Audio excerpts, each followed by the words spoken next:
Test, test, test, test, test.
Ready when you are.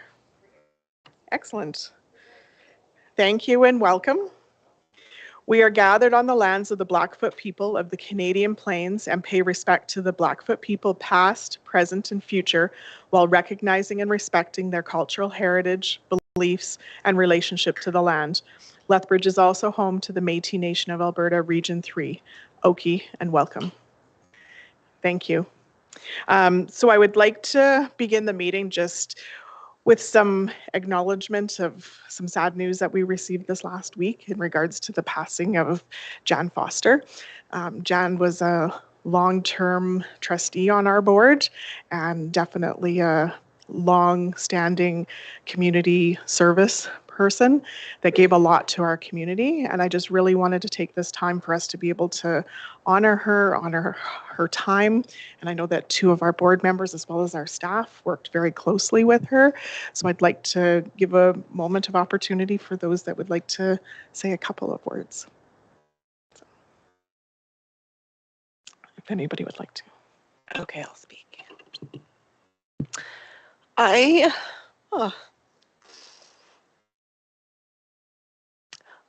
was quite devastated with the news.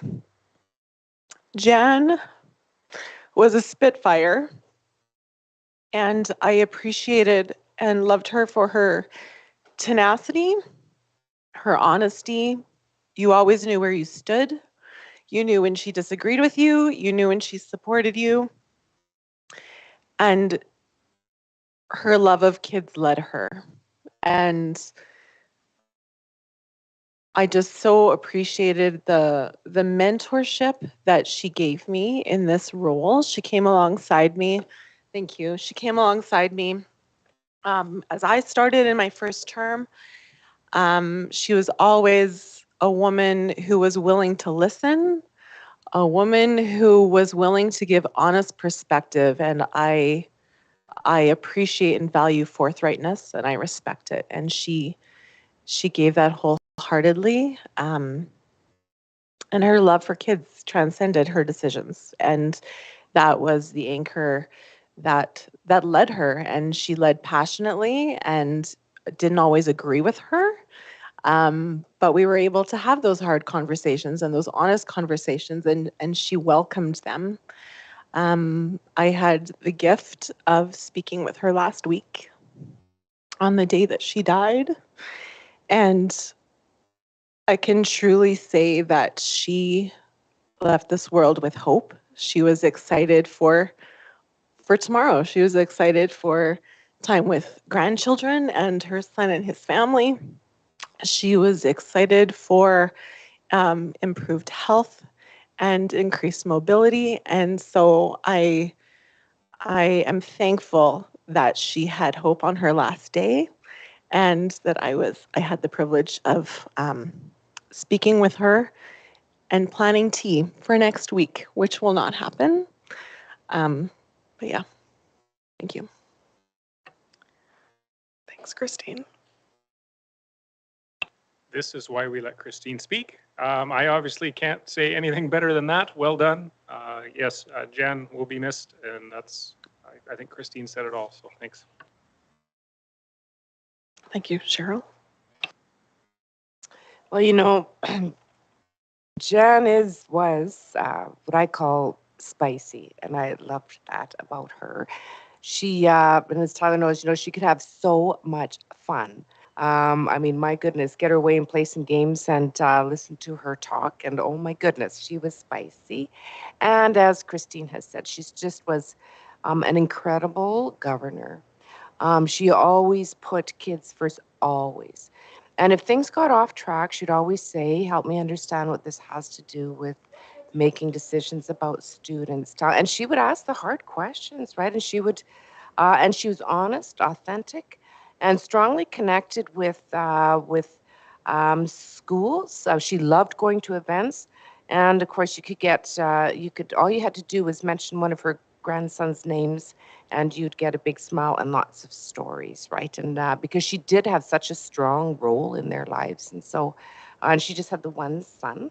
But Jan was also surrounded by many foster children, right? She was a foster mom for many years. And so, and her role with Lethbridge Hospital, in the fundraising, I think she did there. And she was, of course, a city councillor for years, trustee for years. And so really changed the lives of many, many people. Thank you, everyone, for sharing. So we'll move on to the agenda. So if I can have an approval of the agenda. Craig. I'd like to add something to the agenda. Okay. And I apologize that I didn't get it in time, but the ideas came after we met with Terry Gunderson and then the Easter holidays. So I'd like to add 8.7, some policy items under action items.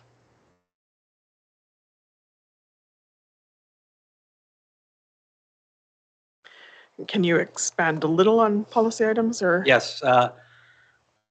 204.2, regular board meetings, 204.6, organizational meeting, and then I have another policy related to what we learned from our board orientation and Mr. Terry Gunderson policies. So those are the three items. Okay. And then I move approval of the agenda if there's no other outstanding items. And I would actually like to add under Associate Superintendent reports, just a report on curriculum, just so we can get an update of the work our division is doing on the new curriculum. So 5.3. And I have spoken to Cheryl, so she knows that that's coming. Okay. And then Craig, are you still wanting to approve it? Yep. Okay. And those in favor? Jenny? Okay, and that's carried. Perfect. And then the minutes are there in your package. Are there any errors or omissions?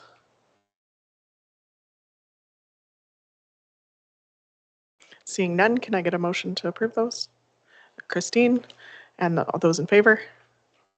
And that's carried. And there's no business arising from the minute, so we'll move on to the business and operations. Christine. Thank you very much.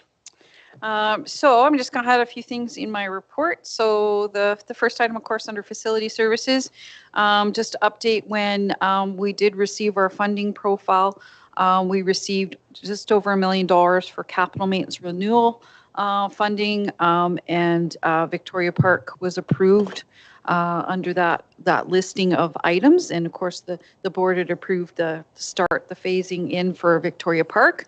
That is about $600,000 less than what we received last year for CMR. And so we will start Victoria Park with the $1 million, and might have to use a little bit in contingency from our existing infrastructure maintenance renewal funds, but we will be starting that project. We've got consultants together. They're looking at it. They're trying to scratch their head on the puzzle pieces and the plan to that is very complicated, and so they're just starting that planning process. And we will tread carefully, and again work within the money that we have as we go. So that's started. And of course, it is budget season, and we're well into our budget. Schools have been provided after the instructional budget committee has done all their work with the instructional budget allocations. Schools are now working on their budgets, and once they're balanced, then we put everything together and create a whole pile of reports. And the draft 22-23 budget will be presented on May 17th. And then we'll, just watch for details. We will, of course, we have a committee of the whole with the board May 9th to talk about a number of details related to where the budget is sitting, and we will have a conversation on what that engagement looks like at that time. We have some ideas, but we'll talk that through. Okay, so watch for that. Can I just ask before you move on? The budget presentation on May 17th, that's going to be in person or virtual? Well, we're thinking we'll kind of do it both. Okay. Well, yeah, and that's the details That are coming. Okay. Talk about that. We will have an opportunity for kind of both. Yeah. Sounds good. Yeah. Okay. Occupational health and safety. I just wanted to highlight some statistics. We monitor stats of some of our incidents and accidents with the staff as well as students.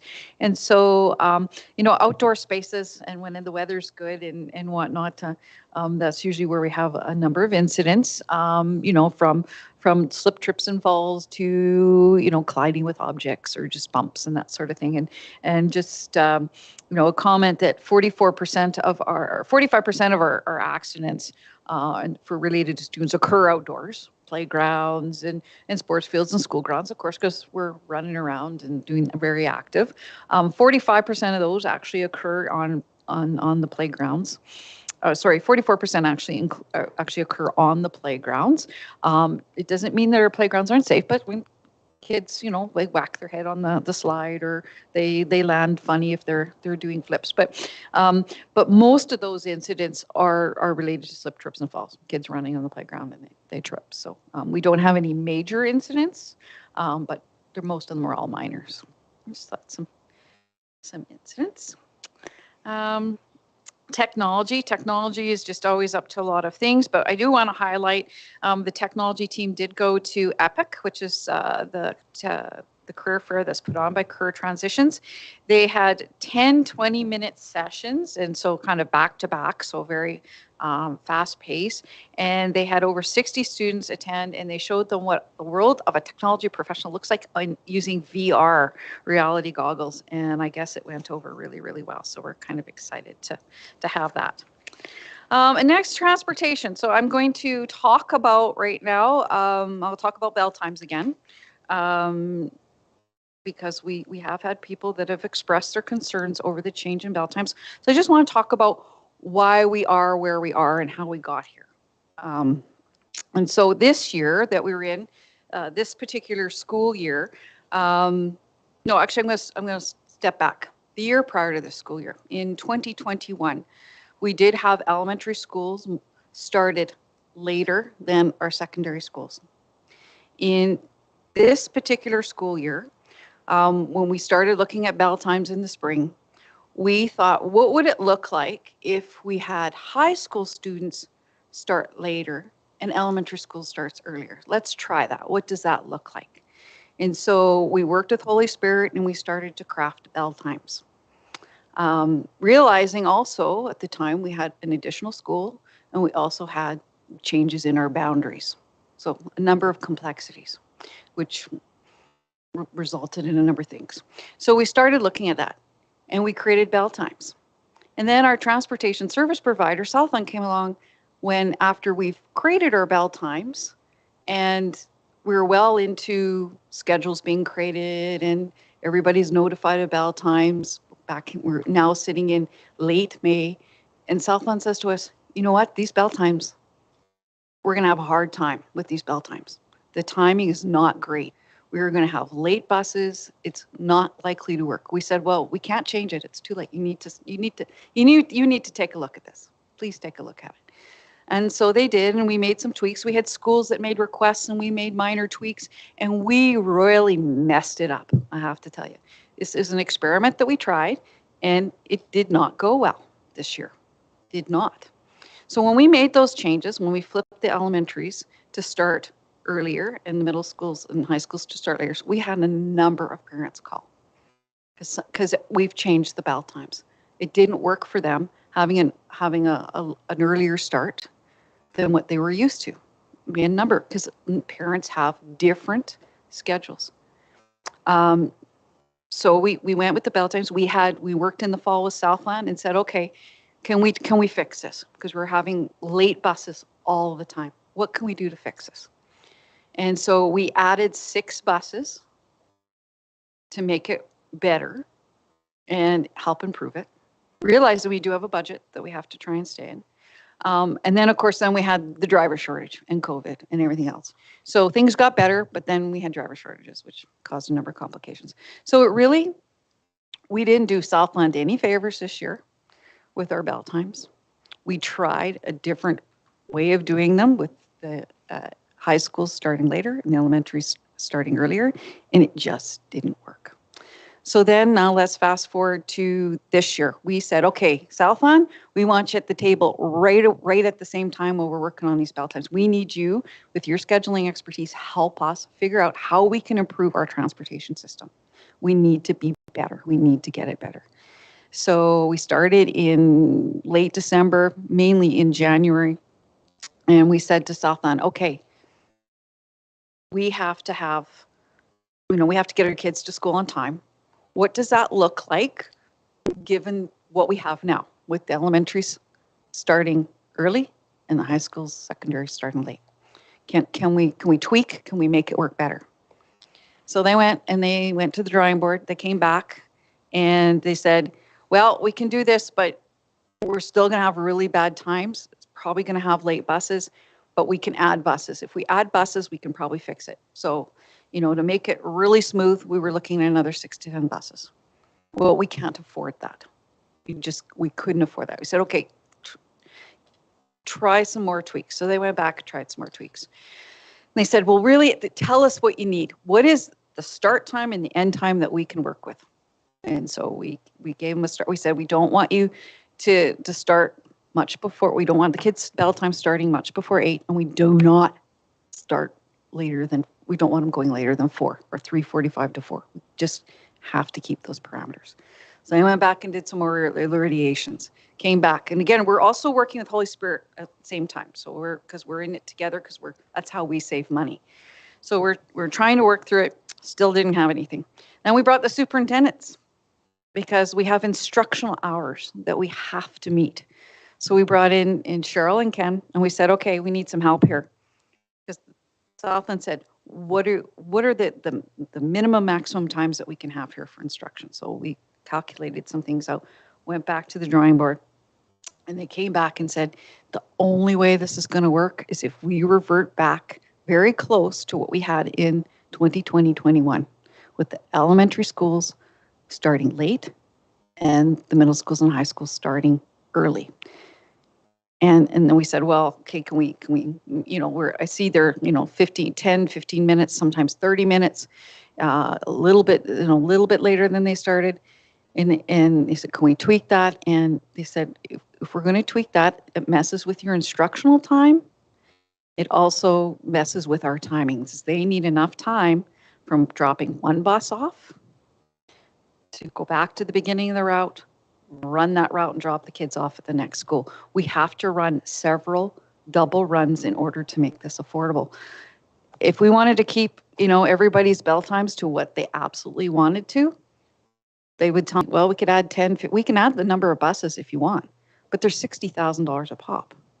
We don't have that kind of money to do that. So we have to try and be efficient, effective, work within our budget, and work within the instructional time. Now, we're also complicated is we lost a day on our calendar. And so we had to make sure we were making up some of those instructional minutes within our calendar as well, because we have September 30th.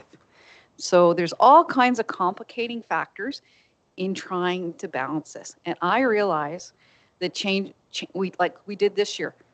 Some parents liked the change, some did not. We had a number of complaints this year when we changed the buses.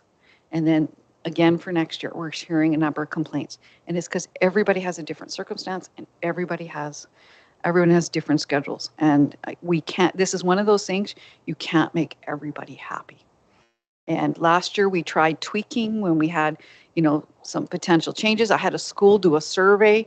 Do you want later or earlier? And they were 50-50.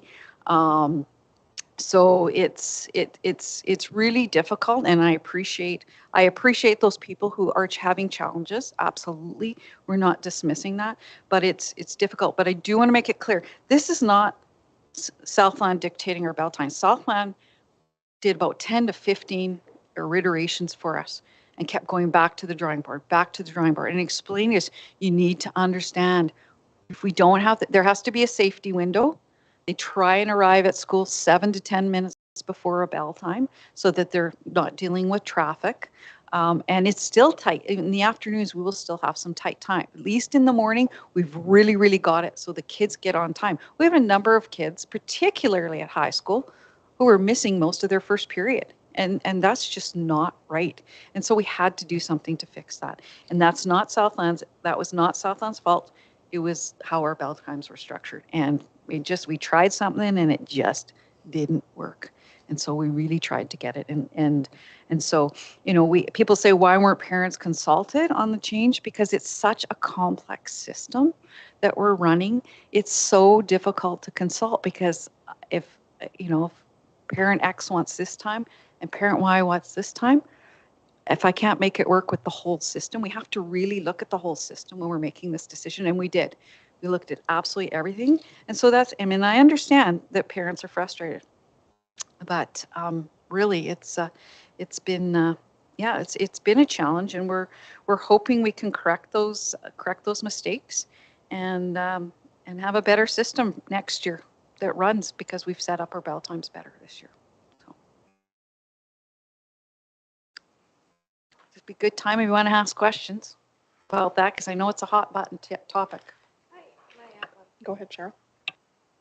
I think what's important to remember, the two pieces that's important to remember, is that there's breadth of perspective regarding bell times, right? And so it's interesting, because I know Christine was telling me at a generative dialogue session she was at with 2 schools this afternoon, and the schools were over the top happy, elementary schools, with the change in bell times. Because now they're going to have some activity times in the afternoon. They're going to have a chunk for eating their lunch at noon, and they're like so excited with the change in bell times, and really strongly believed that it was good for kids to start later, and that it was good for kids to, for most part of the year, be going to school in the daylight, and it was good for, and so I know a lot of parents have said about activities. So Holy Spirit and Lethbridge School Division all have departure times from school around 3:40, 3:45, 3:35. Every single elementary child in this city is in the same window. I'm going to suggest that it's likely activities will adjust to every single child in the city getting out between 3:35 and 3:45, because that's every child in the city. And actually, Holy Spirit's times are later than ours for the most part. They're elementary schools. And so our latest time is 3:45.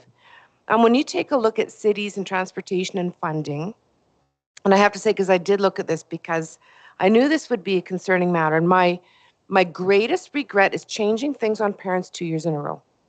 And I don't blame parents for being really, really frustrated with that, right? Because they adjusted to last year. We had a number of complaints last year because we switched around. And some parents, are you kidding me? That doesn't work for me, because my son or daughter's going to be out way too early in the afternoon. That's not going to work. And then, of course, now when we change it again, then we get the other end of parents saying, the ones who liked the change and wanted. And so I really regret having to change things up on parents 2 years in a row. That's not fair to parents, and I know that, but we had to fix it. Because my goal, when I talked to both Ken Sampson and myself, we want safe and reliable, because it gave me huge stress to think that we had little ones out waiting for buses that were not reliable. that we had parents not knowing if buses were coming or not reliable, not just for little ones. And so we have what we believe, what we're being told, is a safe and reliable schedule that builds a buffer. So some of the cities in this province, you go to Red Deer, you go to Calgary, you go to Edmonton, some schools end at 4:20, 4:30. So, our latest end time is 3:45, and so you're doing our best. For some staff, I can guarantee you, and if you want to see the data, I can show you, there aren't staff working longer than other staff.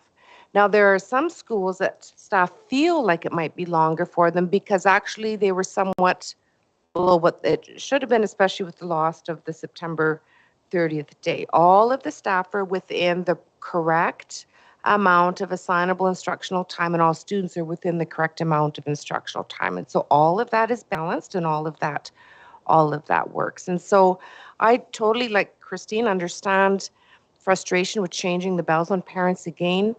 I would say, and I say this with all transparency and honesty, we had as more complaints last year than this year that's come my way. I'm sure as board members you've experienced all different perspectives, but certainly the board members who were here last year, I'm sure you can recall how many people were extremely angry with the change. And now, of course, this board, and I feel badly for that, and I'm so sorry for that, are feeling that same pressure from different parents. But know that there are really some positive expressions of the change, positive comments regarding the change, but then of course there's otherwise. So just want to point out that there is both.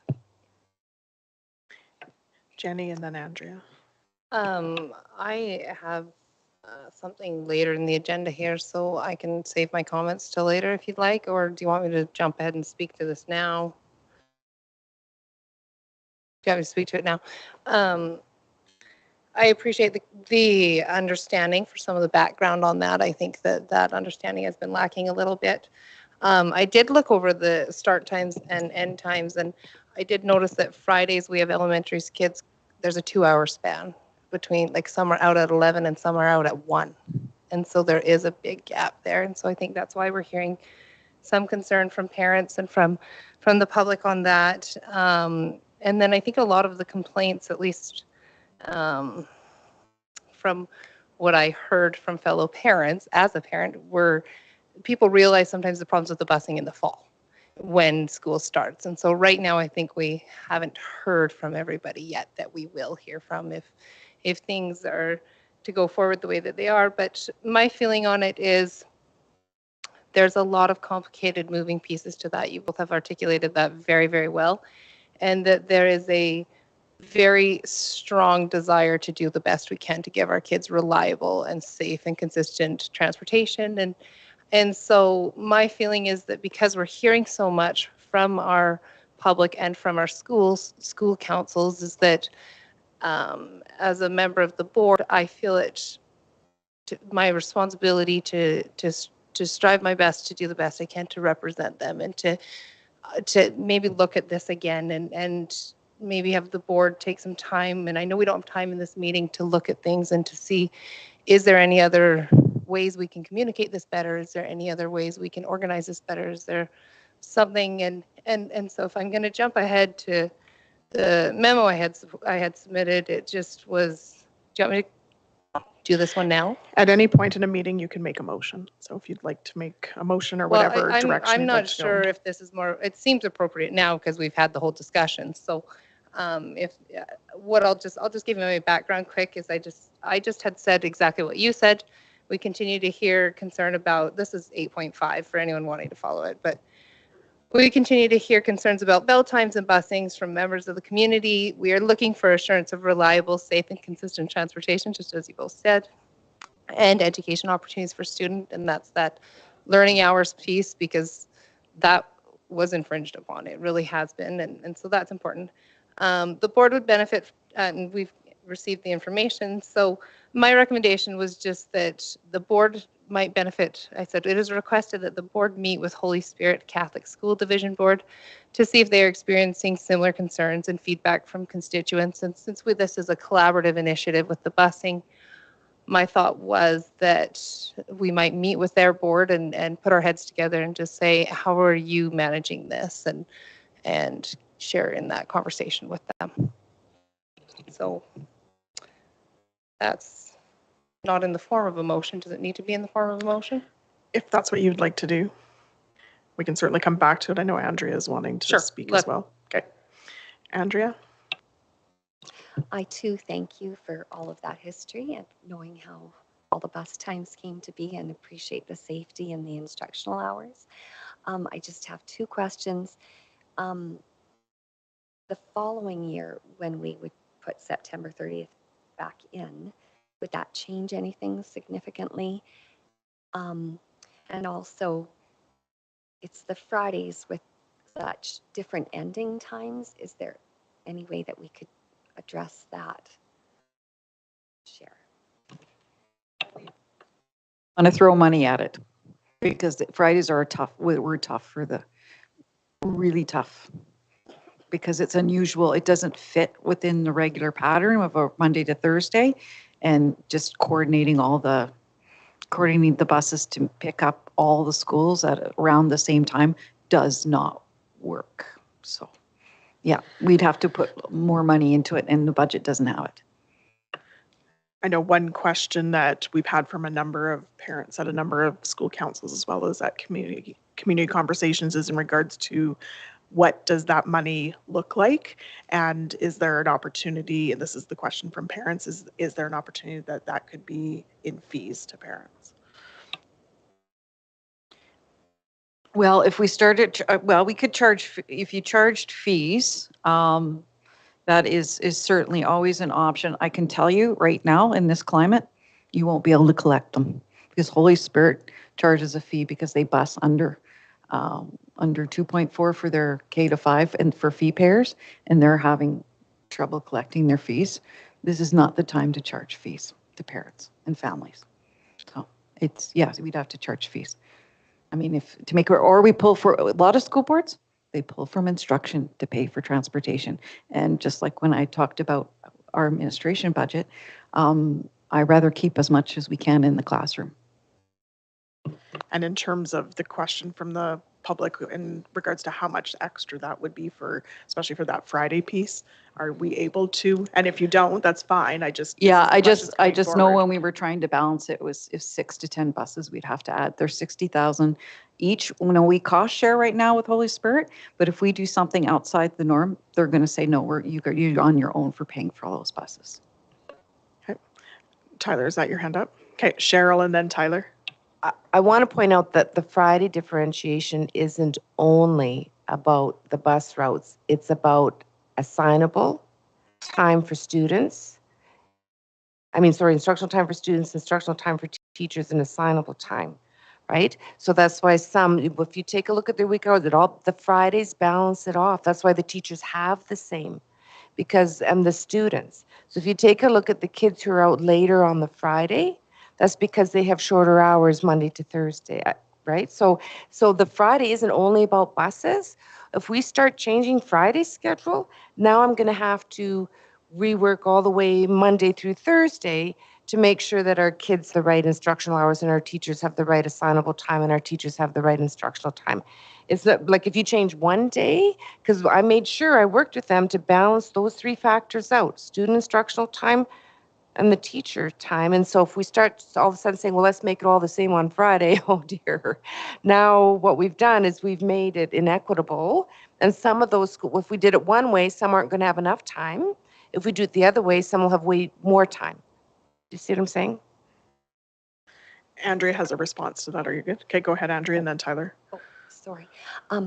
So a year further with the addition of that one date back in, could it be looked at again, the bus times, like overall? So that would be assuming we wouldn't be doing the Truth and Reconciliation Day. Oh, I see. Okay. Like a day can't be added at the end, depending. Well, that's always sort of the diploma exam schedule, right? Yeah. Okay. So but it's that governed extra by holiday too Okay. that made things I'm sorry. complicated. Yeah, sorry, Should have Andrea. I looked at didn't what make that September clear. 30th Yeah. was. I'm sorry. And I just noticed that one school, it seemed to me, was out at 3:45 every day, but also got the 12:45.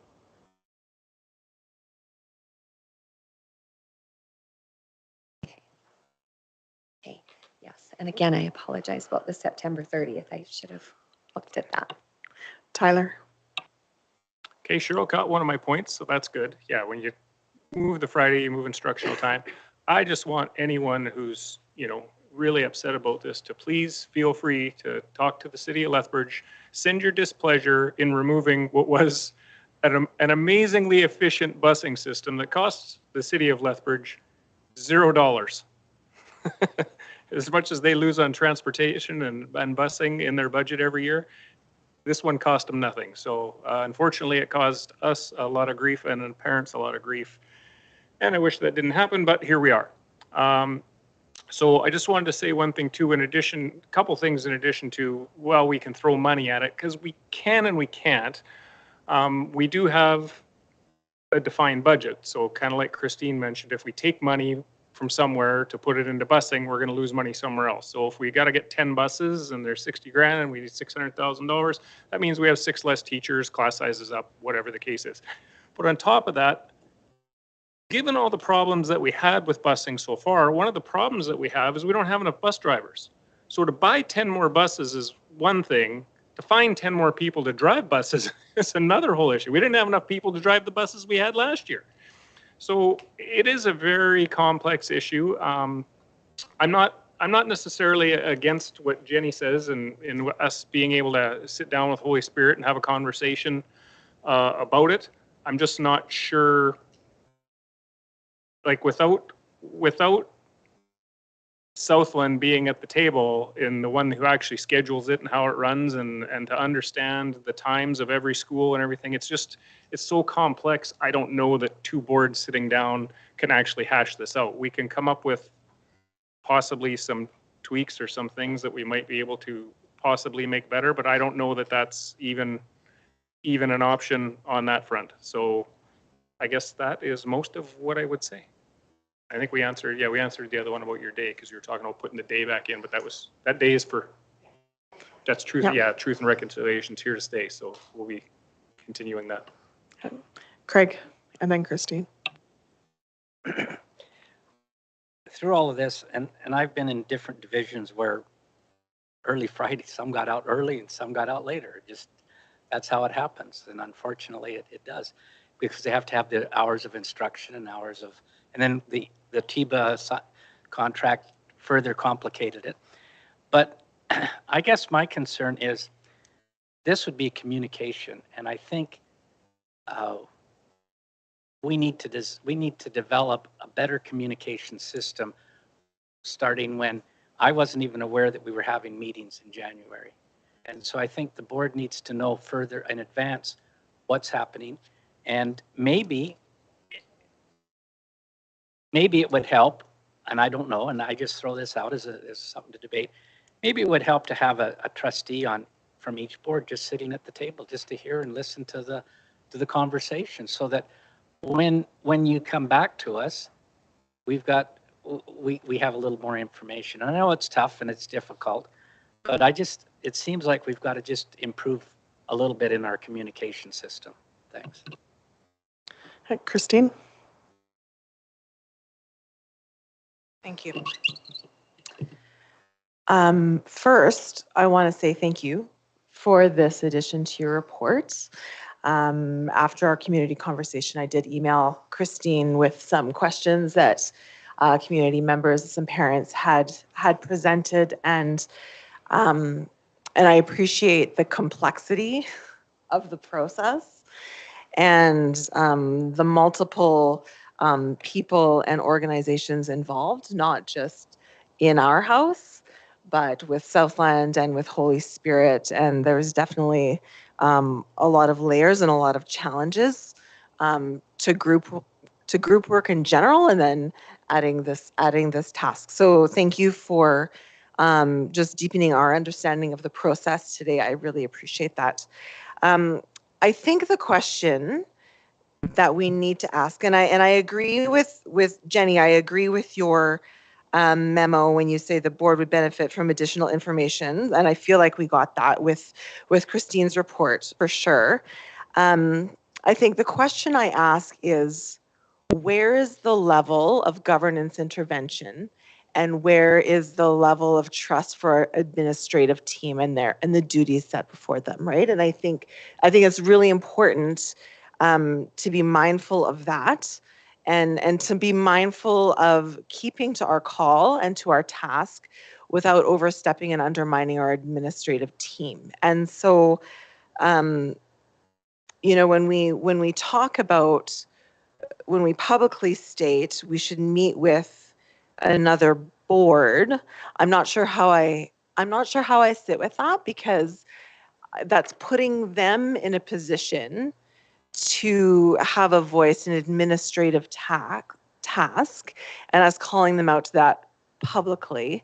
And that's certainly a conversation that could happen chair to chair, right? It's an easy conversation that Allison could pursue. And with two boards coming together, board members alone aren't in the loop alone to make wise decision and changes, right? And so when I hear Christine talking about her process, she has met with Southland, she has met with Holy Spirit, and I think we need to credit Christine with doing her job with excellence. And I appreciate the honesty of owning the mistake. And I think, you know what, when we, unfortunately, our mistakes come at the experiences of families, right? And so it's personally felt and it's deeply felt. I think if we're an organization that wants to be innovative and try new things, we set ourselves up for failure. And when we fail, we need to own it. And to be a healthy and innovative division, we need to own it, and we need to accept it, and we need to move on, and we need to learn from it. And when I see this process, that is what you've done. And as you said, we're not going to get 100% support. We're not, because everybody has a different story. Everybody has a different experience. When I think of our role in this, I agree. Right before you said communication, I wrote communication down on my agenda. And I think there's definitely there is a space for communication and how we can better that and what that looks like. I don't think every administrative task needs deep communication. I think there needs to be a trust for the administrative team. But when we talk as a board for desiring deeper communication with parents, desiring deeper communication with community, I think it's important that when we have significant processes, to be mindful of how to enter in, just so we don't come across as disingenuous in that desire, right? And so there's definitely space for learning in that area. Yeah, I don't know. I feel like I don't. When Andrea, you suggested, can we revisit it again next year? I thought, oh no, please, like not 3 years in a row, right? And I know that the desire, as you've expressed in prior reports and meetings, is that this will now be continuous. There's not a desire or hope for change. Yeah. So I think my only desire, not my only desire for change, but definitely a desire into the future would be, how do we increase communication so that there is that growing relationship of trust between our parent community and the division. And I appreciate that, knowledge is power, and clear is kind, right? And so when we can give as much information as possible, as appropriate, that will just help those transition pieces. Thanks. Christina, and then Craig. Yeah. So, and I know I spoke at length about times at the last meeting, so I just wanted to participate. I wanted to appreciate the clear communication about the questions we asked. I think immediately after we asked a lot of questions at the last meeting, there was really clear communication that we were able then to share with the public when we were getting those questions, especially as newer board members who are still learning how to navigate the answers back to the public. And then again, a follow-up here. So I sincerely appreciate the opportunity to have been allowed the space to represent the concerns that we were hearing and then receive valuable information that we could share back. I actually am very content with the process that took. I also organize a lot of complex systems like this and understand that there is sometimes limited opportunity for public input when things just don't have that much flexibility. And so sort of looking back in terms of like what communication was available, I actually want to call to accountability ourselves as board members. This was in the package in January and February and in March about what was happening for bell times. And just because many of us are inexperienced and are at maybe pulling out some of the pieces that are in some of the reports from our executive team, doesn't mean that the communication isn't there. So one of the things that we worked on as a board through our board development was what are the pieces that we're responsible for? And so holding myself accountable for, I could have asked that question in January. And just appreciating the opportunity where you folks, when you answer publicly. Like you gave us tools that we could then share publicly immediately, right? So while I think that we're still all working on communication with each other, with our executive council, with the public, I think this was a good practice to move through a complicated and emotional topic because everyone at this table is aware how deeply impactful any decision in this topic is for individual students and individual teachers and individual families. I don't think that is lost on anybody. And so I hope that we stay grounded in that through this conversation. So that's just to kind of circle back to my input at the last meeting. So thanks. Thanks, Christina. Craig. Yeah. First of all, I miss thanking the administration for their hard work, and I apologize. I know it's a hard job to do. And so I appreciate the answers that we've got today. But as it's been pointed out, maybe we need to work as a whole unit on our communication, which is a two-way street. So we need to be a little more adept at asking questions sooner, as Christina Larkin said, and maybe just finding out a little sooner in that conversation. So I appreciate the answers and I appreciate the hard work that's gone into it. So I'm sorry that I didn't thank you.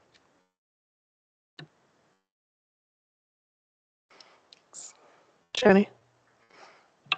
I'll just circle back. I appreciate this is a good discussion. Excuse me. I think that the piece about meeting with another division is born out of, I've been looking through the Education Act and have recognized that it says that boards should be meeting with other boards. And this seemed like a natural place for that to happen because it's a collaborative thing that we're governing together, right? We're overseeing this piece together. And so it seems like something that is an issue going on in both divisions, and we might benefit from ideas and perspectives and hearing what they've thought through and what they considered. And at the end of the day, we may find that there really is nothing we can do about it. But I do feel that it does fall under governance. So back to what Christine Light your comment about governance and in looking at this, I don't think that what time a student gets to school and leaves school is necessarily governance, but the contract that we decide to go with when we put something to tender, that becomes governance a little bit. And when we decide, should we have parents pitch in and should we add this to fees? When we're restructuring, we're doing these big picture things. To me, that becomes a governance thing. And so because there's obviously a problem here, I mean, I think we've all collectively agreed there was major issues last year, and we're really intending to avoid those this year. And so this is what this strategy has been, is we need to avoid these issues, and a lot of work and effort and energy has gone into that. I want to be able to respond to the public to say that the board did everything we could to meet their needs. And so at this time, I feel like, have we met with other, have we as a board, I believe the division has done everything they can. I'm not sure that the board yet has been very involved in this issue. And I'm hearing the public ask us to be. And so that's where that memo came out of, is, well, let's talk about it some more and just make sure that I can feel confident saying, I've done what I could and we're doing the best that we can for you and to get your kids into school on time and in the proper amount of time and home safely at the end of their day. And so that's where that's born out of. And so I could put it in the form of I'm wondering if we want to, I mean, there's also the piece of inviting. I mean, Holy Spirit may not be interested in meeting with us on this. But offering an invitation, so I can put that in the form of a memo if we'd like, or we can maybe just get a consensus around the room, put it to a vote if people are interested in that or not, is kind of where I'm at with that. So you suggest you want to try it as okay, so if you want to read your motion then.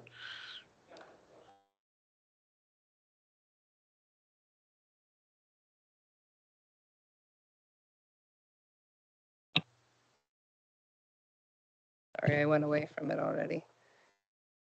Oh, I actually can't see that well since I had eye surgery. So hold on, I'll scroll back to it. 8.5, right? Okay, so I guess I motion that our board invite Holy Spirit Catholic School Division Board to have a conversation concerning feedback from constituents about bell times and busing, is what I'll. Jenny's made a motion. Is there any further discussion? Craig? I like that motion because as we were told in our board development meeting, sometimes there's educational decisions and sometimes there's political decisions. The board is a political body. And so I think that would be well within our area to meet with them and see what happens. Any other comments? Tyler? I think that it's important actually that we get together with our other board. I do believe that. I believe that we should do that at some point. The way this motion is worded, I will be voting against it because I don't believe that this particular one thing is enough for us to warrant a meeting and to see if they want to meet or anything else. But I would like to see us get together with them at some point. We haven't met each other yet or anything, and get together, and because there are a number of topics we could sit down and discuss. And if this happened to be one of the topics on the agenda because both boards felt it was something to discuss, I'm for that, but I would not set this up just in regard to busing. So as the motion's based, I will vote against it. Jenny? Is that a friendly amendment? You can amend it to just meet with them. As long as this is on the agenda, I'll vote in favor. So I'm quite certain that at a previous meeting, we did already make a motion for us to meet as a board with Holy Spirit. So Jenny, would you like to friendly amend this, that this would be an item that would be added to the agenda to the meeting when we meet with Holy Spirit? Sounds like that's what Tyler was recommending, that we meet with Holy Spirit and that this... I would be curious to know what their appetite in meeting, like I'm curious to know to understand if they're, let's put it to the vote the way it was, if that's okay. Other comments? Christine? I would actually like to know our chair's perspective on this, please. In terms of this resolution or this motion as it is. So I do see that there's, as governance, when we look at this concern as a governance issue, that there is a large portion of this that we as governors need to own and that we can do better as governors of what the piece that we can do. So yes, Christine and her team, along with Cheryl, have put together a lot of information for us, have brought that back for us. I think that this would be an opportunity for us as governors to really look at the concerns that we're getting from our constituents and how do we work together as governors so that we can work together with our admin teams as well as work together with our constituents so that when these issues do come up that we are looking at the governance piece of it. So I can certainly see the governance angle from it and I would want to approach it from that way in terms of the governance piece of it and not as a operational piece, but how can we as governors work better to govern the things that we need to do so that we can be communicating to our constituents when these issues come up. And this is just one of those issues that we're going to face many of them, and both Tyler and Christine can allude to many that they've faced over their years on as trustees. So I would see it as an opportunity for us to grow as governors together. In speaking with a number of Holy Spirit trustees, I know that they're definitely in support of us meeting together. They haven't at a board meeting made a decision, but I know that they have a number of their constituents that have provided feedback and concerns and were asking us in regards to how we were dealing with pieces of it. So to have a formal conversation I think would be good if we look at it as that governing piece. Any other comments? Okay, with that, the motion is there for you. Those in favor? And those opposed? And that's carried. Okay. Christine, you're good with the rest of your report? Okay. Craig. I have one question under Finance 02. That first paragraph, the Finance Department is piloting an electronic visa purchasing card approval process with the education. Can you just explain that a little better? Sure. So right now, when somebody uses their district Visa card, what happens is they'll have their receipt and they'll tape it to a piece of paper. They'll have a form will be printed out with that's, it's got the GL and all that for signatures and approvals, and then that gets scanned into the system. So an electronic approval process creates very much like when we do our expense reporting now, is that you create your thing, you PDF in your source documents, and it goes through a routing process. So it eliminates some paper and it just streamlines the process, right? We're not shuffling papers. We're not, schools aren't sending their necessarily their documents in dead center and that sort of thing. So, okay. Yeah. And just out of the visa, does every school have a visa card? Or? Yeah. So we have at school sites, it's usually in many schools, it's a principal and a vice principal who has a visa card, and sometimes the admin assistant. It depends what they do. In high schools, the CTS teachers who, have buy specialty materials, have to go out for nails and things like that. They'll have a visa card. And then, other administrators who have somewhat of a purchasing authority will have a visa card. This is a way to cut down on paper. Yeah, it's a streamline. We're just moving that process, catching that process up to our other electronic processes is really at the end of the day. So we have a few of those that we'll be working on. I think there's another project coming down the pike for electronic approvals that, mainly affects approval of batches and stuff that Avis will be working on eventually. Okay. Yeah. Thanks. Thank you, Christine. So I see that we have our guest with us. Do we want to jump ahead to the second quarter financial report?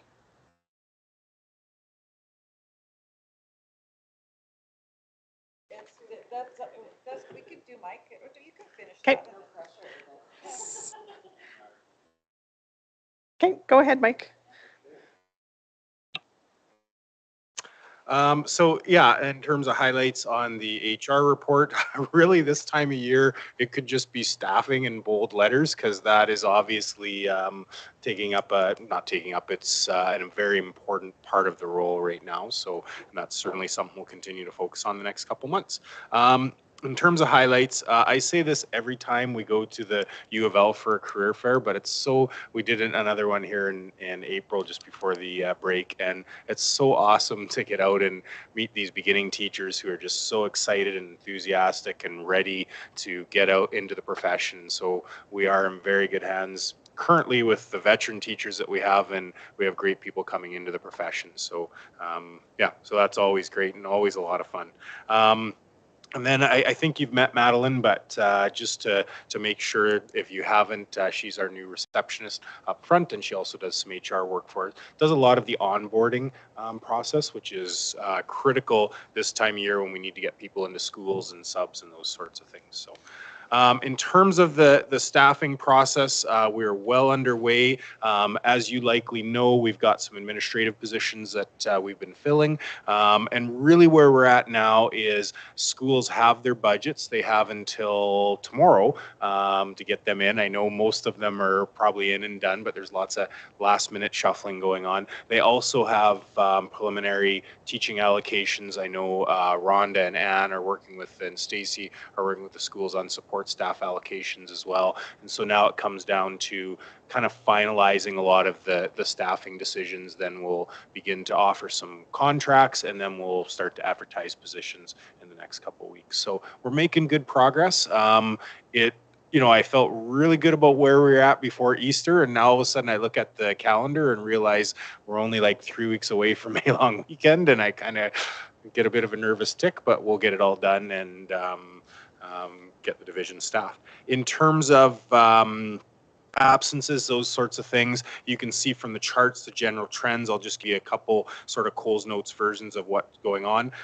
Illness was kind of on the rise after throughout March. It kind of continued to increase, and that's just regular illness and COVID-based stuff. Looks like just before Easter it started to plateau and started to come back down, and hopefully that trend continues. We'd love to see that. In terms of total percentage of absent staff absent on an average day, you can see from the bars there it has been going up. And so obviously if illness absences are going down a little bit, that means it's other absences, and a lot of that has to do with professional development that is currently available. And we've sort of had 2 years where it's not that there hasn't been professional development, but there hasn't been anywhere near the level of professional development required or available, because there hasn't been conferences and those sorts of things. So we're seeing some of that. Certainly some people who deferred taking personal concerns days or even medical appointments in January and February when things were really challenging. We're seeing more of those.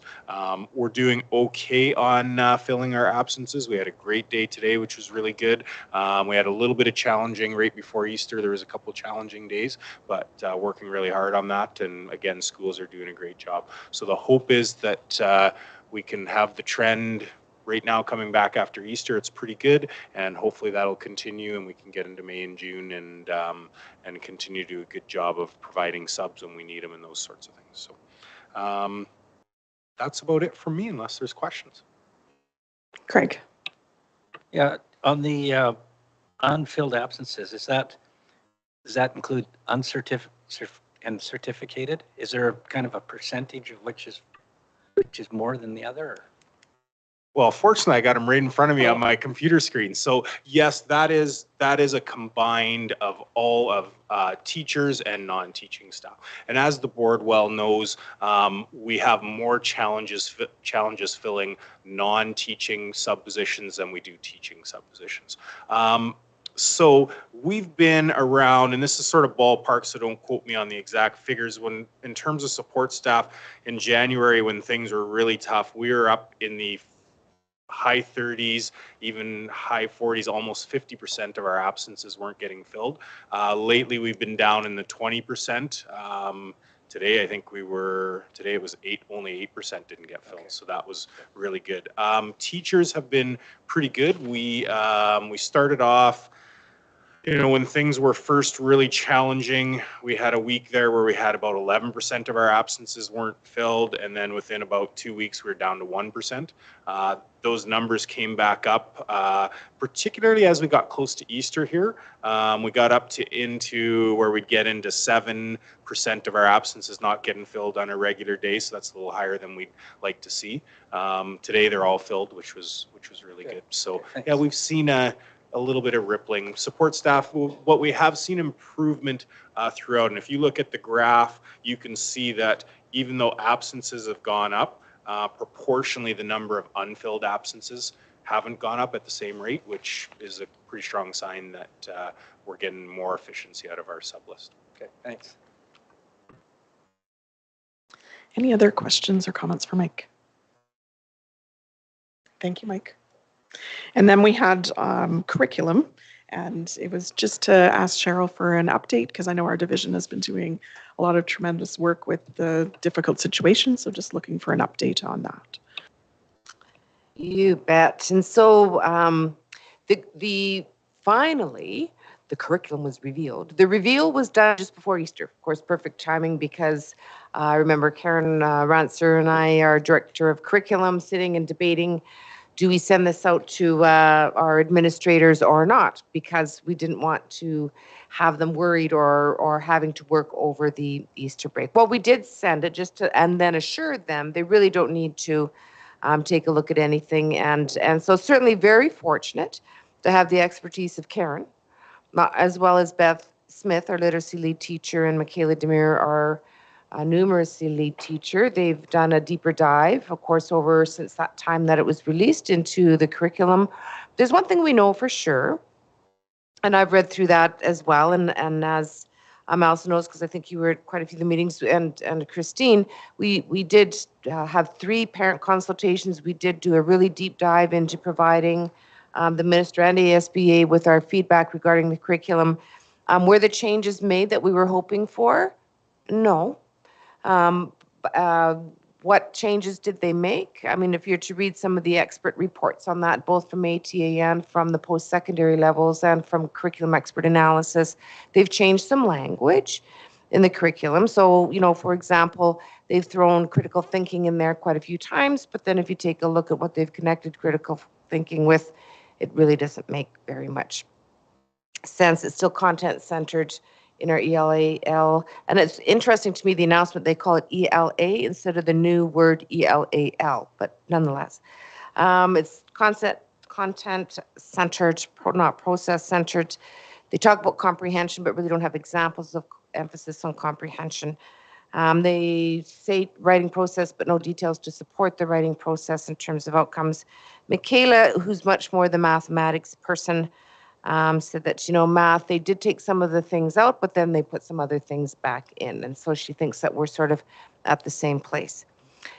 Nonetheless, we have great teachers, and we've been focusing for 3 years, 2.5 years, on great pedagogy with thinking classrooms and process-centered thinking, comprehensive literacy programs in our schools, and we're ready.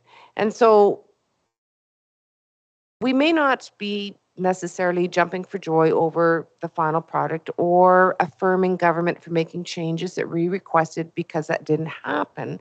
Nonetheless, we're going to do a great job. And our teachers are ready to do a great job. And so we need to now, this is it. It's released. This is it. We will move forward with positivity, and we will move forward with the goal of making sure that our teachers have what they need to be ready. We've got our first sessions on May 9th and 10th. Coming up with a focus on, one day we'll focus on literacy, one day we'll focus on numeracy, and we will be rolling out and having teachers focus on the physical education and wellness in the fall. We don't want to overwhelm our teachers. It's May, and so we're going to do the literacy and numeracy this spring, and of course more reinforcement of that into the fall, but certainly the physical education and wellness will be in service more fully grades kindergarten through 6, because the physical education and wellness is all the way through 6 into the fall. We really feel confident and ready, and we know that our teachers who have really worked hard over the last 3 years on best practice in terms of instruction are ready to take this curriculum and roll it out in a very successful way that will support our student learning. Karen is already working hard to review resources and has her team doing that. And so we don't necessarily concur with the resources that the province is recommending, but certainly we will be spending our resource money that we do get on some really great resources. Mathematics will be a lot of those manipulatives. I think the board saw some of that demonstrated here. And in literacy, because there's a greater emphasis on phonics, she's got some Karen's, I think they might have shown those flip books or whatever here as well. So certainly we've got the wish list ready. We just don't know how much money yet. They announced the money. Have we got any news on how much yet? No. So we know we're getting some money. What was the total amount for resources to schools? 1.7 million, I think. Okay, anyways. Yeah, so we get some money for resources. We will also be getting money to support teacher learning and the implementation of the curriculum, which is good news.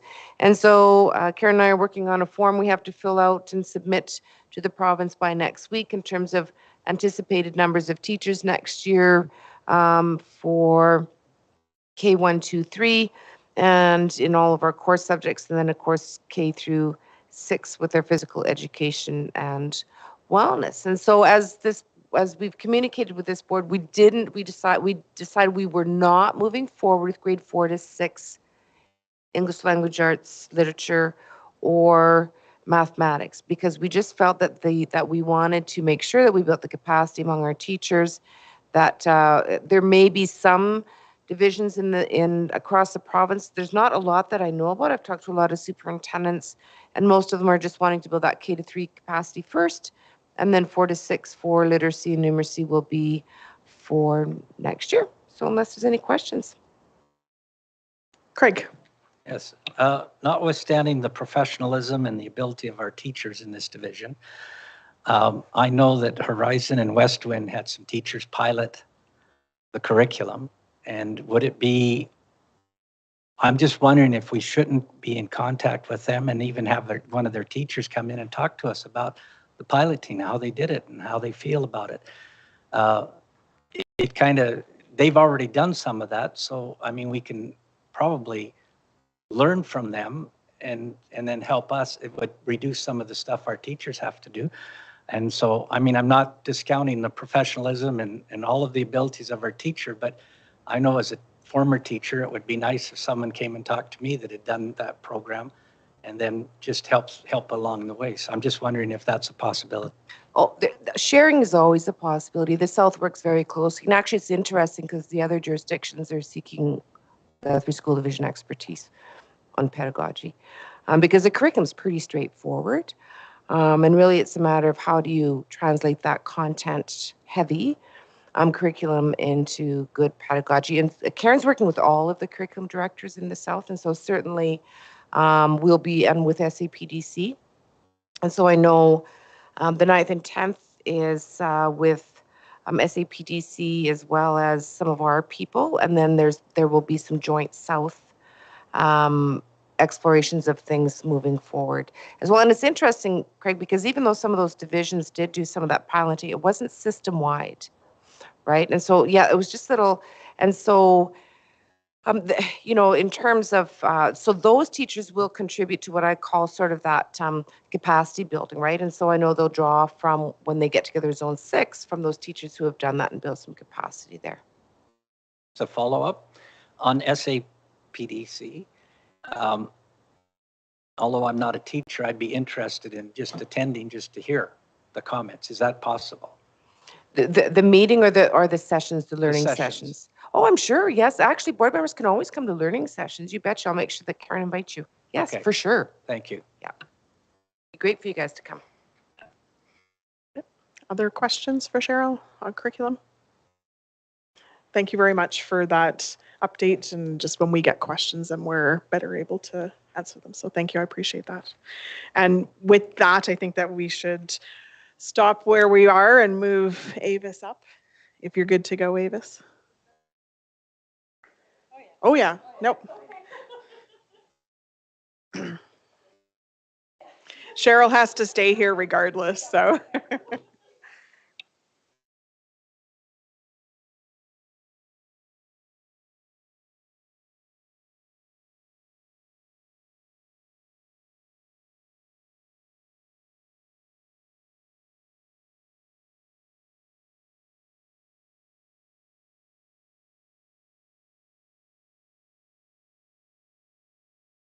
So while Avis is getting set up, so this is Avis's first solo quarterly report.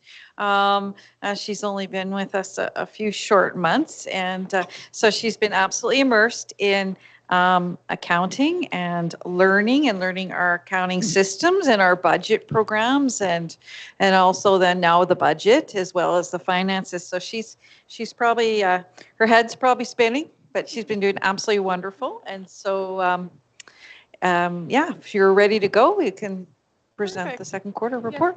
I just want to double check. So I should be looking here, but talking to you guys? Yeah, so basically. No? Okay. Perfect.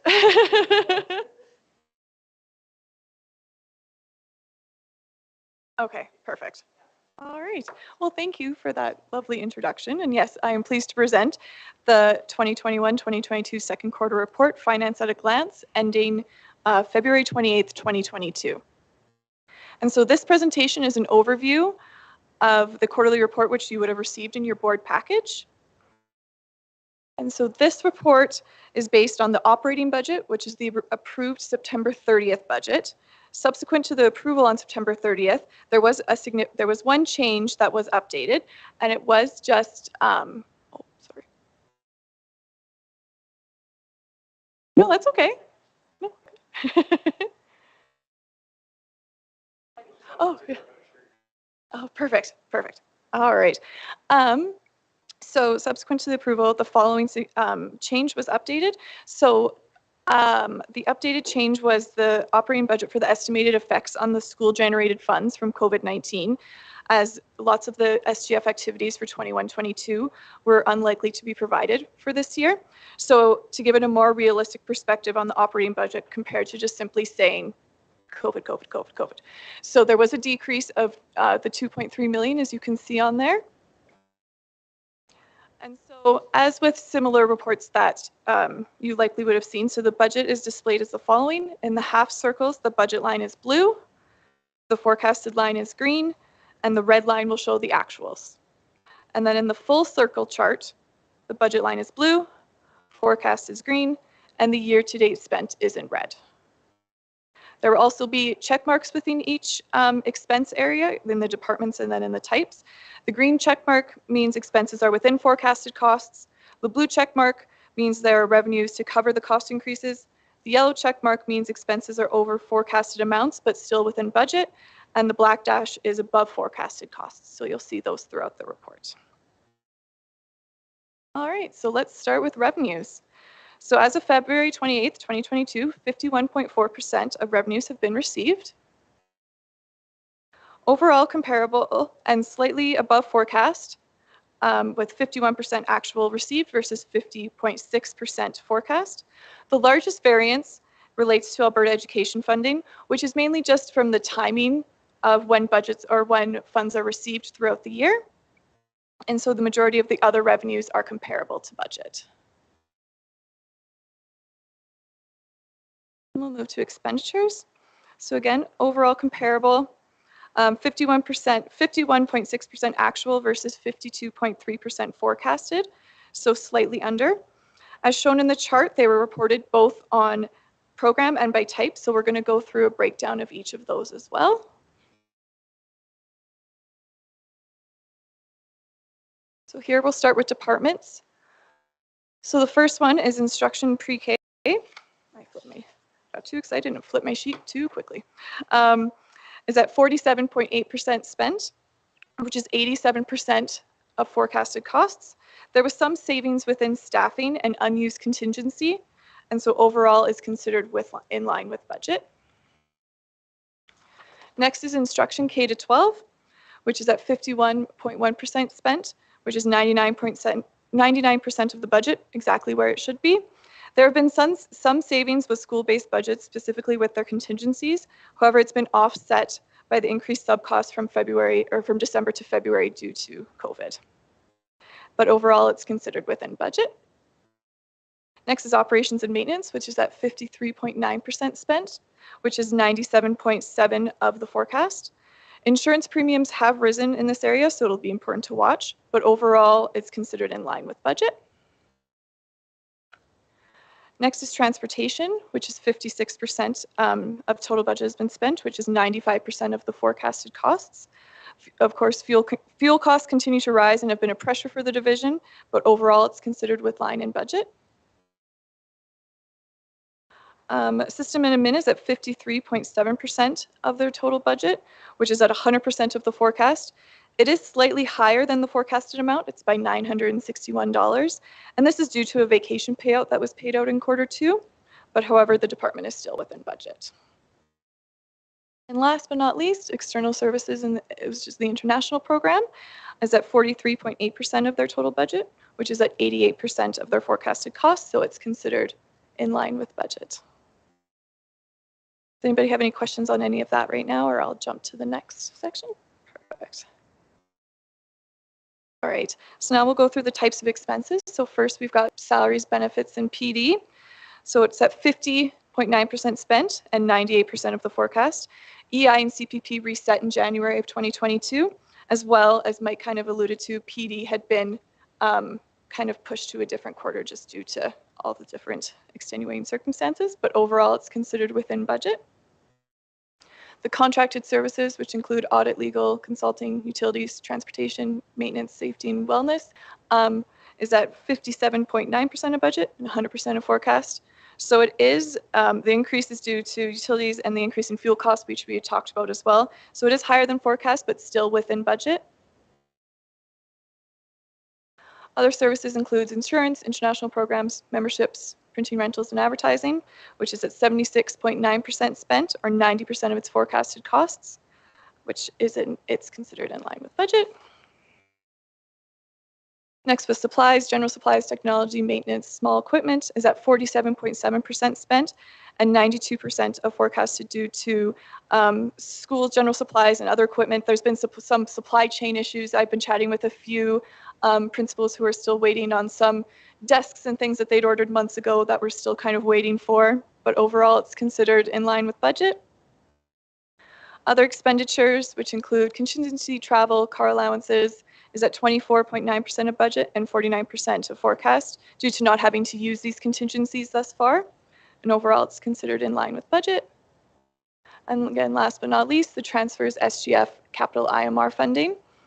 0.3% or 51.3% of budget, yeah, which is 96% of the forecasted. We're all considered in line with budget. Does anybody have any questions on any of those before we jump to the next section? Perfect. All right, so here's some projections for the end of the year. So the current projections at the end of the year, based on some information we have, so we can see, it is a little hard to see, I guess, but the first one, that Government of Alberta, there's $213,000 there. That is the grade 1 boost funding that was received in April 2022. Back when the budget was approved, it wasn't known what that amount was going to be, so we added that once we received notice that that funding was coming. And then under the expenditures, it's all under the K-12, but there is a few things that make up that adjustment. So the first one is with under school-based instruction, there's a reduction of $121,000, and that's the contingency funds that we've discussed. As well as inclusive learning, there's currently a projected savings in that department of $175,000. And then we've included, if we're spending the 213, there's going to be expenses of 213, so we've also included that in there as well. So those numbers net together to be $83,676 for an overall savings of $296,864 from the September 30th budget.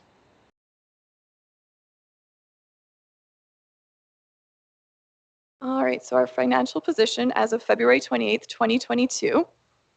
The division has net financial assets of $16.58 million, which is a decrease from the prior year at February 28th, 2021 of $18.16 million. But the majority of this decrease is from reduction in cash and cash equivalents. And this is due to spending our reserves, as well as in February of 2021, there would have been cash within the division for the spending on the construction of the Plaxton Elementary School. And so that cash was on hand to cover those costs. So overall, the financial position is still very healthy, but there was that decrease, and I just wanted to make sure that was explained. As well as the net financial assets and the related spent deferred capital contributions have increased from February 2021 to February 2022. And again, that's because of the completion of Plaxton, and it is now a capital asset, and it's fully ready to go. All right, and then in addition to, we've also got the Power BI information on the website, as well as after the report is approved, it'll be up on the website as well for everybody's viewing pleasure. But is there any other questions about anything that we went over, anything within the actual budget itself, the budget report itself? Christina. Thanks so much. I always love these. So great.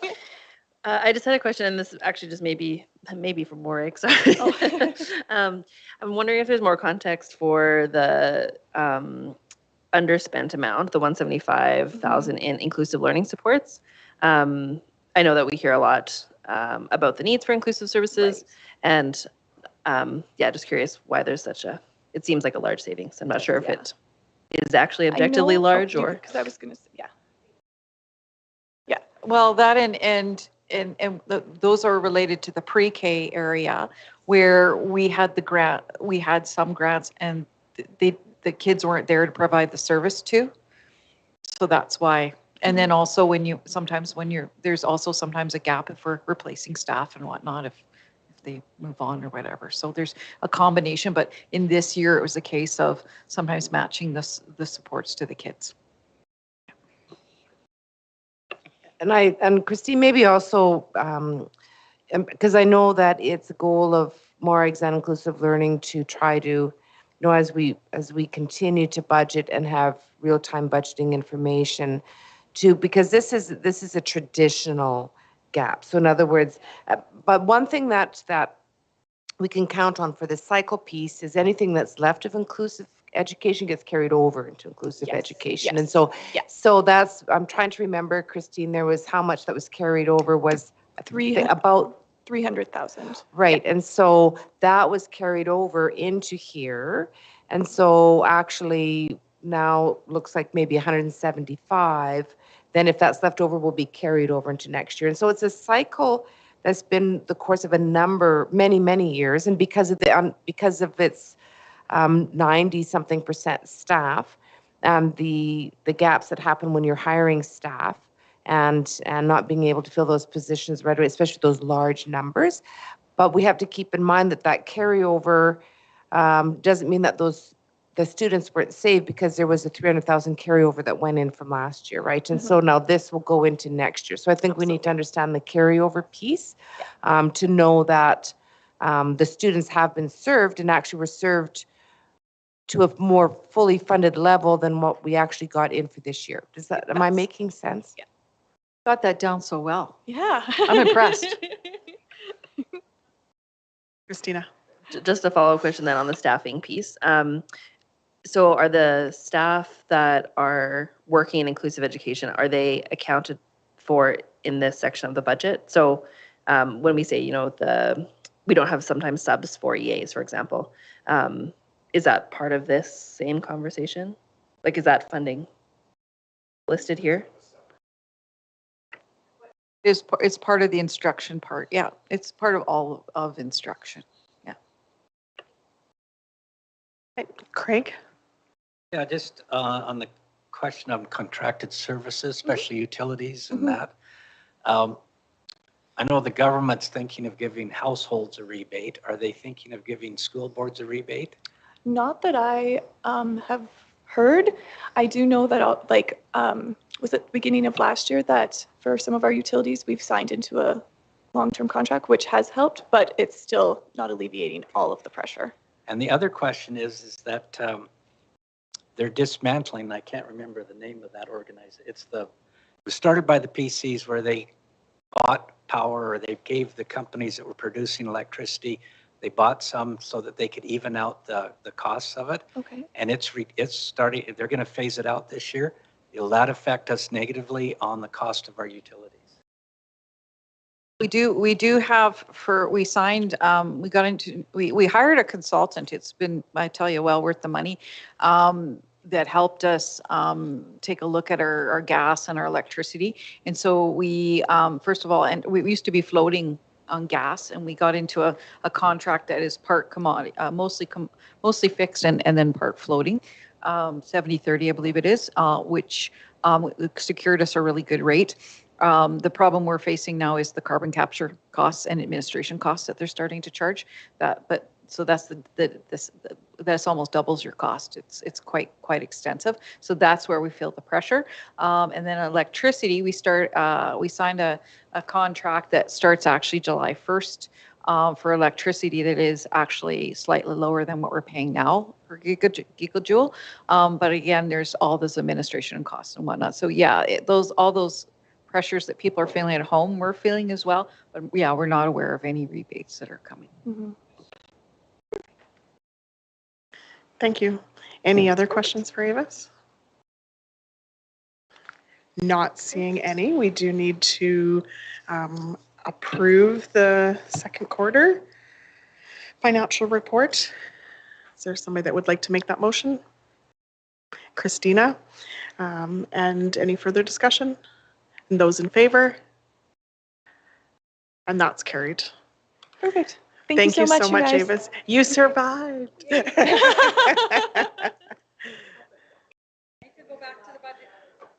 Go back to the budget. She's making you go back and work.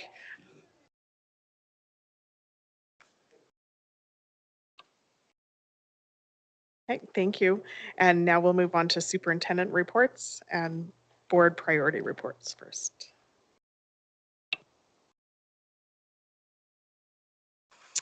Alrighty, so this is one of those reports that we do our very best to keep you informed about what's happening under each of the board's priority areas. And so I know it's long and some things carry over from month to month, some things are new. Just want to point out a few, of course, I pick out a few nuggets here and there, and knowing that you're reading this. I'm really excited, the career exploration days that are being hosted by Lethbridge College coming up.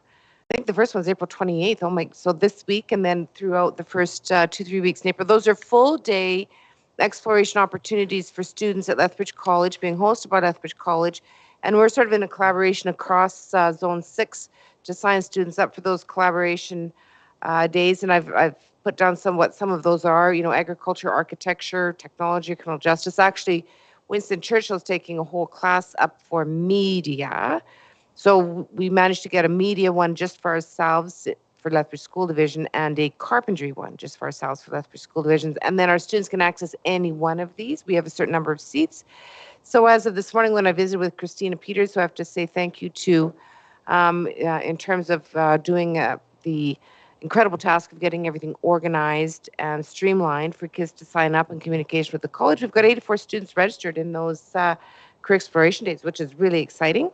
And so you'll see really exciting stuff roll out next week. I think it is, Garrett, we roll it out, our dual credit stuff, right? And so with the college, and so I think there's a selection of 11 or 12 different courses that students will be able to choose from for dual credit. And again, we'll have a certain number of seats that students can pick from. And so you'll see those up on our website and then there's the dual credit parent information night is May 6th. May 6th, and so that'll get pushed. Garrett will be pushing that out to parents so that they're aware of that date.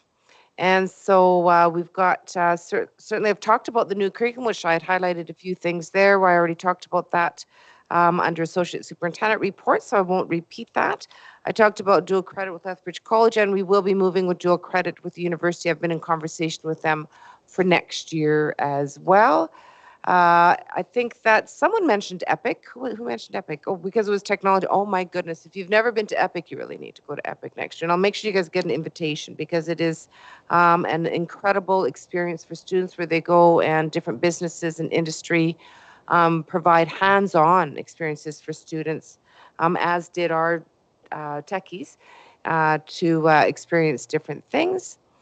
We've got, of course, the computers, the 900 new computers for elementary schools sort of stacked up, waiting to roll out this summer. That's exciting. That's always exciting news when staff and students come back to brand new computers throughout the whole school. And Nevin Morrison, and he's just amazing. He's really excited because once again the students can sort of engage in their robotics competitions, and so he's got the kids involved in bridge bow battle,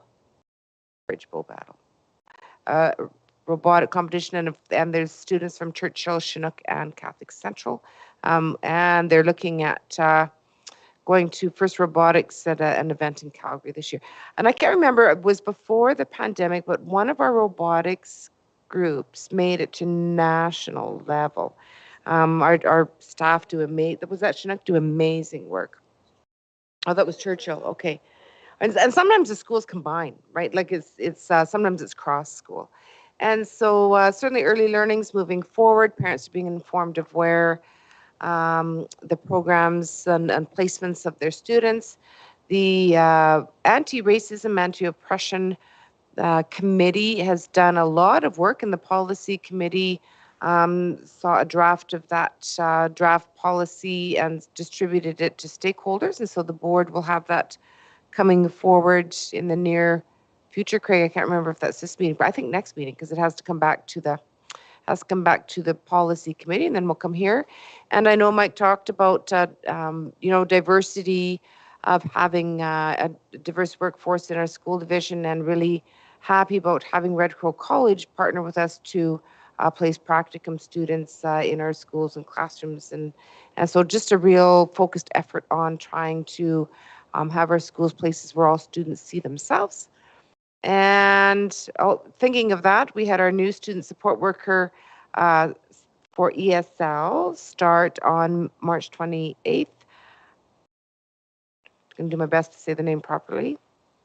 Sejan Sapkota. And so he'll be featured in the upcoming Monday memo. So make sure you guys take a look at that. And, thinking of skilled people coming into our city and into our system, Sejan was, he was a teacher for I can't remember, for a number of years before he came to this country. And so he certainly brings a lot of skill and expertise and connections with the families that he serves. And so that's always exciting. And of course, as you just saw, they're doing nothing but work. And Christine Lee, putting the, making sure that everyone's marching to the orders of getting the budget drafted, right? School stuff in on time, department stuff in on time.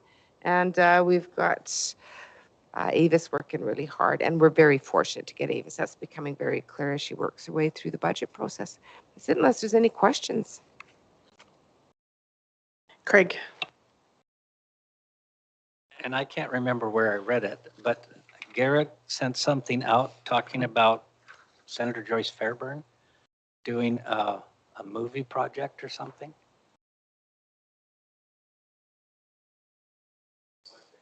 Monday. I'm just wondering, have we ever, before the pandemic, a number of boards in Southern Alberta got together for a regional film festival? Yes, I remember I was part of planning that, yeah. And yeah. Are they starting it up again? Not this year, but I know that, because Jesse Sadowski was really a hugely passionate in that area and was one of the forerunners, as well as Chad from Livingston Range. They're starting to talk about doing that again, because it was a really successful project. Yeah, and I know that the ASBA Zone 6 supported it, because I made the motion. Yeah. And so I'd like to make sure that we see that start up again, because that's a great opportunity for the youth to get involved in multimedia and do a good job and promote their skills. Nice. So. Right, thank you for that reminder. I'd forgotten about that. Any other questions? Not seeing any on that. So next is donations and support. And that's there for you. Wholesale Club donated to the Making Connections WHAM bags. They were gift cards, I think $20 each, $500 worth of them for that program. And Acknowledgement of Excellence.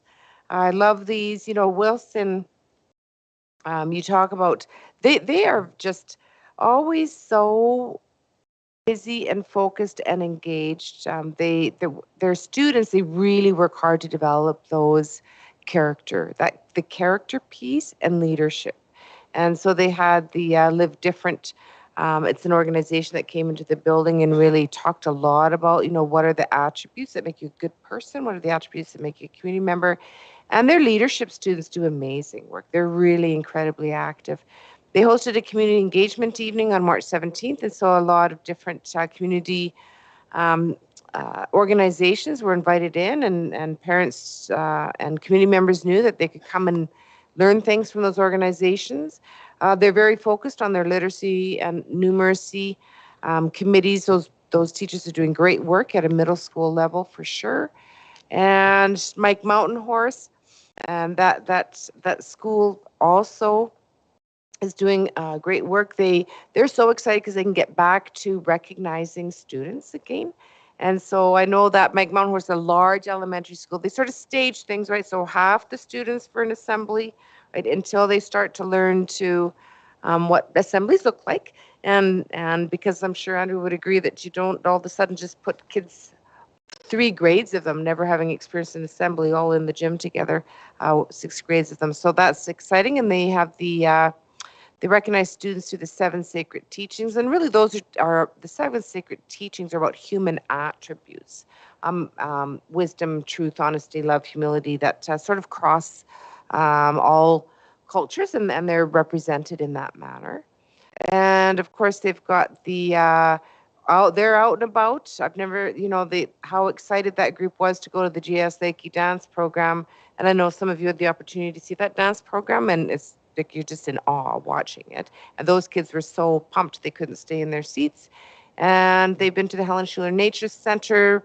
And I think some of you had the opportunity, or if not all of you, to go to their Learning About Lethbridge projects. It's a critical inquiry project endeavor that they do, and they've been doing that for a number of years, but they haven't been able to do it for a few years. And so where the students do a study, and they work with architects and city planners to decide what are some gaps in what's in this facility for in the city for facilities and programs and services, and then they're there if they're plans, and they're there, and you walk around the gym and visit with them. And so they've got some they had a cat restaurant there. One of the kids, I thought, it was really well planned out. And a dog restaurant, Christine, right? I mean, I know while through this pandemic, what do you think the average are of people who own pets? Like, it's actually quite astonishing, right? And actually it's funny because this little girl who had this pet restaurant said, do you know how many people have pets now? And so she's quite intuitive about her market audience. So that's the schools. I'll just keep going, Allison. Education, unless there's any questions about schools. Education Week, May 2nd to 6th. And it's the same theme again. Learning is the journey. And of course, Garrett celebrates activities on our website. And on behalf of the board, Leanne will be sending out baskets of treats, which are fun, to go into staff rooms. Yes, I was going to say we should.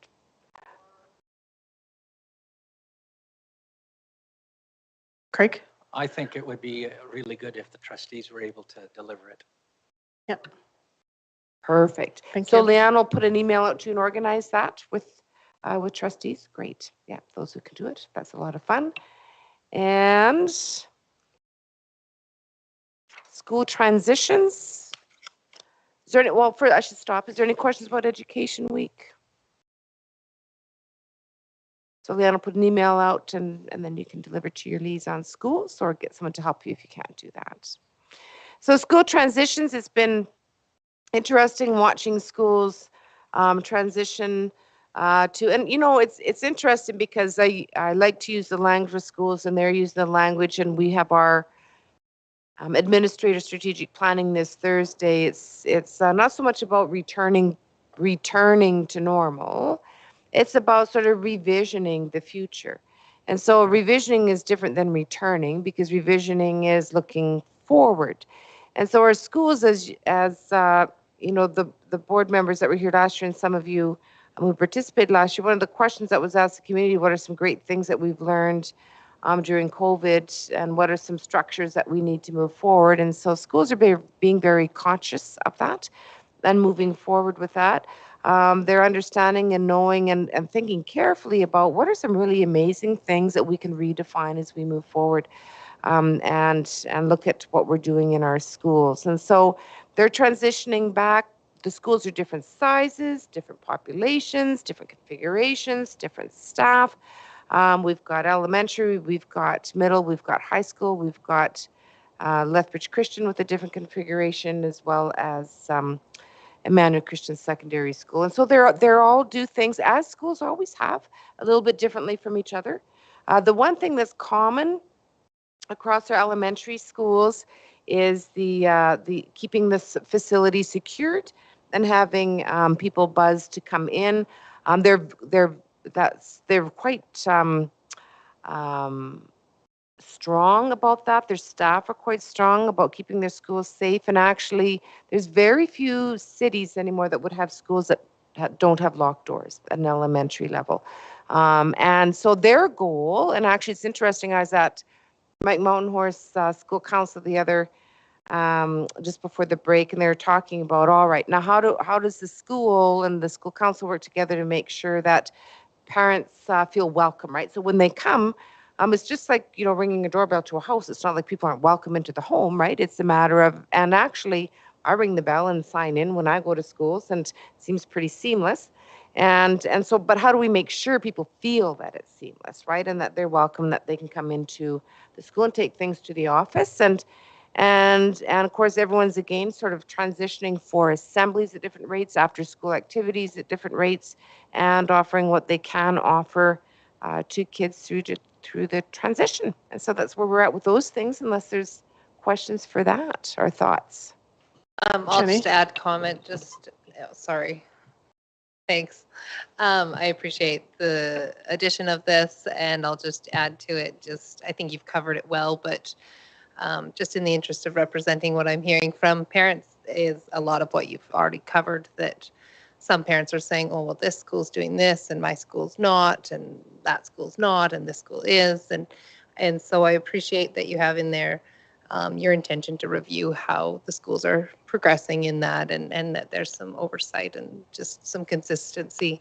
One of the specific questions I've been asked several times is, in the elementary schools, if parents are allowed past the office, like if they're allowed to visit their classroom. And so some, I think, have maybe experienced some limitation in that. I'm not sure, but that I've had that question a few times. So I'm just passing that on. And I could respond to that. One thing that we have to remember is that our schools will never all be exactly the same, right? Because that just won't happen, because they're different schools and they have different size populations. So site-based management, if you look at our policy, we've got amazing principals, and they will make decisions that are good at a site level. What's common across all of our elementary schools is a secured facility for safety. It's not about COVID anymore, it's about safety. In terms of parents going past the office, and actually it's interesting, because I remember asking Mike the other day and a few other people, was it ever common in schools you were at before that parents would just sort of, during instructional time, go past the office and walk down to classrooms? And that's not common practice. And so it's, and so if some parents are, well, that might be, but certainly the common practice is, and what I would consider good practice, quite frankly, for the sanctity of instructional time, would be if parents need to drop something off for their children, they would drop it off at the office, and not sort of go down and disrupt a classroom or instructional time to seek their child out personally. Now, there's always exceptions, and so it's just a way of, that's common. Again, that's common. That wouldn't be certainly a practice that I can think of in almost any school jurisdiction, where really parents don't just sort of, adults don't wander through the school and go down to classrooms to drop something off, right? Things are typically dropped off at an office, and then kids are called down at a break or lunch. And is that sort of what you mean? That hasn't been my experience as a parent personally, but I'm not sure I'm representing other people. Just saying, I haven't been allowed into their classroom. I'm not allowed in their classroom. I'm not allowed to, like, they are allowed at the office and they said, I want to drop something off at my child's classroom. I already talked to the teacher, and then the office staff saying, no, no, wait here, wait here, wait here. Kind of just experiences like that. So I think you've covered it. I think that it is a transition, and that parents used to go into classrooms. I wandered the halls of the classrooms like crazy because I was on my way somewhere to do something all the time. I was headed to grade 1 to do book exchange, and then grade 2 to read, and then kindergarten for special day or whatever. And so I think a part of it is that transition of parents typically volunteering in classrooms or things like that. And that's a transition, I think, back to those things still at this point, I think. And I think, one thing that the administrators talked about is the valuing of that volunteers. And so certainly they don't want parents feeling as if volunteerism isn't valued, and that of course those parents are going to be in the hallways and in classrooms, right? Because they're volunteering and spending their time to support teachers and students. And so, and the schools will progress more back into the swing of volunteerism, right, as they move forward. And I think some schools and some teachers, and it depends on the teacher as well, have moved forward more quickly or strongly with the volunteerism piece. And but I think we'll see, because I know that teachers love volunteers in their classroom because it's huge and it makes a difference, right, to being able to support kids. Craig. Yeah, I just echo that as a teacher in Livingston Range. The doors were locked even well before COVID, and parents had to ring the doorbell, come into the school, and if it was just to drop something off, they weren't allowed to go but if it was a volunteer, they would visit the office and then they'd be able to go up and volunteer. So it's normal practice throughout the province, I think. Any other questions? Okay. Thank you for covering all those items, Cheryl. Oh, calendar events. I always have something missing. What's missing this time?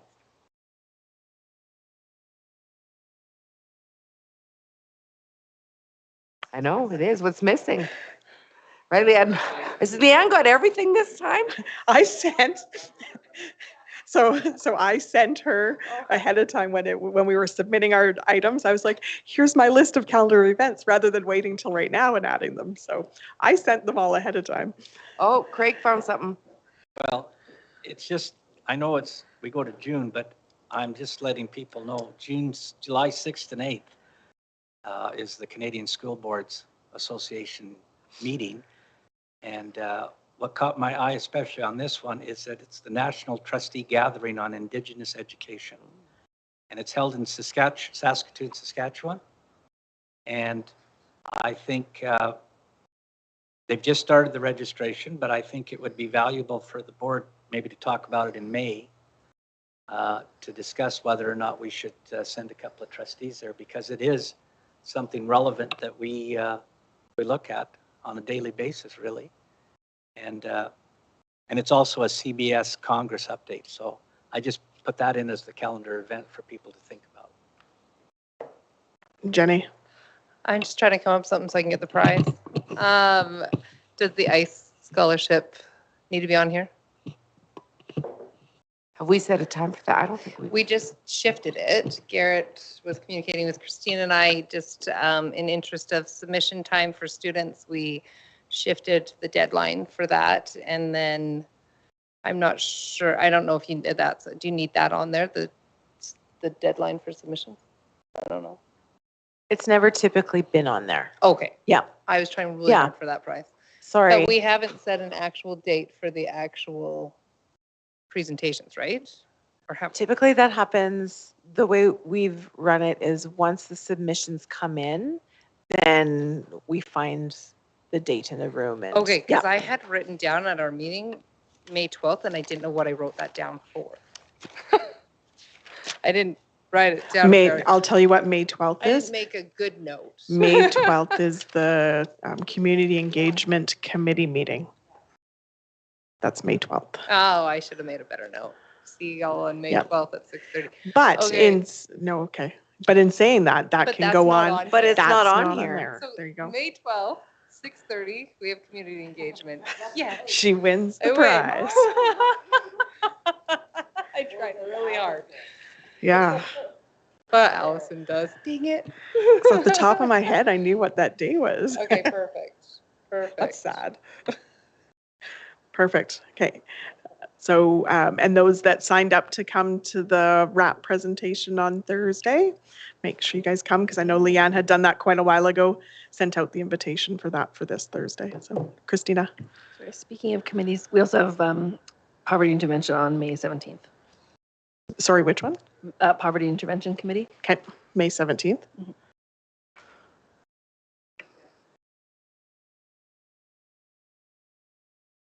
Okay, Andrea. We have Spirit of 51 on the 3rd. The secret meeting on May 3rd. Don't tell anybody. Perfect. Okay, I think that that's it for calendar of events. Thank you.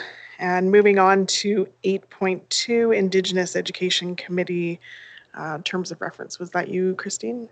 I'm just scrolling down on my agenda. Yes, I'll just find it in my, on. You're in the same boat as me, flipping Okay. through, right? I'll talk and flip. So on March 23rd, we had our Indigenous Education Committee meeting. And as per the changes our board made at the beginning of the year, this was the meeting where we were able to hold the conversation of adding a second trustee to this committee. And so they readily welcomed Trustee Andrea Chuck into the fold, and we were thrilled. And so I am presenting the terms of reference to be accepted as amended to include 2 trustees rather than 1. Excellent. Is there any questions? Okay, so you're making that motion? I move that we approve the Indigenous Education Committee terms of reference as amended. Thank you. Seeing no further questions, those in favor? And that's carried. Perfect. And next is Bill 15. Do we know where Mr. Craig? Oh, perfect. Oh, very good. Ah.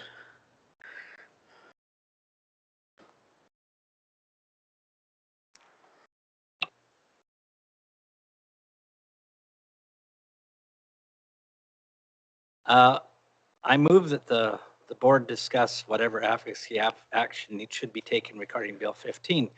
And the rationale behind that is the proposed Bill 15 removes the ATA's ability to discipline teachers professionally. The creation of a new disciplinary committee without ATA representation effectively changes the ATA from a professional organization to a union. Under current legislation, the ATA has exercised the ability to discipline their members for over 80 years. The current model is congruent with the medical, dental, and legal professional disciplinary committees. This bill will change the dynamics of how Alberta school boards or divisions interact and work with the ATA. Now, further to that, for a disciplinary process to take place in the ATA, there has to be a complaint. It can be done by a teacher, it can be done by a parent, it can be done by administration, it can be done by a teacher. Now the difference is the teacher has to inform the other teacher that they're going to take him to, that they're going to put forward a complaint about that teacher. I know that they've talked a lot about the situation in Calgary, but if you read into it, they disciplined the person, they sent it up to the minister, and the Minister of Education decided not to do anything or refer it to the registrar. Now the registrar in the Alberta government is independent, basically, of the minister. So if he gets a complaint or a number of complaints, he can investigate that, and then that's done through that process, which the ATA is sort of different from the ATA. My concern is if we go this route, I don't know if any of you have seen the agreements in BC, but in the past, our ATA agreement used to be about that thick, and the agreements in BC are about that thick. And because of that, it also takes a teacher is now a shop steward instead of a professional. And one teacher basically spends their time meeting. If a principal wants to talk to a teacher, he or she have to be there. There's just that, it just makes it more convoluted, makes it a difficult organizational thing, and it makes it a relationship between the board and the administrators and the teachers more problematic. Now, I'm not ready to maybe say we should send a letter right now. I'd rather see what happens, but we need to be ready to discuss what we could do if they pass it. Now, one of the things that I have researched in bills is that you can pass it in the legislature. And I'll give you an example. Barry McFarland back in the 1990s or late 1990s proposed a bill that would require all students to stay in school till 17. The bill was directed against the Hutterite and the Mennonite kids because he didn't like them. It was passed, but the royal proclamation was never given. That's one example. Now, my hope is that maybe Bill 15 might get passed, but never be given the royal proclamation. There's a lot of other things that are happening, with the leadership of the UCP. But I think it's valuable just to discuss that as a group and just think about what we could do if they pass that bill. And so I'd like to hear just people's comments. Mike? Craig, would you be interested in me just giving the board just a little bit of 30,000-foot view, dovetailing off what you talked about how the current system works? Yeah. Because I think there's a fair bit of information out there, and I think you've addressed a lot of it. So just so you know, we're talking about a very small percentage of teaching staff. We have really good, talented teachers. And here's the reality. The majority of the time, if there's a concern with the teacher, it's dealt with through the employer. That's the vast majority of cases. But there are some cases that could go to Alberta Education or to the ATA, just like Craig said. Just so you know, school divisions, if there's a serious situation in the Education Act, Section 218 of the Education Act, we have a duty to report that. We have to report that to the registrar, and then that goes to the minister. If it's something that could call into question their ability to have a certificate. And so the purpose of that is to make sure that the registrar understands when there's a serious situation and it isn't just dealt with by the employer and there's a buyout or something and nobody ever gets to address it from a certification perspective.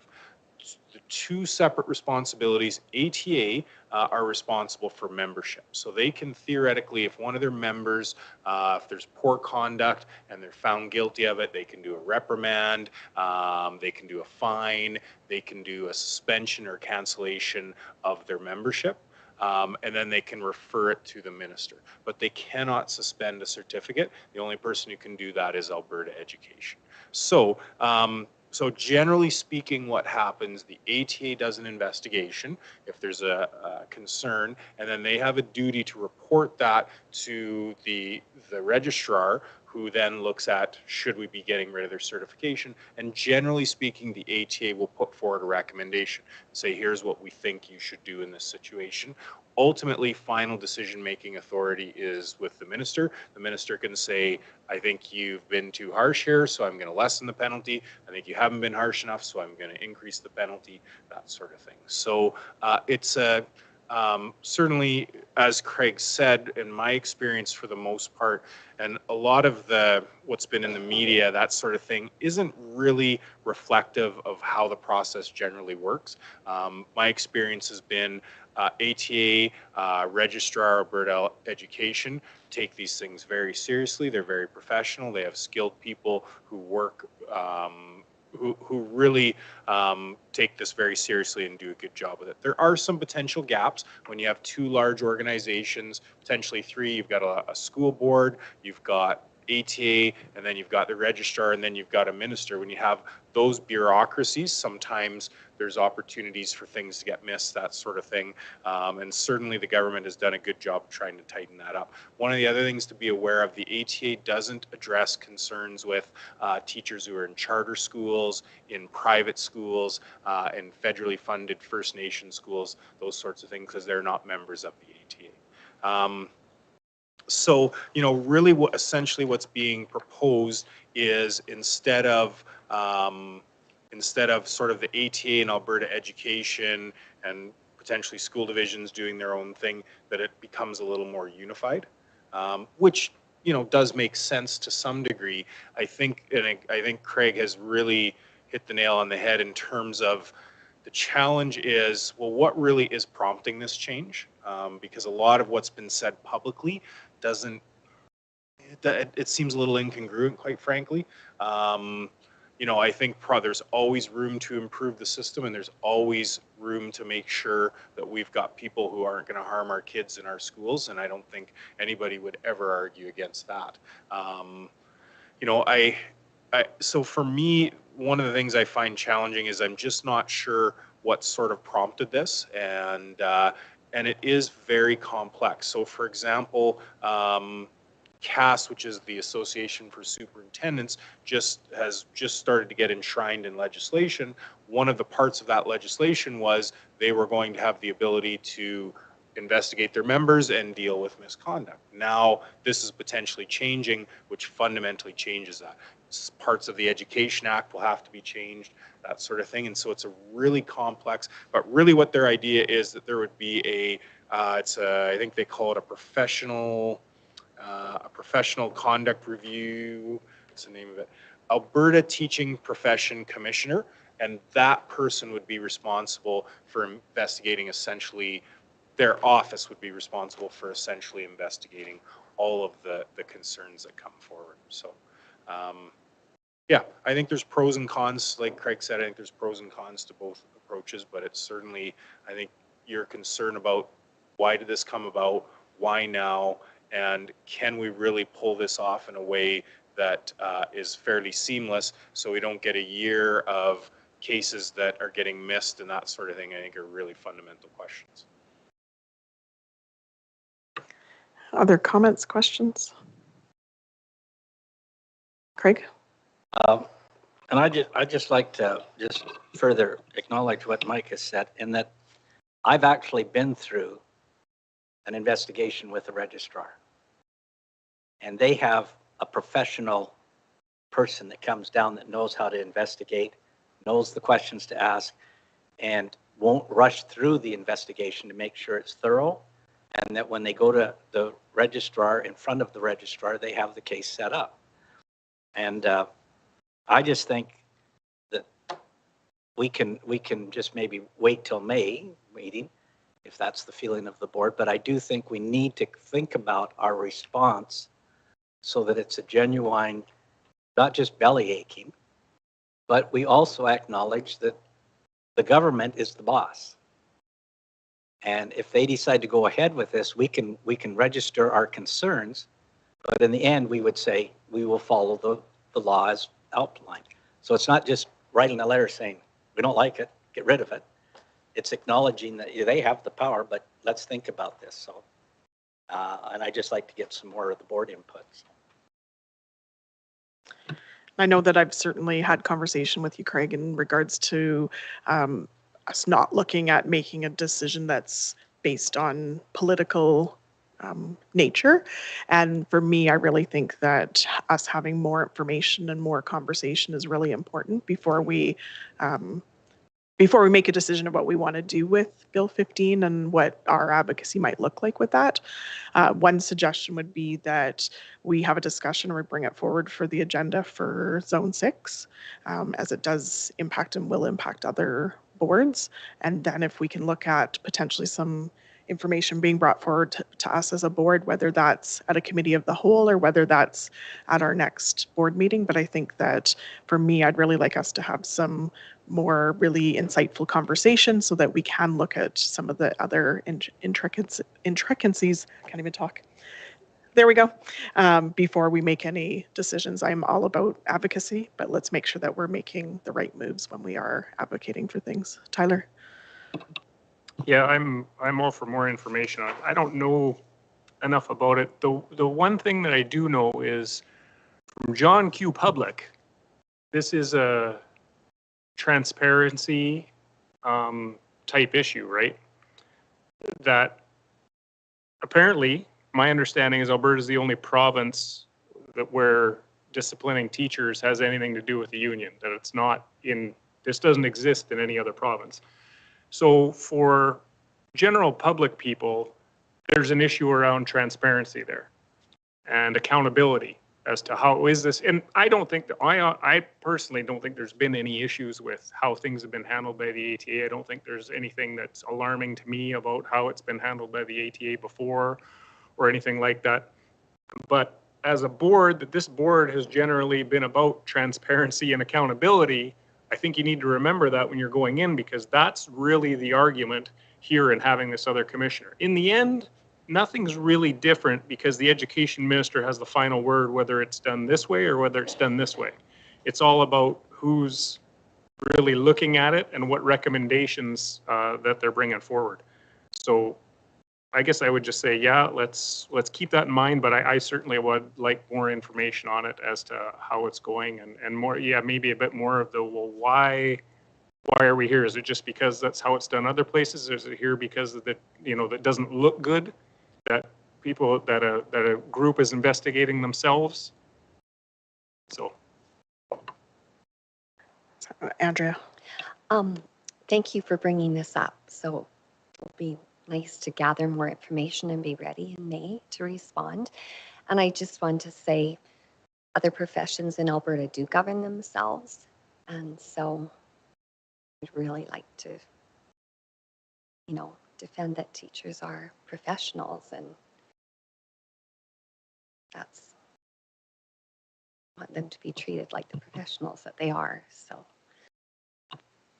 So in terms of action on this, Craig, are you okay that I'll bring it forward, request it to be added to the Zone 6 general meeting, as well as for us as a board to get more information so that we can discuss it more in the next board meeting? Yeah, I'm fine with that. Okay. And I guess we could leave it to the administration to get some more information on the bill and a better understanding of it and the complications. But yes, I'm quite fine with going to Zone 6 and our board meeting in May. Yeah. Okay, so we'll do those two things and bring it back in May. So thank you. Next is full-time kindergarten, Andrea.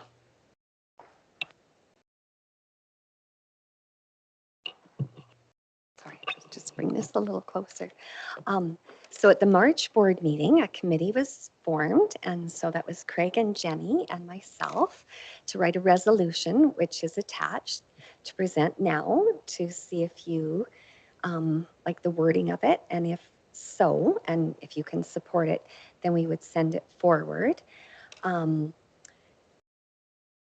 So I'll go through it first, and then I'll come back to the recommendation, the two recommendations that are there.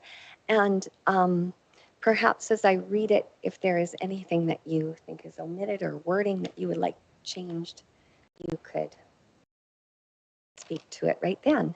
So position statement, fully funded, full-time, 950 hours, kindergarten for all Alberta kindergarten students, sponsored by the Lethbridge School Division.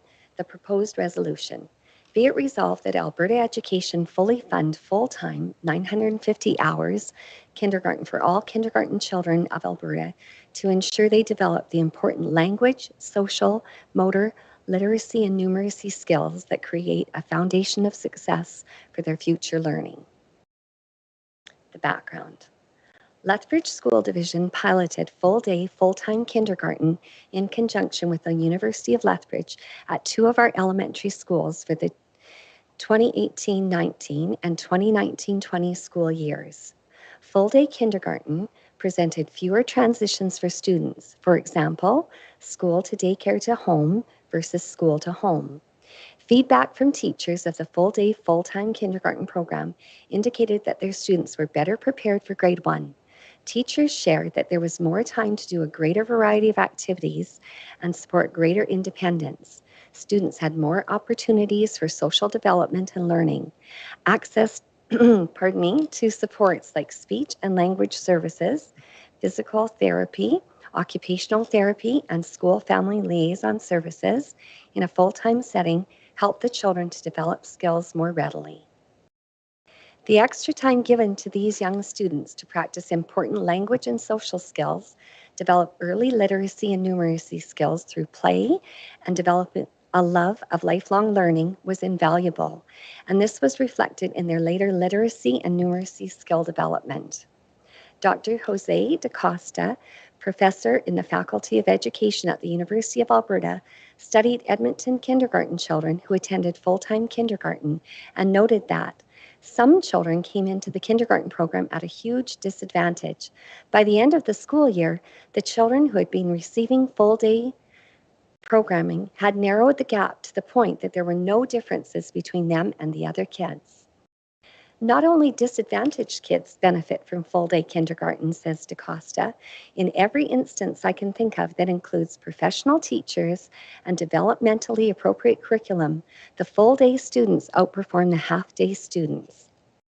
There is a growing demand for full-day kindergarten programs which benefit children educationally, socially, and nutritionally, but also provide more consistency for working parents.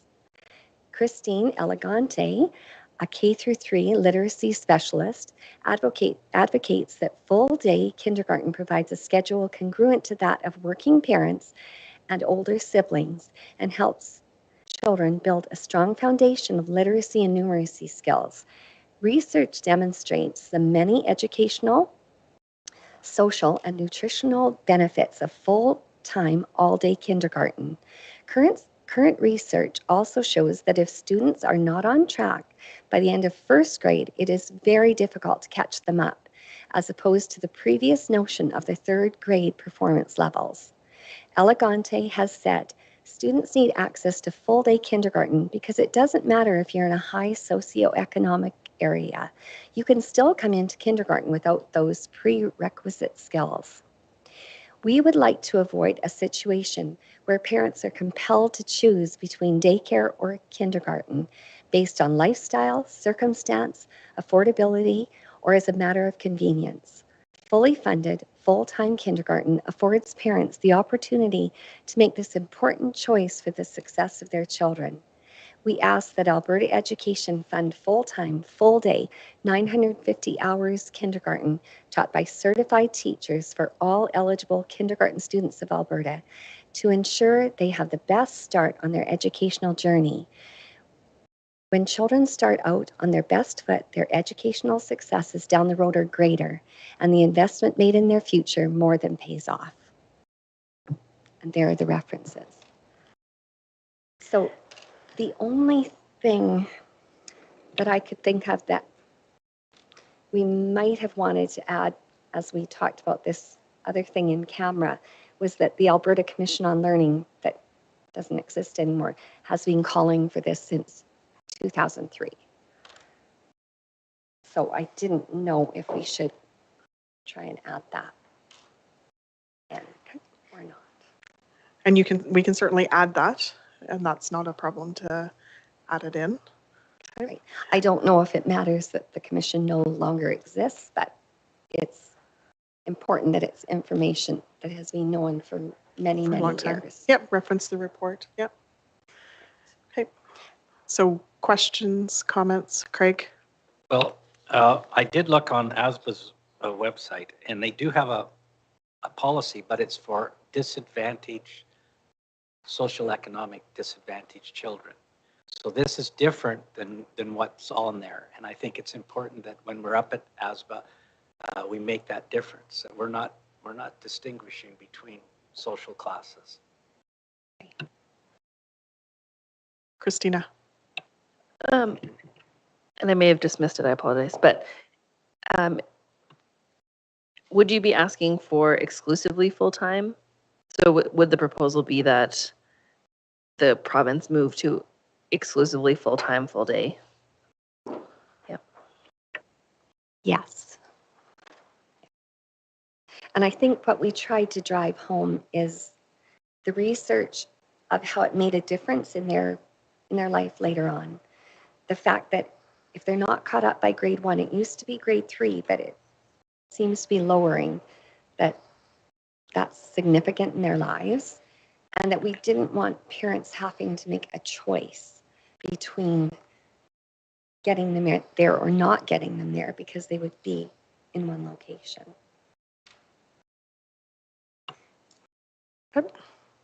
Any other comments or questions? Tyler? Okay, a few on this one. First is the ask is a lot. Like, it's a lot of money, money-wise.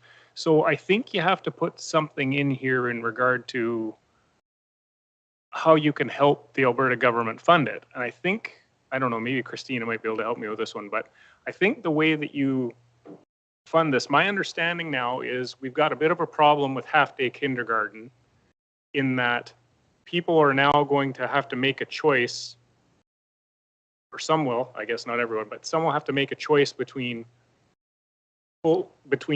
half-day kindergarten or full-time childcare.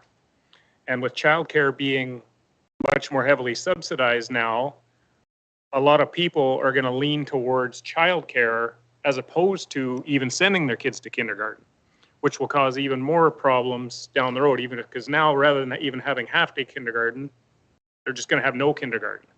They're just going to show up whenever, lacking more skills. So I don't know how to word this or how to do it, but I think we've got a bit of a problem here now in that the way that the government has set up childcare, it's almost to the detriment of kindergarten. And the only way to match that, okay, I'm getting a nod. The only way to match that is to say, well, look, why don't you give parents the choice between daycare or kindergarten and fund them here or fund them there, wherever you're going to fund them. So I think that's a way of, but I think you have to somehow make that point that, look, you're driving kids to childcare. Why not drive them to full day kindergarten? Because you're going to spend the money one way or the other. But this way, you're going to have, if you're going to spend it over here, why not spend it here where their educational outcomes are theoretically far better than what you're going to get in childcare? If that makes sense and someone can help me figure that out, or if I'm doing it correctly. Cheryl?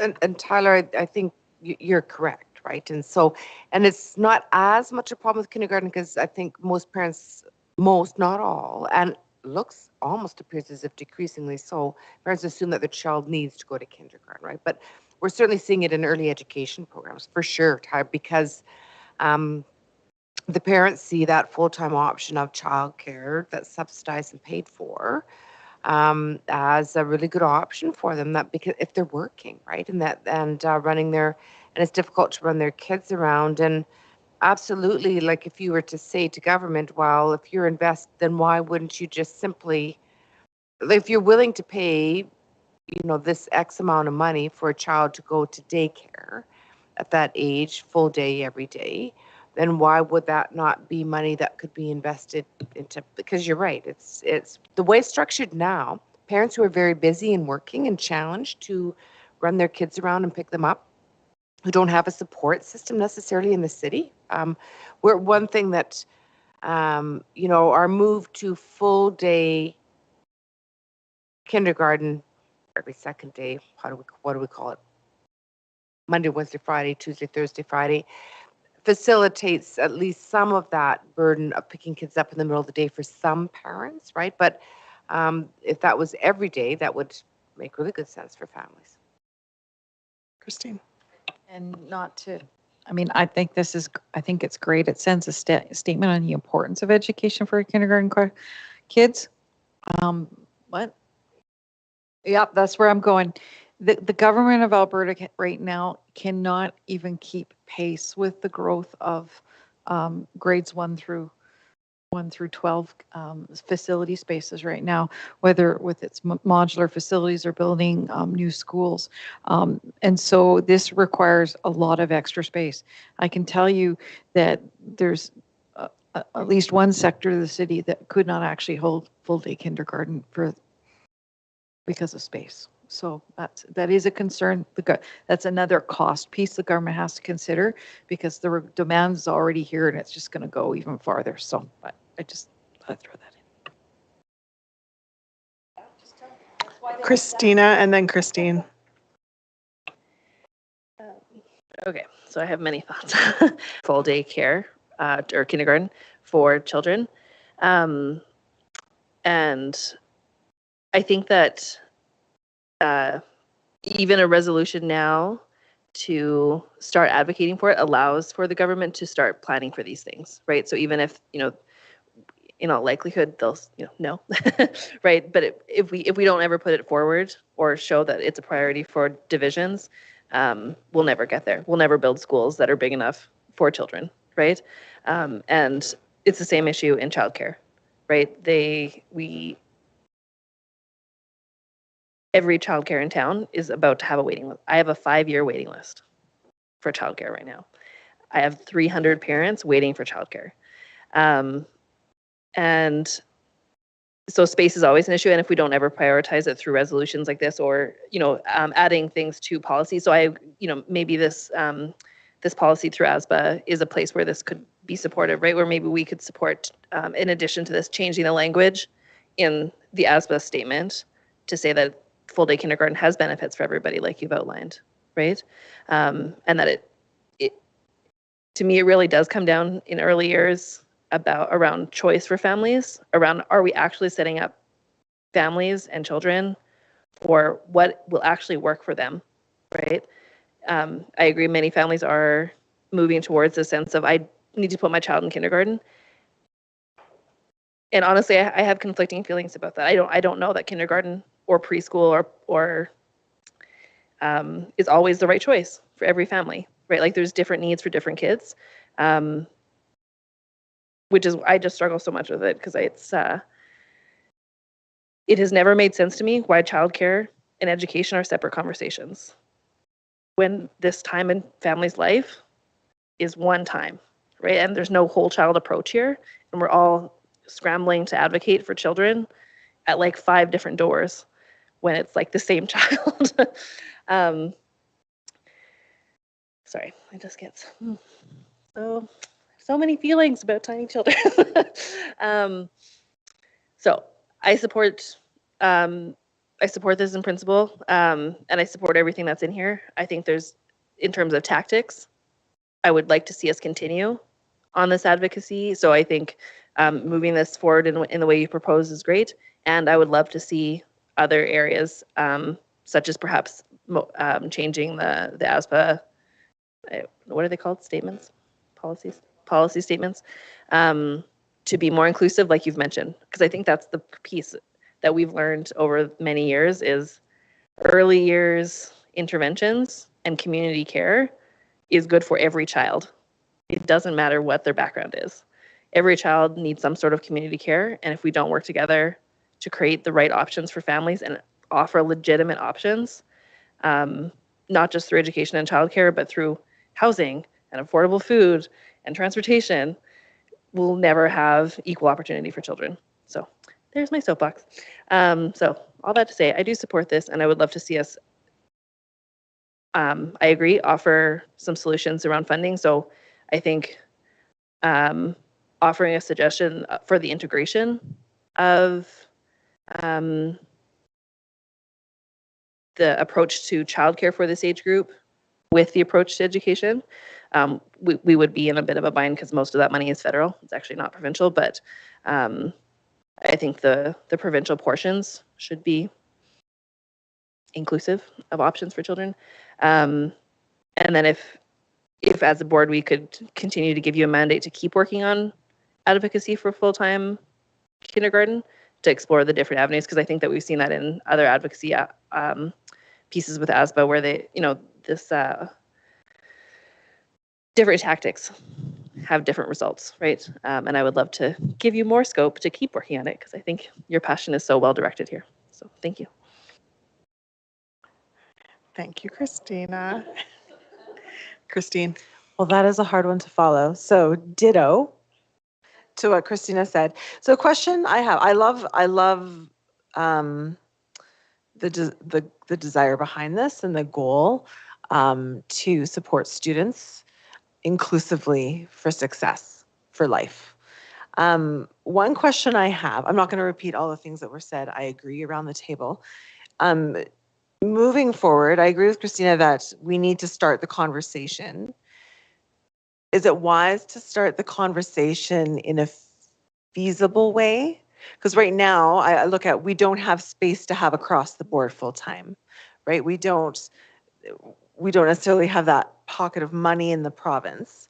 So do we want to start the conversation of allowing the choice and allowing funding for not just saying it's full-time across the board everywhere, but allowing us the choice to have it and funding that in pockets? I'm just brainstorming out loud. I know that isn't allowing equity across the board necessarily, but it's also allowing choice for families, because not all families would choose full day kindergarten either. I'm just throwing that idea out there just for discussion. Craig. Well, I really agree everyone's comments here. Can we actually just stop for a moment? It is Sure. past 5 o'clock. So I just want to, Isn't it 6 o'clock? 5 o'clock is 5 public o'clock's forum. public forum. So Yes, just want forgot to about that. confirm there is no public forum. Okay. Okay. Thank We you. did have a letter, though, that they couldn't make it, so I guess we'll talk about that later. Okay. I appreciate the conversation, and it brought me back to a book written by a former deputy minister of education in BC that said how we're failing our kids, and talking about combining it. I think we could make a friendly emotion to this, because I think the key is, let's not get ahead of ourselves. This is just going to ASBA. So I could make a friendly amendment that says we encourage conversation between ASBA and the various levels of government to coordinate their funding more efficiently to help children attend school or help kindergarten students start full-time kindergarten. And if Andrea's fine with that, then that would help us get that conversation started, is what we've talked about, because ASBA needs to have some direction. And I think that would give ASBA the direction needed to implement it. And it would also address Tyler's concerns and Christina's concerns as far as we've talked about. So I just make that as a friendly amendment if Andrea's in favor of it. Andrea? I appreciate all the points that have been brought up. And I'm just thinking some problems are not ours to have to solve. This is just the cut and dried. This is the ask.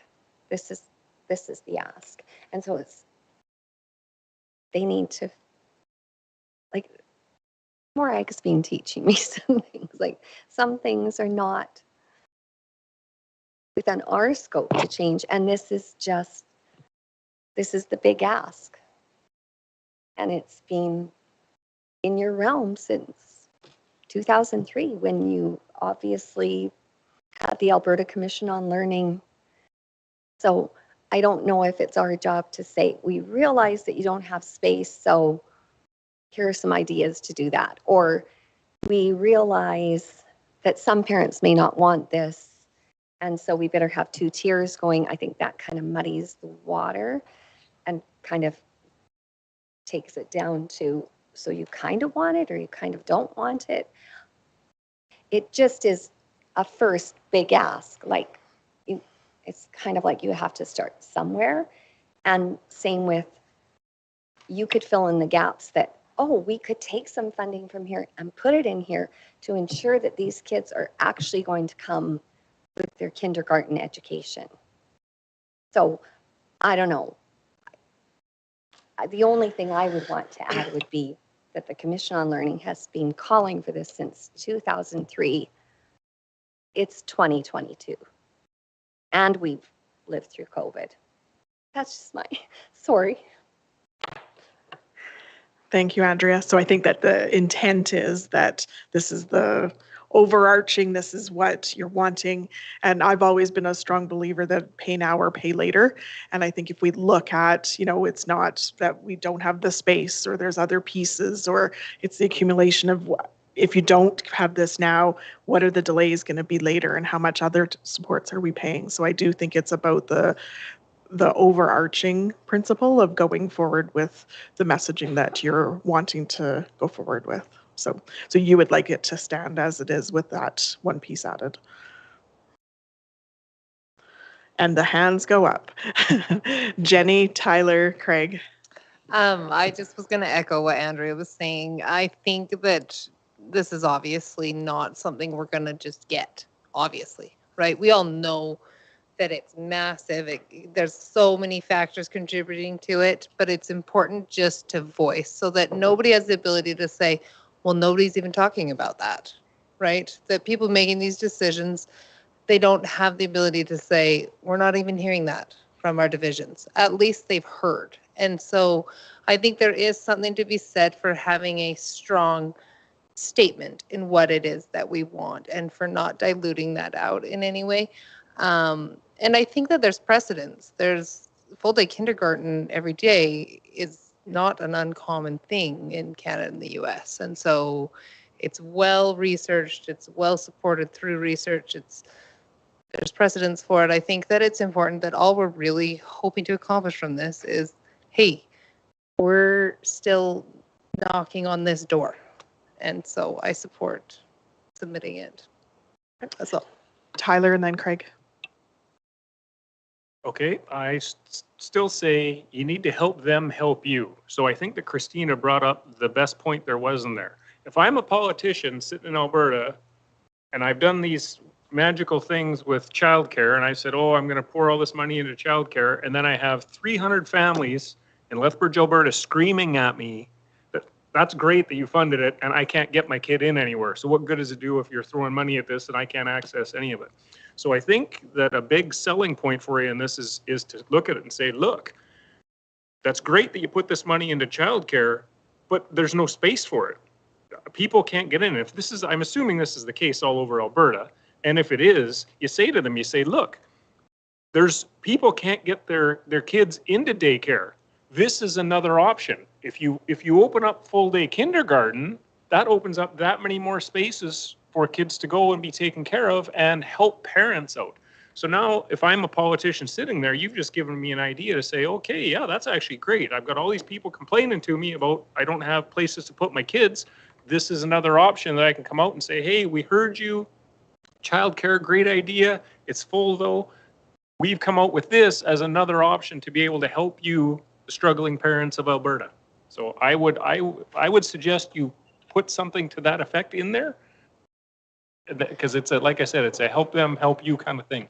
Okay. Andrea's taking a look, and Craig. Well, I've had lots of experience working on at ASBA and ATA at their ARA. And I can tell you that you can have the best motion possible. It can be passed, but if you don't force the administration to do something, it'll just sit on the books like the last one that they said we would like to see it. And so my view on that is just like you gotta push ASBA to do more than just say, oh, this is a great document, we love it, and then it'll just sit there. If you put in there, and it'll help Tyler and Christina's comment, that they need to start the communication with the government, with all forms of government, to develop a feasible plan for full-time kindergarten. I think that'll work. Because now you're not just telling ASBA, oh, this is a great thing. You're saying, you better work at it. And I've seen ASBA where in my 2 or 3 years that I've gone up there, there's been lots of good stuff passed and nothing's done. And so I just say to Andrea and the rest of it, we have to kind of push them. And I don't think it dilutes the overall arch. It's just saying, here's the thing, and here's what we want you to do. So that's how I put it. And So if we could write 2 more paragraphs in this and somehow get that out to everybody, the wordsmiths around the table, get that out by, before, it has to get there for the 18th. Has to get there long before the 18th. It has to get to other boards. To the other boards. Yep. And then if everybody, yes. or tonight after this. And then everyone read their email. So it'll involve giving that great idea, like, hey, your kid's not getting in. Her idea through her. Yes. Start writing. Can you start writing the paragraph? Okay, so there is consensus with going forward with the principle of this, with adding a couple of paragraphs to bring together that piece of the continued advocacy from ASBA in regards to the working together with the provincial government. So, okay, so we're going to go with that consensus, and that this will, just looking back at your stuff here, so it needs to go out. So how it works is May 31st, it has to be voted in by the zone, which in order to do that, it is at the May 18th meeting, which in order to do that, boards need 21 days previous to May 18th. So that's where our timelines are very tight, in that it needs to go out. Andrea put in here April 27th. So it really is they're going to work on it tonight, and by tomorrow it's an answer back by mid-afternoon, so that this can go out to all the boards by the end of the day tomorrow. So we're in consensus of that, Andrea, and I'll take one last comment. Well, I think even if we're in consensus, I think we should have an official vote on the motion in general, and then we can fix it and send it back out to everyone, and if everybody agrees, then it's already done. Because I think having a motion is better than a consensus. Okay, so would you like to make a motion, Andrea? I motion that the board, just a minute, approve the attached resolution with 2 amended paragraphs, so it can be sent out to all Zone 6 boards on April 27th, as well as to Zone 6 Director Brad Toon. If passed, that it also be added to the May 18th Zone 6 agenda for the boards to vote for the draft resolution to go forward to the 2022 ASBA Fall General Meeting. Any further discussion? Those in favor? And that's carried. You're good with the wording there, Leanne? Okay, perfect. Thank you, everyone.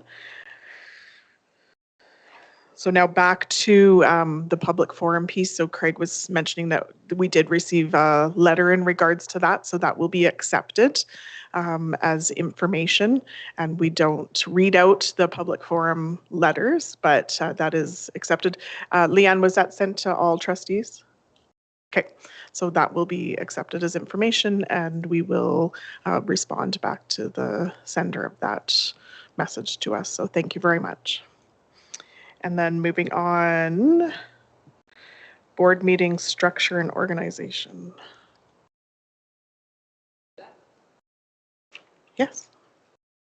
I was skipping down to it to see which one it was. You're good. Go ahead. So that one's mine, and I just, here we are, what are we, an hour and a half behind? Hour? Where are we? I don't know. Regardless, we're at least an hour behind. And so I was just looking at things and looking for increased efficiency, really is all I was looking at. And sometimes, like, we had some really good presentations in here, and I sometimes feel like we are ramming in a lot and a little bit overwhelmed by information by the time we get to the second half of the agenda.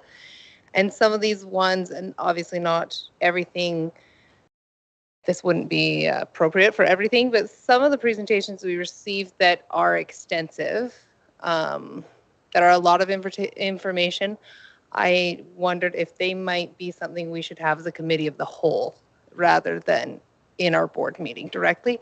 So ones that maybe don't pertain directly to governance and are more information for us, or more of a report, or even like when we learned about the different resources that we're using in our classrooms, that was really good. And I think that some of us might have even had more questions and things had we been able to. And so my thought, and I know we've talked about even moving one of our budget reviews to its own committee of the whole. And so we've talked about this a little bit, but that's what this is. And that's why I put it in here, is that we just look at the idea. And today we didn't have a long presentation or anything like that, but that sometimes we can look at what is going into the agenda and consider whether some of these presentations to the board are something that would be better, given the attention they deserve if we do it as a committee of the whole, rather than restricting it to half an hour or so in our meeting, or 45 minutes or an hour of our meeting. So that's what I put here, just to get the thoughts from the board on that. Okay. Any discussion? Tyler? I'll just make 2 points. I think that might work sometimes. It might be pretty good. The things we need to consider are when we do presentations by division staff, those generally occur earlier in the meeting so that they're still within staff's workable hours. So I don't want to create, basically what I'm saying is I don't want to have us create a committee of the whole at 5 o'clock and then have someone come in after hours for outside of their regular workday to be presenting to us. So that really isn't going to work.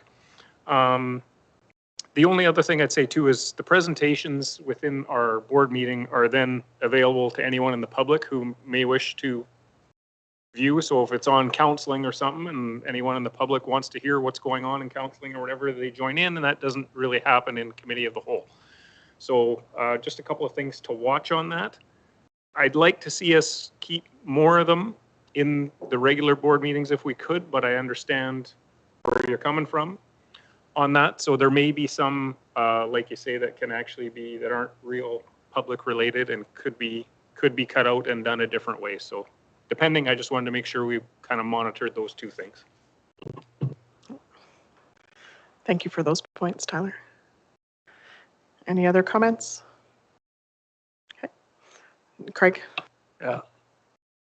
You made some good points, Tyler, and I think as a board, we could look at it at the start of a year and say, we'd like to have more information on these during certain times, and we could have a committee of the whole every, 2 weeks before the board meeting from 2 to 5. I mean, it's doable. I mean, a lot of boards do that.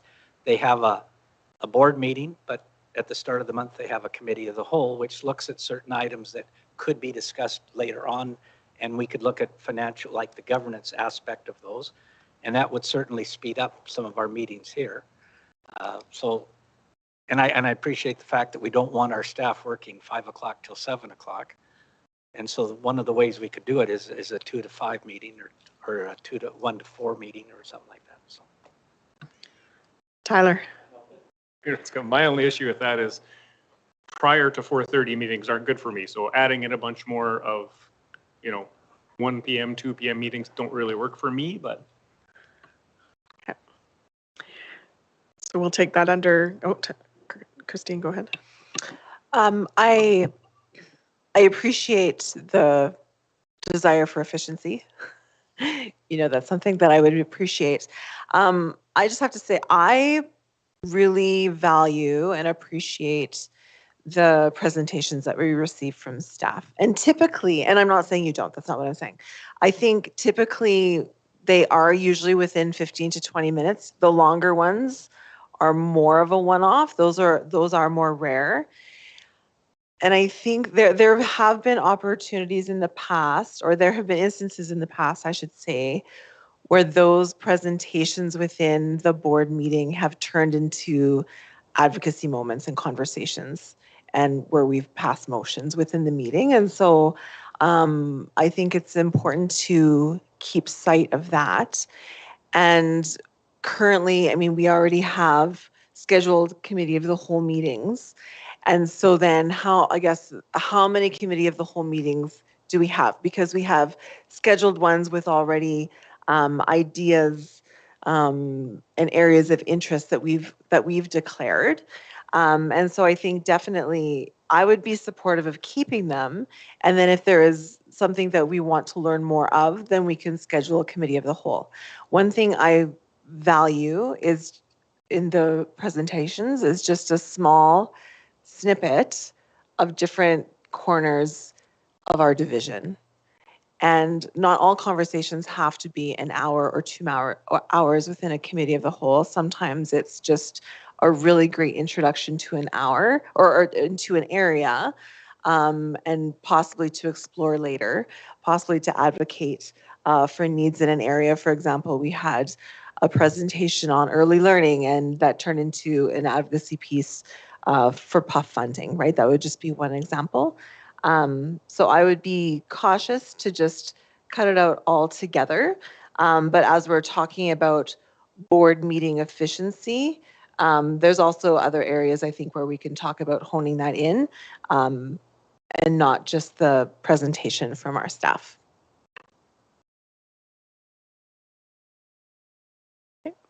So with that, we'll take that under consideration for our planning of meetings. Thank you. Moving on, next is 8.7 policy item that was added. Can you turn your mic on too? Thanks.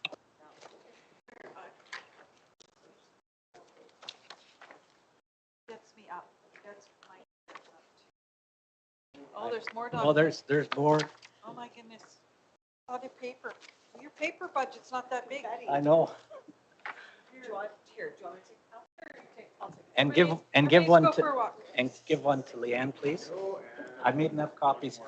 Leanne, I made enough copies for you, so.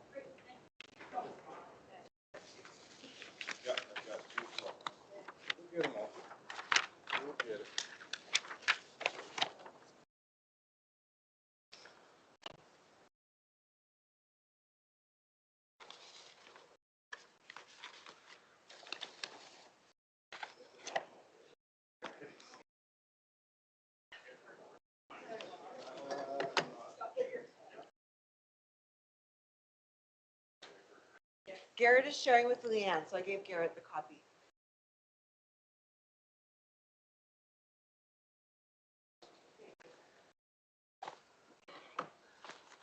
Okay, and Leanne, if you could pull up policy 204.2 and 204.6 up on the screen, that would help.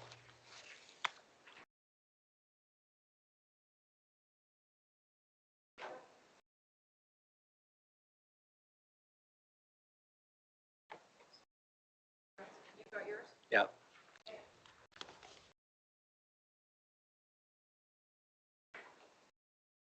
Okay.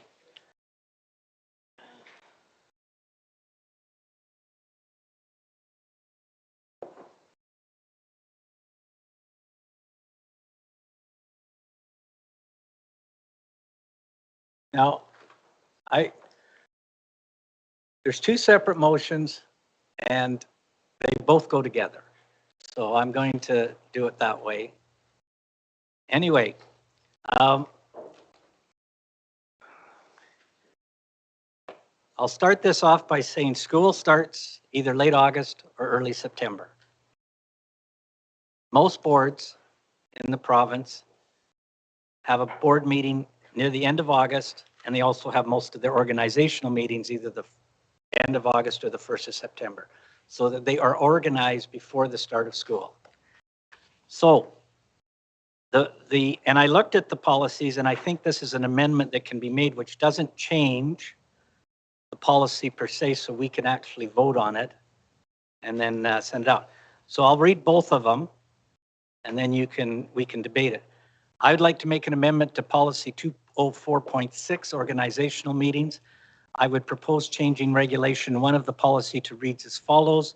The organizational meeting shall be held in conjunction with the regular meeting of the board in August. Rationale: school starts either at the end of August or the first part of September. The board should be organized with the executive elected, committees chosen, and schools allocated at the start of the year at the same time as school starts. A number of boards have their organizational meeting at the beginning of the school year. I feel this would help us as a board to become more effective in our governance role. And then I look further down. I would like to make an amendment to policy 204.2, regular board meetings. I would propose to changing regulation 3 of the policy to read as follows. Regular board meetings shall be open to the public and shall normally be held once a month, except for July, when there will be no regular meeting, on Tuesday afternoons and beginning at 1. Because we've changed the time of our meetings, but we haven't changed it in the policy. So that's the reason 1 o'clock. again, this would allow us to have an organizational meeting as well as a regular meeting at the start of the school year. By doing this, I feel this would help us become more effective. And since our meetings are always the fourth Tuesday of the month, this would actually help us be more prepared for school when it starts and be ready to go. And like right now, we make a change in committees in October. Well, what happens if we change committee people? You know, in the middle of already in October when we started school in September, and you could have some committee meetings. I just think it makes us more efficient in our governance and makes us ready for the new year with our students and administration. Cheryl and then Tyler. Just a logistic question, Craig. So on the years where there's election, would it be accepting the years where there's an election for October? Have you already got that? Okay. For organizational meeting is what I mean, right? So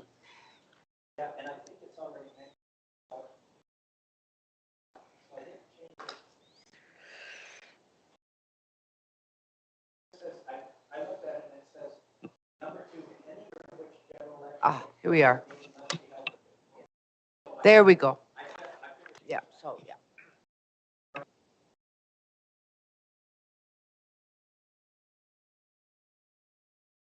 Tyler. I would just say that being that this was just brought up, I would need more time to review it, and I don't have the information I need right now to debate this, so I make a motion that we table this until the next board meeting. Okay, discussion on Tyler's motion. Jenny. I'm not done discussing Craig's motion. Okay, so do you want Craig me to didn't respond? make a motion. Oh, okay. Yeah. Oh, had you?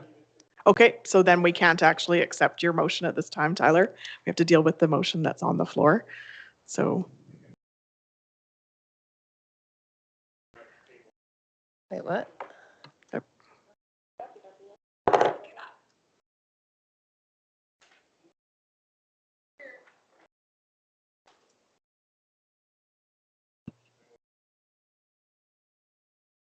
It's like an amendment. You have to vote on the amendment or the Right, second okay. one before you talk about the first one. Okay.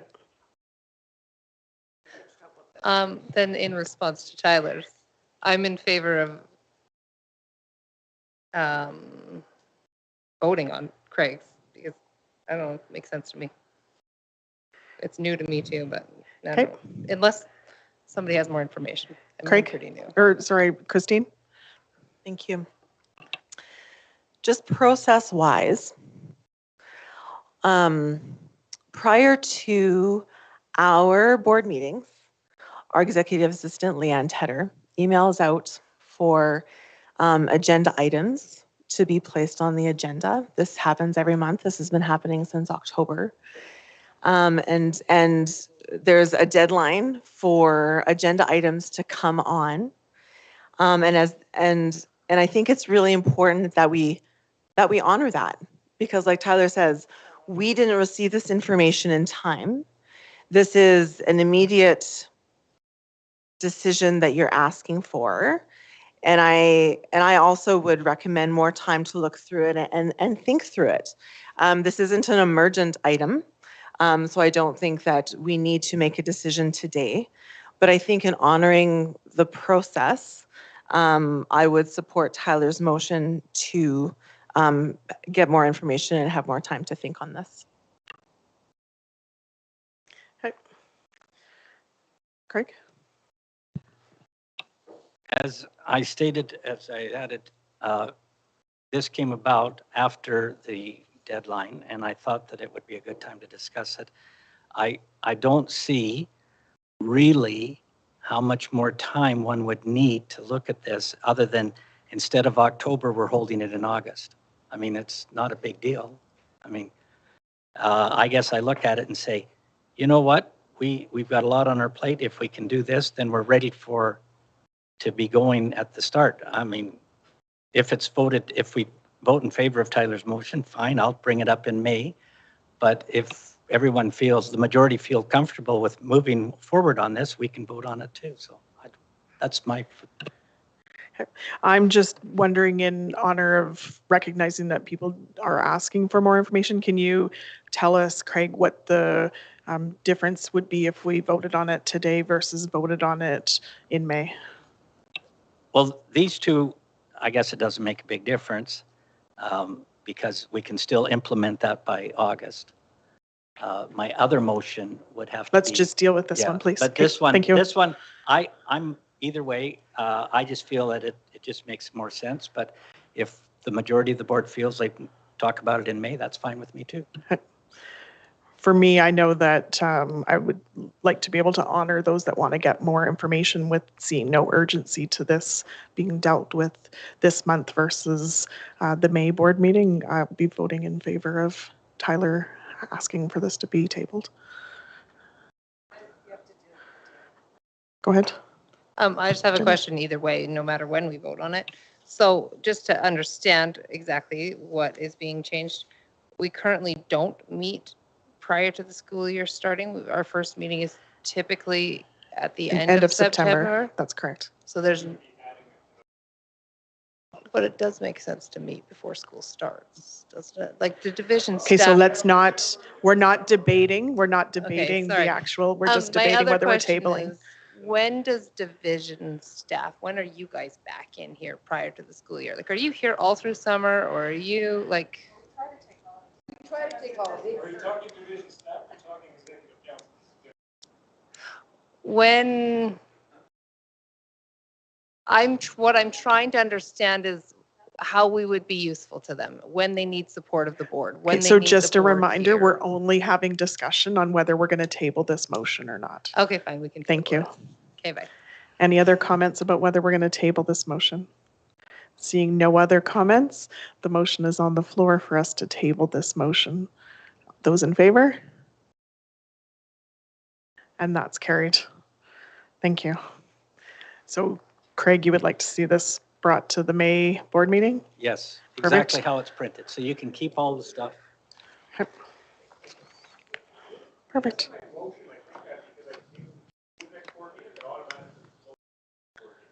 Perfect. Yeah. Okay. Yep. Perfect. And Tyler, is there specific information that you feel that the rest of the trustees should get or anything?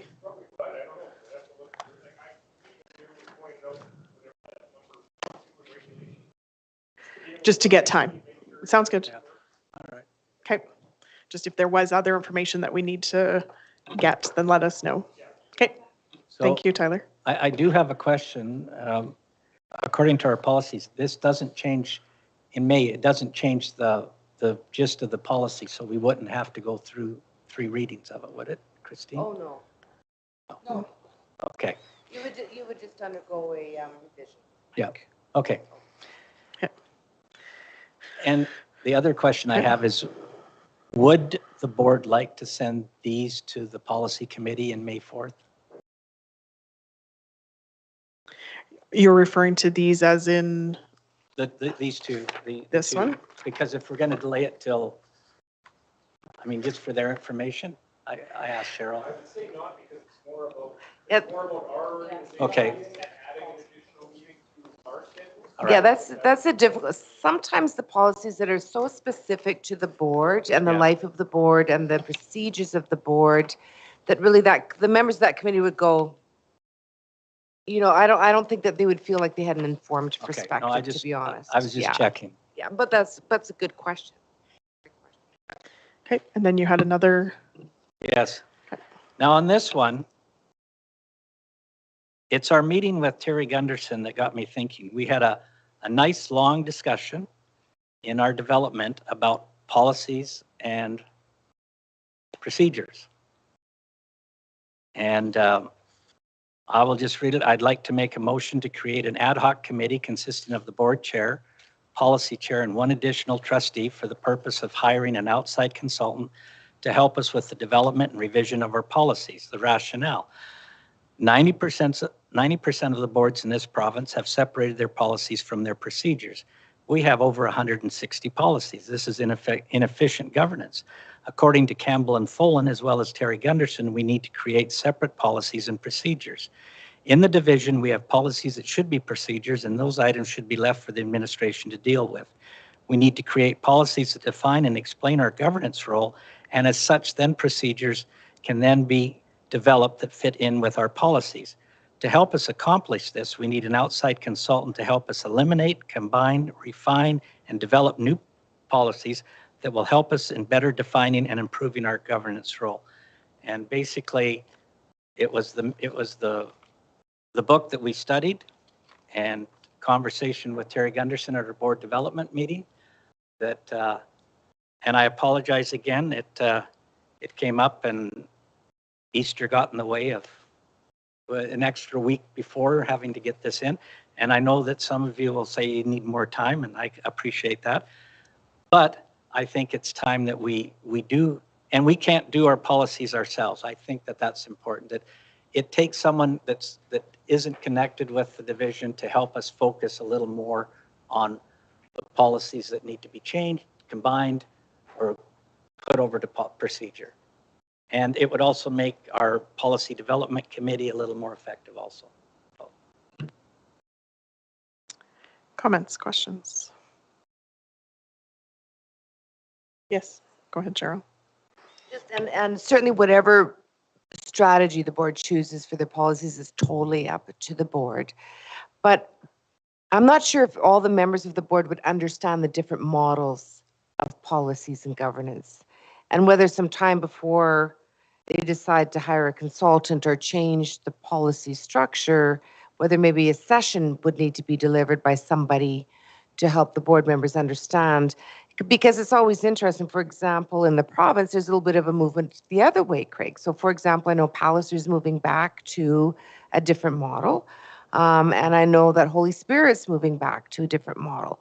And so, you know, and then this is moving towards the kind of model they have. So I think understanding the pros and cons and the structures of the two models might be helpful for the trustees to before, and I'm just recommending that policies are really, really critical. And so when we say we're going to hire someone to do what though, before the board decides on what sort of model they want? Or are you hiring a consultant to review and make decisions about the model first and then moving forward? I'm just saying because models do make a significant difference in the work of a board and governance. And so one of the, I know of Holy Spirit, for example, right now, one of the things that they talk about there is that the board wants to have greater involvement. They don't, because it's very administrative decision-making grounded, right?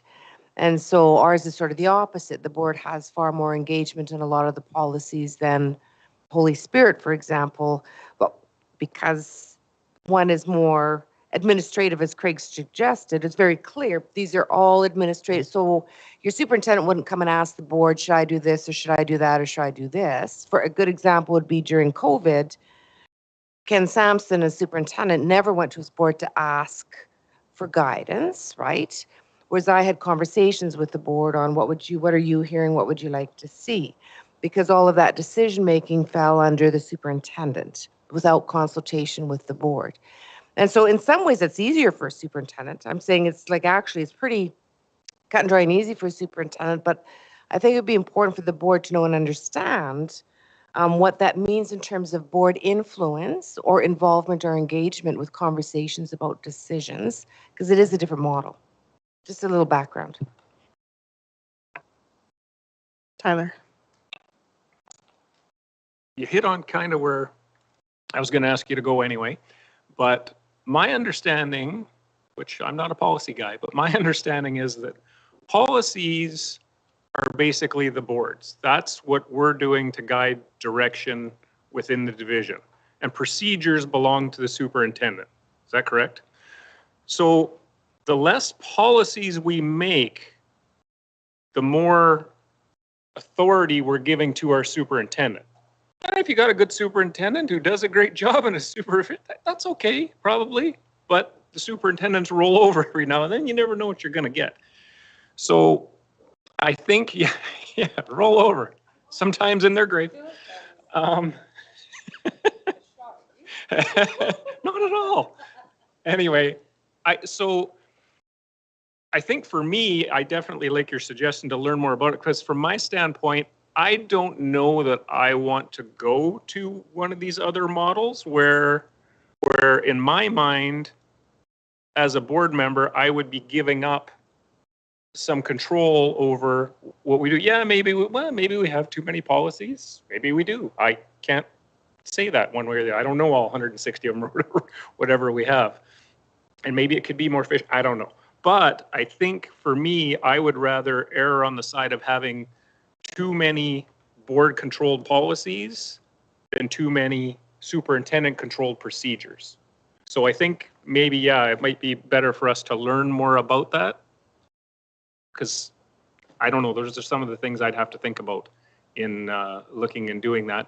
And I guess the other thing I would say is, well, we got a lot of irons in the fire already, and this is one more that for me wouldn't be urgent. So it might be something we could push off to a following year or something. I don't know. I just throw that out. Maybe that's not the will of the board, but I think we got a lot of irons in the fire as it is, and that's just one more thing to add on at this point, which I don't know that it's that important at this particular moment. Christina. So I'm glad to finally see it on the agenda. I know it's been important to you, so it's nice to chat about it. And I know at our board development, I was the one who said, like, maybe let's put this to a board meeting so we can have a chat. So I appreciate seeing the rationale, and as always, the excellent chart. So good. Always so well researched. So I would like to have some time to put this on the next board meeting's agenda to have a fuller conversation. Because I have a couple questions that maybe you could provide us some answers in the meantime. One being, so for one of our policies for policy development, 203.1, says that we're committed to developing policies in consultation with those who will be impacted by them. And that's one that's really important to me. And so I'm curious how you would see this ad hoc committee reflecting that policy as well. Because I imagine it's possible. I would just be curious your thoughts on that. And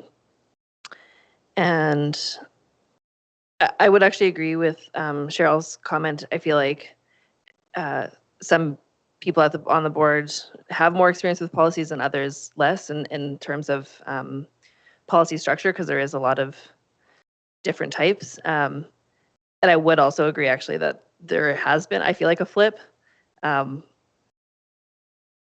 that many other boards are also having this conversation, not at just a school board level, of do we separate the policies, do we put them back together? And I feel like I would like a bit of time to read about that. And I'd be happy to, I can do my own reading and I can share that out even to other board members. So I was wondering how you would feel about putting this officially on the agenda for next time. Because I don't want to rush through this important conversation. Jenny. I appreciate what's been said by everybody and agree with a lot of what's been said. And I think along those lines of, I really don't have enough experience in understanding a lot of this, but I also appreciate the idea and suggestion of somebody else facilitating that further learning rather than just doing my own reading, because I've done a lot of reading and I still don't understand a lot. But I have, as I've done a lot of reading, I say a lot of reading because we have a lot available to read. And so the fact that we have so many policies that we are responsible for, we're accountable for, and we don't know what they are, to me, that's concerning that we maybe could clean them up a little bit. Maybe we could consolidate some of them. And we don't necessarily as a board need to be involved. We're always talking about overstepping. We don't need to be involved in the little details and the nitty gritty. And we just need some good, well-formed general policies, because then they should be formed in a way that any superintendent, no matter who's rolling over, it has the tools and the direction to perform well and to create good procedures. And so I do think that we do. I agree for sure. In my limited understanding of things, I certainly agree there is a lot of information here, and I agree with the idea of cleaning it up, reviewing it, consolidating it. And I appreciate the idea of having someone or somehow a facilitating of further understanding so that we can do that well. Because I think you're right. I think that we're new and we have a lot of questions and a lot of learning to do. And so there's my thoughts on that. Thanks. Craig, are you okay if Christina goes ahead of you? Okay, go ahead, Christina. Yep. I just have a clarifying question. So we have policy, and then many of them have this sort of regulation section on the bottom half, which I think you're sort of where we're currently considering like the procedure piece. Is that right? Yeah. Are there also additionally external procedures that we don't see? So there's policy and then regulation. You're saying internal procedures that we don't see? Yeah, sorry. Yeah, internal. Internal procedures in addition to this, or like guidelines, or is there another additional document that would reference the policy? No, right now what we would have is we have the policy. So if we take a look at organizational meetings, for example, right, it's got the policy statement and then the regulations. And so that's the board. So all policies that have policy and regulation be the board. So yeah, let's open, there we go. So if you take a look, for example, we've got, if we, you know, a lot of those are just, especially under governance, because that's section 200, right? Or those are mostly board policies. Let's go down to a student or a section, Leanne, or yeah, let's go to students. That's a good example. So students, for example, if you see let's look at school choice. So the policy school choice is that's governance related. Now I would absolutely, I think that Craig's correct in the sense of over time, some of those policies have started to really move strongly into administrative procedures, right? Absolutely. And I'm thinking that, and I would concur that with both Jenny and Craig as the superintendent, that we really need to do some cleanup in terms of policies. But I just think it's important for the board to understand what cleanup they want to do, right? And what model they want to use. So if we look at school choice, for example, so if you click on the policy, Liam, this just helps to make it clear. So there's the policy, there's the regulations. Now, you know, the regulations in this get like really detailed, right? And really that's not necessary. And this, I think what Craig's saying is, you know, you look at that, look how detailed that is, right? And really, because is it the board members who are alternative schools? No, we, you know, myself or Morag or Mike look after making sure that our alternative schools have admission procedures in them. And so if you go back then and then click the, see this model is okay. The model itself works if you keep the policy piece clean, and that should move down into procedure because there's the procedure. So if you click on school choice, it just really says a whole bunch of things all over again, to be quite frank, right? Like this policy frustrates me a little bit because really I have to go, as the administrator, I have to go to the policy to really do the administrative work rather than to the procedure. So really there's a bunch of stuff that should be moved out of that policy into the procedure, and that procedure and policy merged right into a good solid procedure. That doesn't mean if we go back to the table of contents, Leanne, and so that doesn't mean necessarily this model is flawed. Do you see what I'm saying? So because actually as a board, you might still care about having some governance oversight over school choice and what that means for your public getting input into, but that policy, how it's written, I would agree with Craig, like, oh my goodness, there's all kinds of administrative things in there, right? And you see that all the way through. The student ones are the worst, as well as the program ones. In terms of merging those, and over time, not to blame any policy committee, but over time, out of good intent, details have been added to the policies that are really administrative. And so if you go down to the programs, Leanne, so yeah, there's a whole bunch of those that are like, oh my goodness. Education program, we've got the same thing happening, right? And so some of them are nice and clean. It'll give a policy really that the board would want to think about on a cyclical basis in terms of, well, gee, what is our, if we click on early childhood services, for example.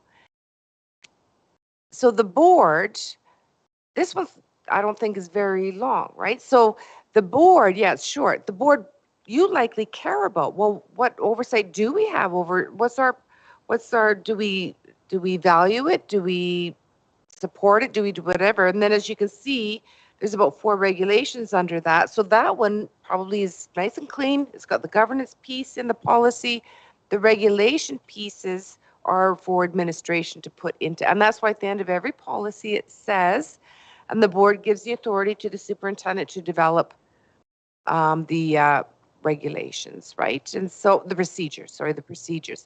And so, but boy, Craig's right. Like we've got a lot that it's, oh my goodness, right? And so it's, but I think moving forward, so I don't think there's any question we have to do policy cleanup, but moving forward, the real question for the board, all of you, will become, what model do you want to use, right? Because then once you know your model, then you know what you need someone to do. Christina. Yeah, and so just as a follow-up for that, so thank you for that. I appreciate it.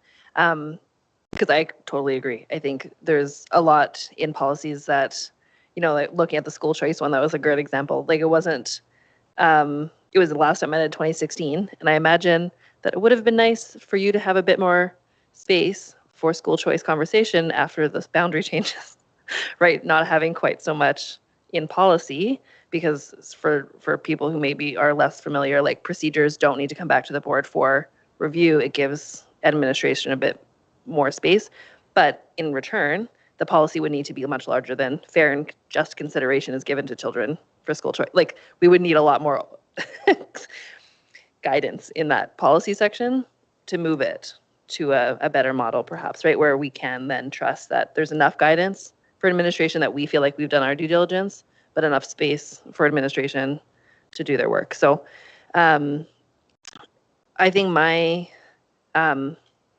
I would be comfortable with the committee, but not necessarily with the wording of for the purpose of hiring an outside consultant. I think that may be like horse before the cart. But I'm not opposed to like actively working on policy review outside the policy committee. Mike? I'll just be very quick and echo all those sentiments. And I've worked in school divisions with both models. And that's one of the things that sort of struck me when I came and started looking at the policies, is you could tell that over time, the policies drifted into some procedure stuff. And like, if you look at, you know, when we were showing those up there, we've got policy, procedure, exhibit, form, appendix. There's probably a couple other things. And what exactly are all of those, and what's the, you know, what's in a, and yeah, exactly, what's the model? So I think there's definitely some, but I agree with the conversation that's had here. It's really important for the board to be very clear on the pros and cons of both, because I've seen the policy procedure model not be used effectively and actually create more issues, and I've seen it be used highly effectively and be a really efficient way to run. So. Sounds good. Christine, are you making a motion for us to extend past 6 o'clock? That can be my part A. Perfect. Certainly. I move that we So- move past 6 o'clock. Those in favor? And that's carried. Go ahead with your comments. Okay. I think this is a valuable conversation. There's definitely a lot of learning that needs to happen by all parties around the table, and not just learning about our policies, but the understanding of, and I think even us as a board coming together and forming what we want them to look like as a cohesive group. So my suggestion moving forward would be, this is a long process. It is. It's not something that's going to happen within the next few months. What I would recommend, I don't know that I would move, don't need to move, but is that we would take the time to have those educational evenings together, those meetings where we can learn about the different ideologies of policy, right, within groups, have an opportunity for conversation together, as a group to say, what do we want our policies to look like?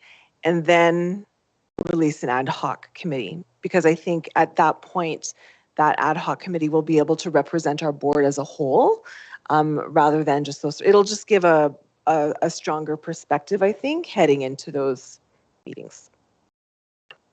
Jenny? Quick question. What do we, who do we learn from? How do we do these? Is this what you're talking about, bringing in? Do we have an expert come, or is that what we do? Is that what we're talking about?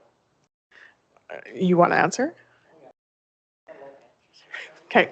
Maybe you won't like them, but first, no. I'll have a couple comments first, though, Okay, if you're go good. ahead. Okay. So I'm in agreement with all the comments that have been made. I know when I read this, I thought, I know that Craig is really definitely, I think we have all heard that this is definitely something that Craig wants to see different. And I think when we heard and listened to Terry, he talked about the legacy and what do we want to leave as a legacy. And I think that we look at the long-term planning piece of that legacy, that we clean up the policies and make sure that we have what's good governance going forward and for the next board after us. And I would, as Tyler said, we have a lot on our plate. So I would actually like if you, and in terms of bringing stuff back for the next meeting, if you could bring back for the next meeting to include a plan of what that timeline might look like, given what you've heard here today. So it's not that I haven't heard much support necessarily in going forward with just forming the ad hoc committee, but that we explore and what could the next year look like for us if we were to look at doing something of this nature. So it's not just that we're going one step and one step and one step, but what can that look like for us to develop a legacy going forward? Okay, thank you for all the comments. Appreciate them. Now, the ad hoc committee, first of all, hiring a consultant would actually help us, because the first thing we'd want the consultant to do is give us the different types of models. So there's a learning experience that's going to happen before we even look at any of the policies. That's part of our job, is to find someone that can teach us about what are the different models of policy and procedures. So it wasn't to hire the consultant right away to change our policies. It was educational. But I would think that if we get the right consultant, not only can he educate us, but then he understands the conversation that we've had as a board and can then help us to develop the model that we want. So that was the reason of an outside consultant. And I would also, I made a mistake, and I apologize, Cheryl, but in that, we probably should have the superintendent involved in that ad hoc committee. I'm sorry, I forgot to put your name down. Yeah. Now, the other thing is, as Terry Gunderson said, and this is answering Tyler's comment, the board always has checks and balances. And he was concerned when we got into that discussion that we've given too much power to the superintendent to develop procedures. Now, the one thing that we have to learn is that any procedure has to make sure that it matches a policy, comes under a policy. That's just a checks and balance by the board.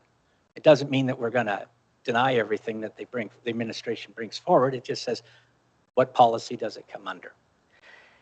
And to answer Christina, I would still consider to have the policy committee. The board would create the policy. Then by going to the policy committee, which has a representative from CUPE, the two CUPE locals, the ATA, the administrators, central office, I think too, and a parent, then all of our stakeholders will get the policy. If we change it or develop new ones, we'll get the policy. It'll go out to the stakeholders for input, and then it'll come back to the policy committee, which will then report back to the board any changes that they think are necessary. And we can, and again, as a board, we can either say no or yes, or maybe modify it. So, and I also realize that it's not going to happen in 2 months. No, this is the start process. I thought it would be a good follow-up, especially after having Terry Gunderson talk to us about policy development, or board development, sorry. that we need to start now to find a consultant that could work with us over a year to do this, because it's not going to happen in 10 days, 15, or even 2 months or 3 months. But so really it's just saying, let's look at getting someone that can come in, talk to us. And that's really all that this says. It doesn't say we're going to start doing it right away. And if people are happy, we can develop a plan too. I'm in favor of that. But it's just get that conversation started and say, you know, and I don't want to lose out on what we've done as a board development and wait too long before we do something else. Okay. Tyler. What is our policy committee cycle right now? How many years is it to go through the policies? Okay. Yeah, something like that. So my question I think is, it's a 5-year okay. cycle. So my only question to everything you said there, Craig, is you said, oh, well, we'll change these policies. We'll send it out to policy committee. They'll give their feedback, come back. We've got representation from everybody. I don't think we can hit them with what they're used to getting. You know, they're used to doing this all these policies over 5 years and just hit them with them once and say they've been completely changed. So I think you need to come up with a plan as to how you're going to incorporate that, whether you're just going to change all the policies and that's going to happen over time that they'll be reviewed, or how that's going to work. Because I don't think you're going to be able to just revamp policies. Okay, we're done. Ship them off to policy committee. I don't think that's going to work. Go ahead, No, Craig. and that's not my intent. One of the things that we would do is, first of all, on the policy thing, we're looking at policies that haven't been changed for 10 years. Now, if you reduce the number of policies, you can look at them faster, but it would be the system if we're working over a year or whatever it takes, you wouldn't give them all. Let's say we created 30 new policies out of these. You wouldn't give them all 30 policies at once. You would give them 1 or 2 policies. We'd get the feedback, comes back to the board, we'd pass it. Then we would give them a couple of more. So it's not like I'm going to force them to do 35 policies in 1 month or a half a year or a year. It might take us a year and a half to do all of this. And I don't know, like, as far as setting up a schedule, I think that's where you have to have the outside consultant help us and say, if you're going to do a major review of your policies, once you've learned about them, here's the timeline. I'm not expert enough to develop a timeline for changing or refining or combining our policies. And I would rather be guided by an outside consultant. And so, I mean, if we vote on having an outside consultant, it's just going to be, number one, more learning first, and probably all of that will be done this year, like till the end of the year, just more helping us learn the models. And then he would help us set up a timeline. And so I think that would answer, you know, all of those questions. So you currently have a motion on the table. What are you wanting to do with your motion now that you've heard? Well, based on what I heard, I think we can still hire that outside consultant with the idea that he will educate us in the different models this year and then set up a timeline with that consultant for the upcoming school year. So do you want me to make an amendment to my motion, or does that basically cover that?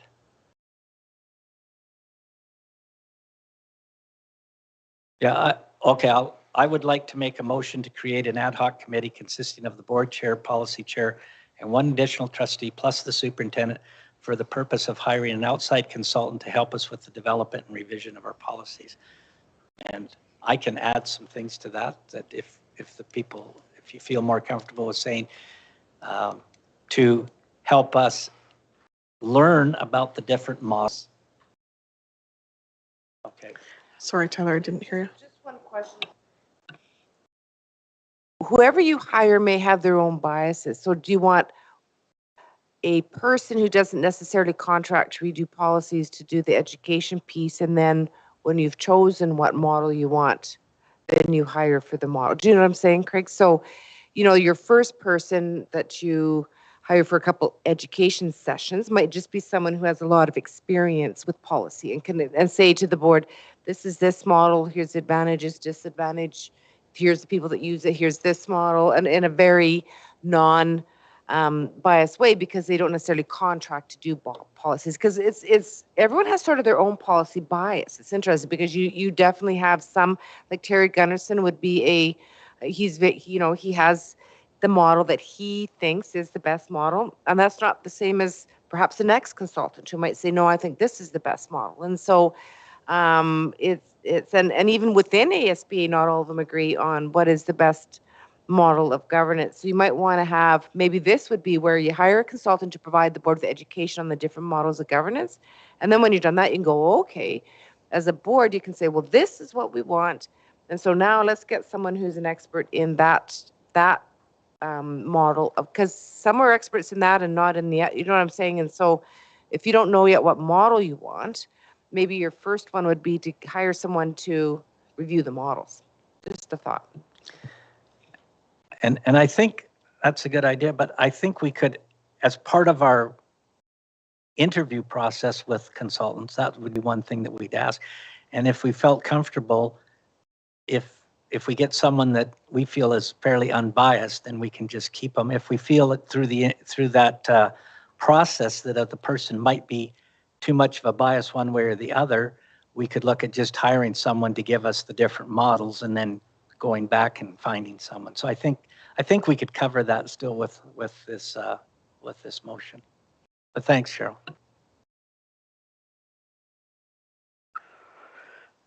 So what are you wanting to do with your motion then? I do not think that you have support in the room for the motion the way that you have it. I think that it's a number of people asked for the information to come back for the next meeting. Okay. Okay. So with the motion as it stands, those that are in consensus? Guess not. Okay, so up to you. Do you want to go forward with the motion?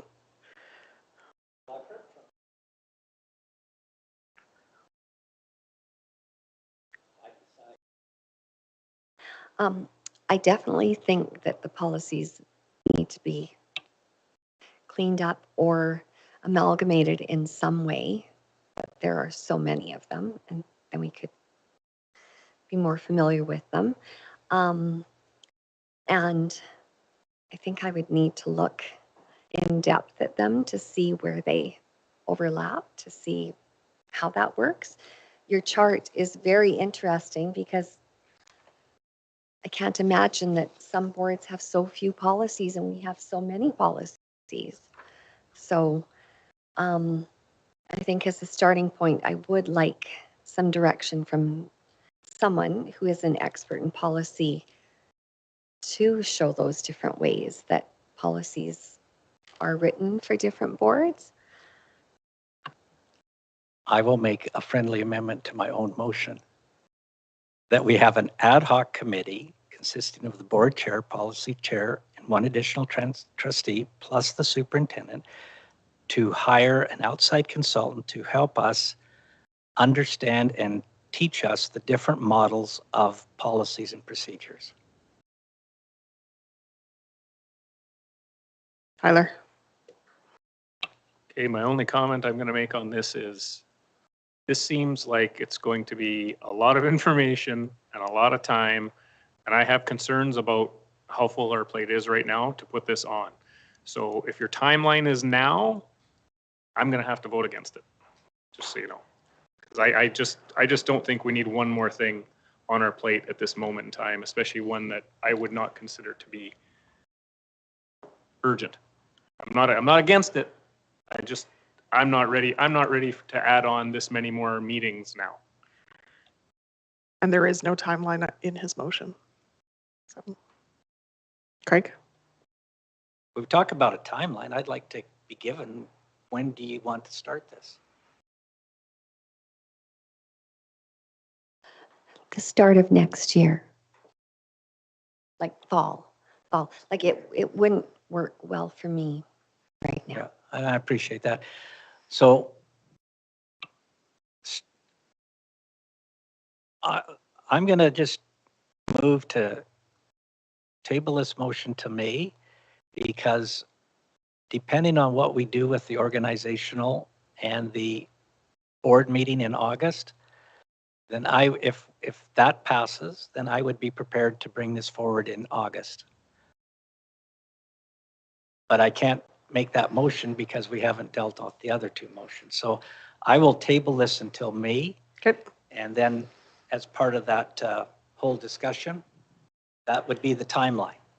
So it would start in August. Okay. And are you okay to bring back the information for the May meeting as well that has been requested by other trustees? Okay. I thought I had some. Now, what would that be? So Again, Christina had a number. Pardon? I answered it. Yeah, I Okay. think I answered everybody's questions. Okay. Sounds Right. good. Tyler? Just a quick point of order. I don't think he can table his own motion. I think you can withdraw your motion, but I think that's all you can do. Okay. Okay. I'll withdraw it. Okay.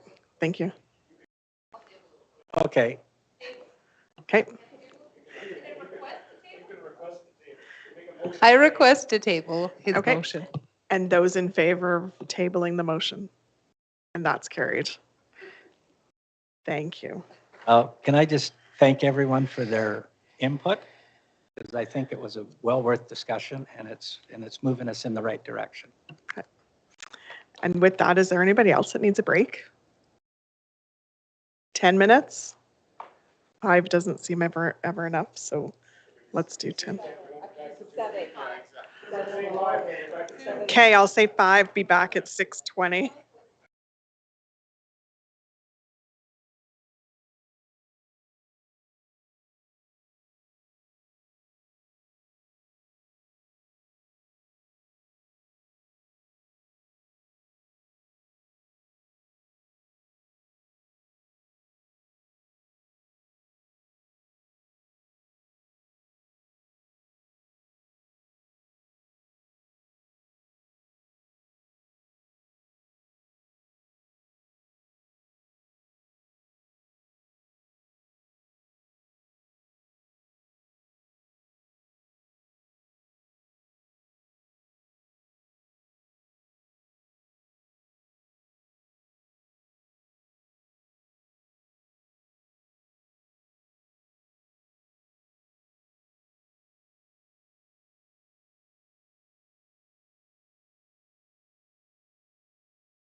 Ready? Okay. Okay, so we are back and we're gonna move on to our next item, which is division highlights. And I understand that Andrea is ready to start with division highlights.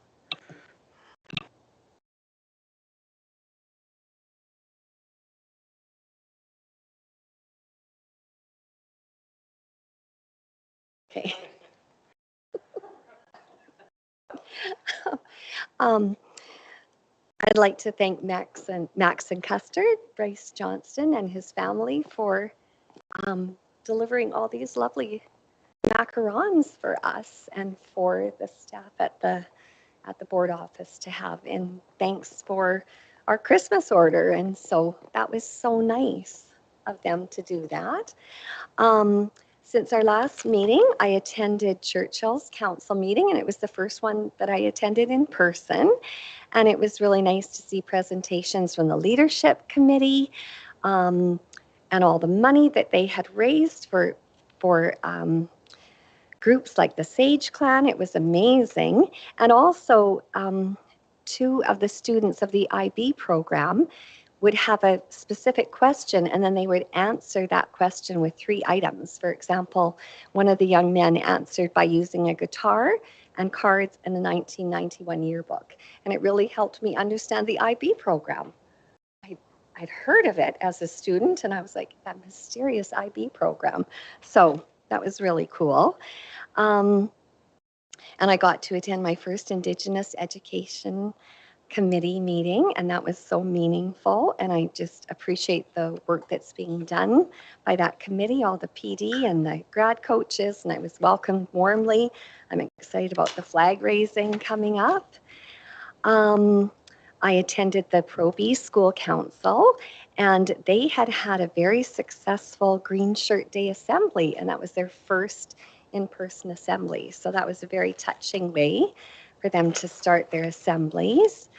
I also attended the Healthy Lethbridge Network meeting, and I'll just give like 1 or 2 highlights from that. They had been instrumental in sending 100 packages of David's Tea to frontline workers, and that was amazing that David's Tea sponsors that, so that was exciting. They have something called Healthy Cities coming up, and Dr. Hancock is going to be talking about that. That's a 3-day virtual event that's free if anybody wanted to listen to their excellent speakers. And something exciting from that is the Participation Community Better Challenge. And I did talk to Morag, and I know that has gone out to schools so that they know about that, and the health champs know about that. And I know Fleetwood has signed on to that already. And if we could get enough people in Lethbridge being active, we could win $100,000, and that could go far to a playground. So encourage those schools to sign up as schools. That would give a lot of bodies exercising. I attended the Spirit of 51 meeting, and we're excited about what we're picking up tomorrow to be delivered. I won't say what it is because it's going out to people in the schools, and we'd like that to be a surprise, but I think it will be nice. And thank you to all of you for coming to get your packages. I got to go to Becky Fletcher's class at Westminster and hear the children's speeches. Christine Lee attended that with me, and it was wonderful to be in the school, and they did a great job. We all attended the ATA meet and greet, and so that was a wonderful occasion. On Green Shirt Day, I got to go to Pro B, and I read some Easter stories to the kindergarten children, and I got to show some Ukrainian pasankas. I dropped one. I only dropped one, though, and it just kind of went like out of my hands, and then I went, okay, that is the smell of the egg that is broken. So and I got to go to General Stewart School, and I did not drop the pasankas at General Stewart. I waited till I got to Proby and got to read to them. And I also got to attend the Proby Dance-a-thon and see some baby chicks. So that was exciting. And those are all the things that I have done since our last meeting. And I get to go to Pro B again this week to read to the other kindergarten class. So thank you for letting me share. Awesome. Thank you, Andrea. Who would like to go next? Christina. Hi. Andrea's always sounds so fun. So good. I really enjoyed this month attending Robert Plaxton's, I don't even know what they called it, this like whole school-wide Mars adventure. Oh my gosh. I went and hung out with the grade 4s, the Mars engineers, where they were building robots that they were designing to explore the surface of Mars, aka a sand pile in a kiddie pool. So great. And it was just great to see the whole school engaged in one big project. I just thought it was such a great example of sort of that project-based inquiry and all these different levels of learning and incorporation of course, the robotics and the STEM type things, but also of the really tactile, hands-on learning of there was like art projects all over the school based on it. So it was just nice to see all of the different incorporated pieces and to feel the energy in the school working through a big project together. So it was really fun. Thank you, Christina. Who would like to go next? Jenny? Sure.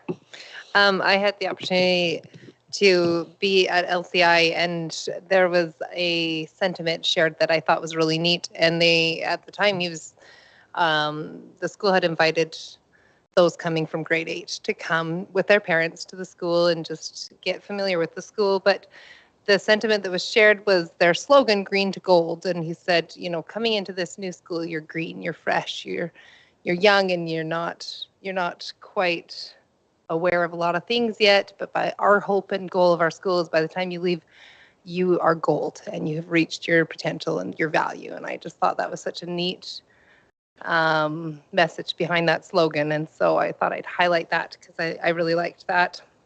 Also over at LCI, they have a couple of their volleyball students who were able to sign on with Olds College. And so that was kind of an exciting thing for a few of their students. Senator Buchanan is very good at their community engagement and volunteering and fundraising. And they were able to do a fundraiser. This time they were selling beef jerky. And with that money, they were able to book Henderson Pool for their students in June. So that's kind of a neat thing for their students to participate in and then feel the reward of that and celebrate that together. And they have a day coming up where they have teamed up with Save on Foods to provide a lunch and have parents and family come and tour the school and have kind of a carnival type day outside. And so they have a few fun things that are being planned right now with them. Christian Elementary also is looking forward to Education Week. They're going to be celebrating with some open houses for parents, and then they're doing one for grandparents as well, and striving to support families that way. And so I think that that's such a neat effort that they make to involve the family in supporting the education of their students that way. And then they're looking forward to their carnival as well. So lots going on. Thanks for sharing, Jenny. Christine? Yeah.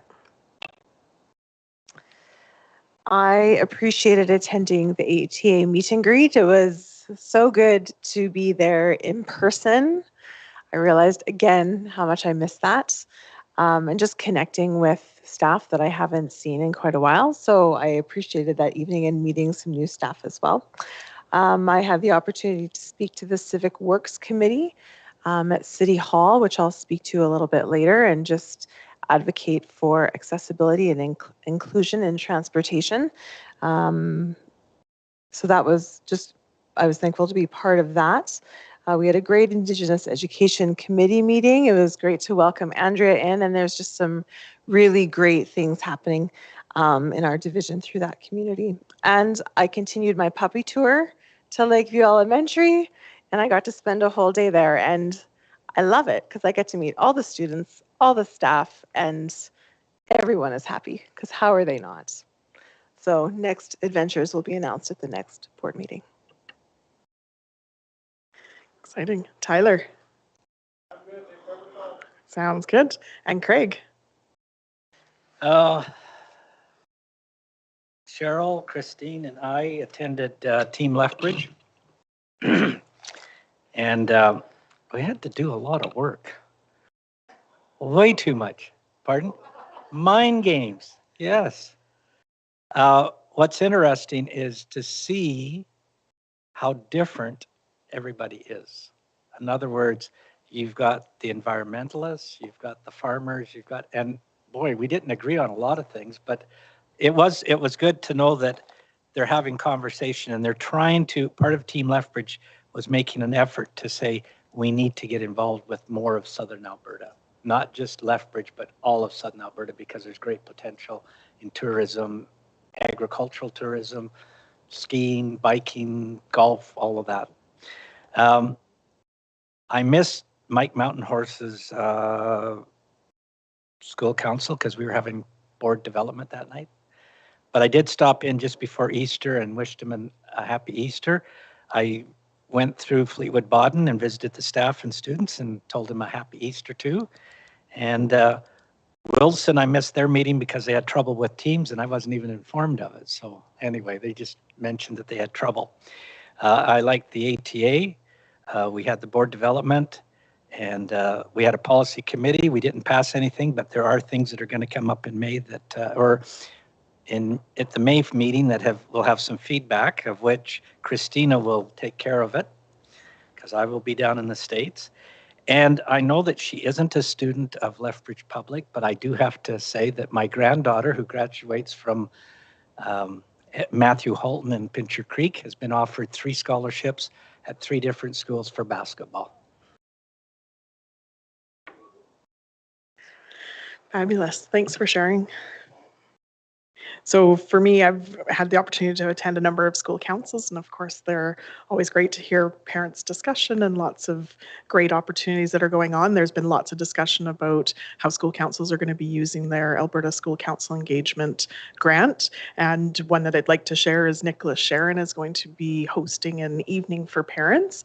And they're bringing in a local speaker that's going to speak to the parents about mental health and wellness.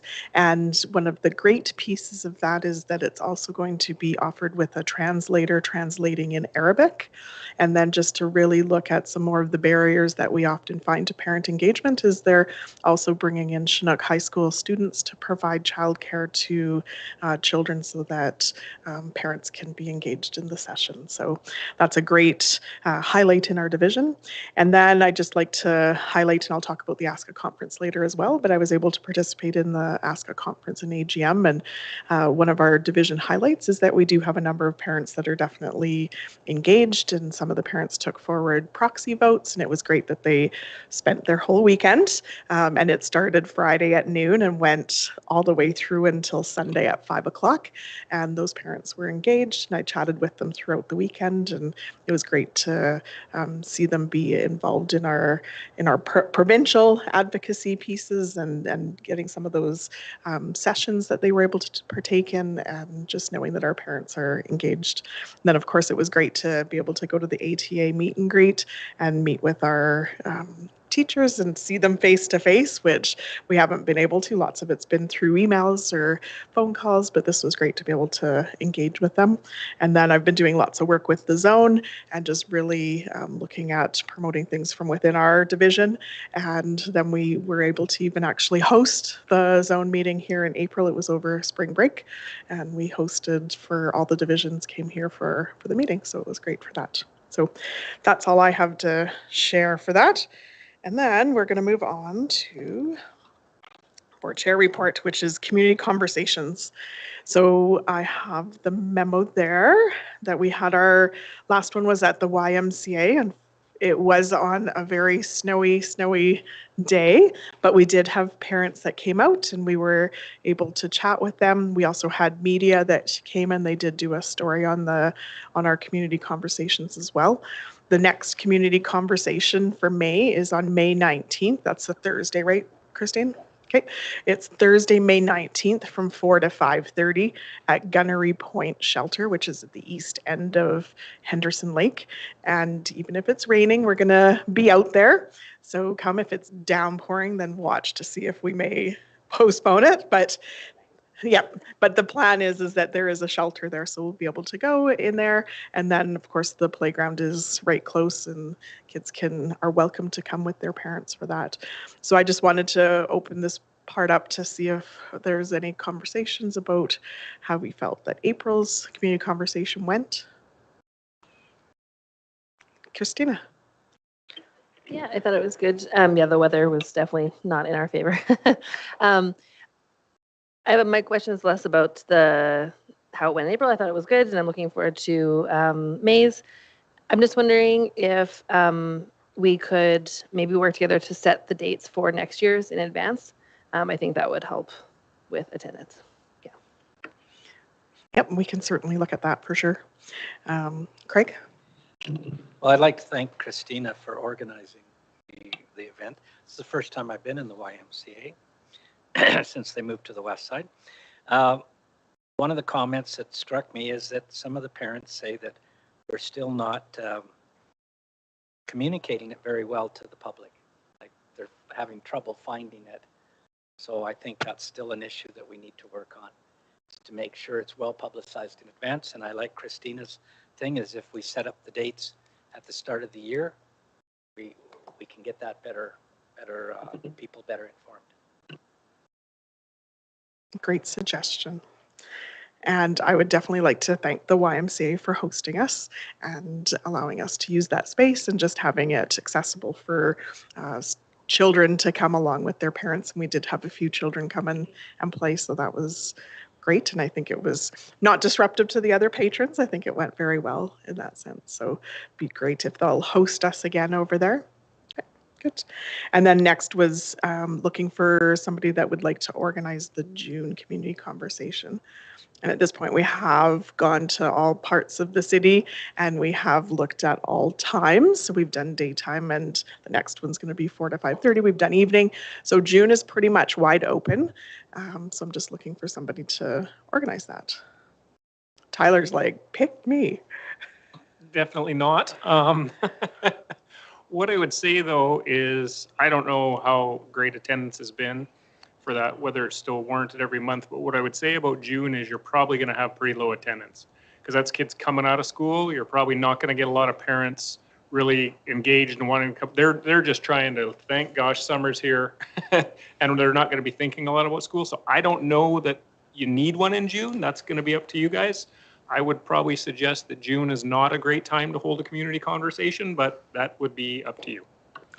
Jenny. I agree. It probably won't be attended well, but I think for the sake of consistency and reliability, we should probably still offer it, just so that we offer it every month, and I'm willing to do it. So you're willing to take that on? Yeah, I'm willing to do it. Sounds good. And maybe with knowing that as the June goes on, maybe we would do it closer to the beginning of June. Okay. Craig? I would just say I'm glad that Jenny took it on because my suggestion was we should have it on the golf course, and great conversation happens on the golf course. So perfect. And Christina, I'll take that back and then we'll look at planning some for the fall. So thank you for that. So with that, we'll move on to the virtually installed. So that report is there for you to take a look at. It's great that we have Arts Alive and Well in schools. This is a yearly art exhibit, and it's a great opportunity for us to showcase the art of some of our students, and we're going to be moving forward with that this year. And Kathy Nelson, is that how you say her last name? Knelson. Kathy Knelson does a fabulous job of the work that she does to put this together every year. So we would like to extend an appreciation to Kathy for all of her efforts in coordinating the celebration every year to celebrate the student art that we have here in Lethbridge. So is there any other comments? Nope. And so with that, Christine Light, I believe is going, are you able to do that? So we have been invited for the opening ceremony on May 14th. And Christine Light is going to be representing the board at that event and saying a few words on our behalf. So I appreciate that. Thank you. And then next is the ASCA conference. So the ASCA conference and AGM happened this past weekend. And as I said, there was a number of parents from our division that did participate. So when you're at school council meetings, if any of the schools are asking, those policies that were passed, so all the policies did pass. There was amendments to the majority of them. So those will be available on the ASCA website if parents are asking about that. There was a great speaker, David Irvine, and I've certainly heard him speak a number of times before, and there was a lot of discussion from parents about looking at collaborating together with a number of school councils, or whether we collaborate with a number of divisions to be able to bring him as a speaker. And there was lots of discussion on the ASCE grants, the $500 that will be coming again to school councils next year as well.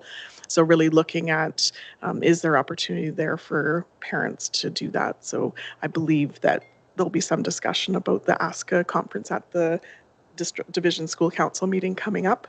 So lots of great ideas that were put out there, lots of great conversation. They had breakout rooms where parents could go and have conversations, whether it was about curriculum, whether it was about how they were using their grants.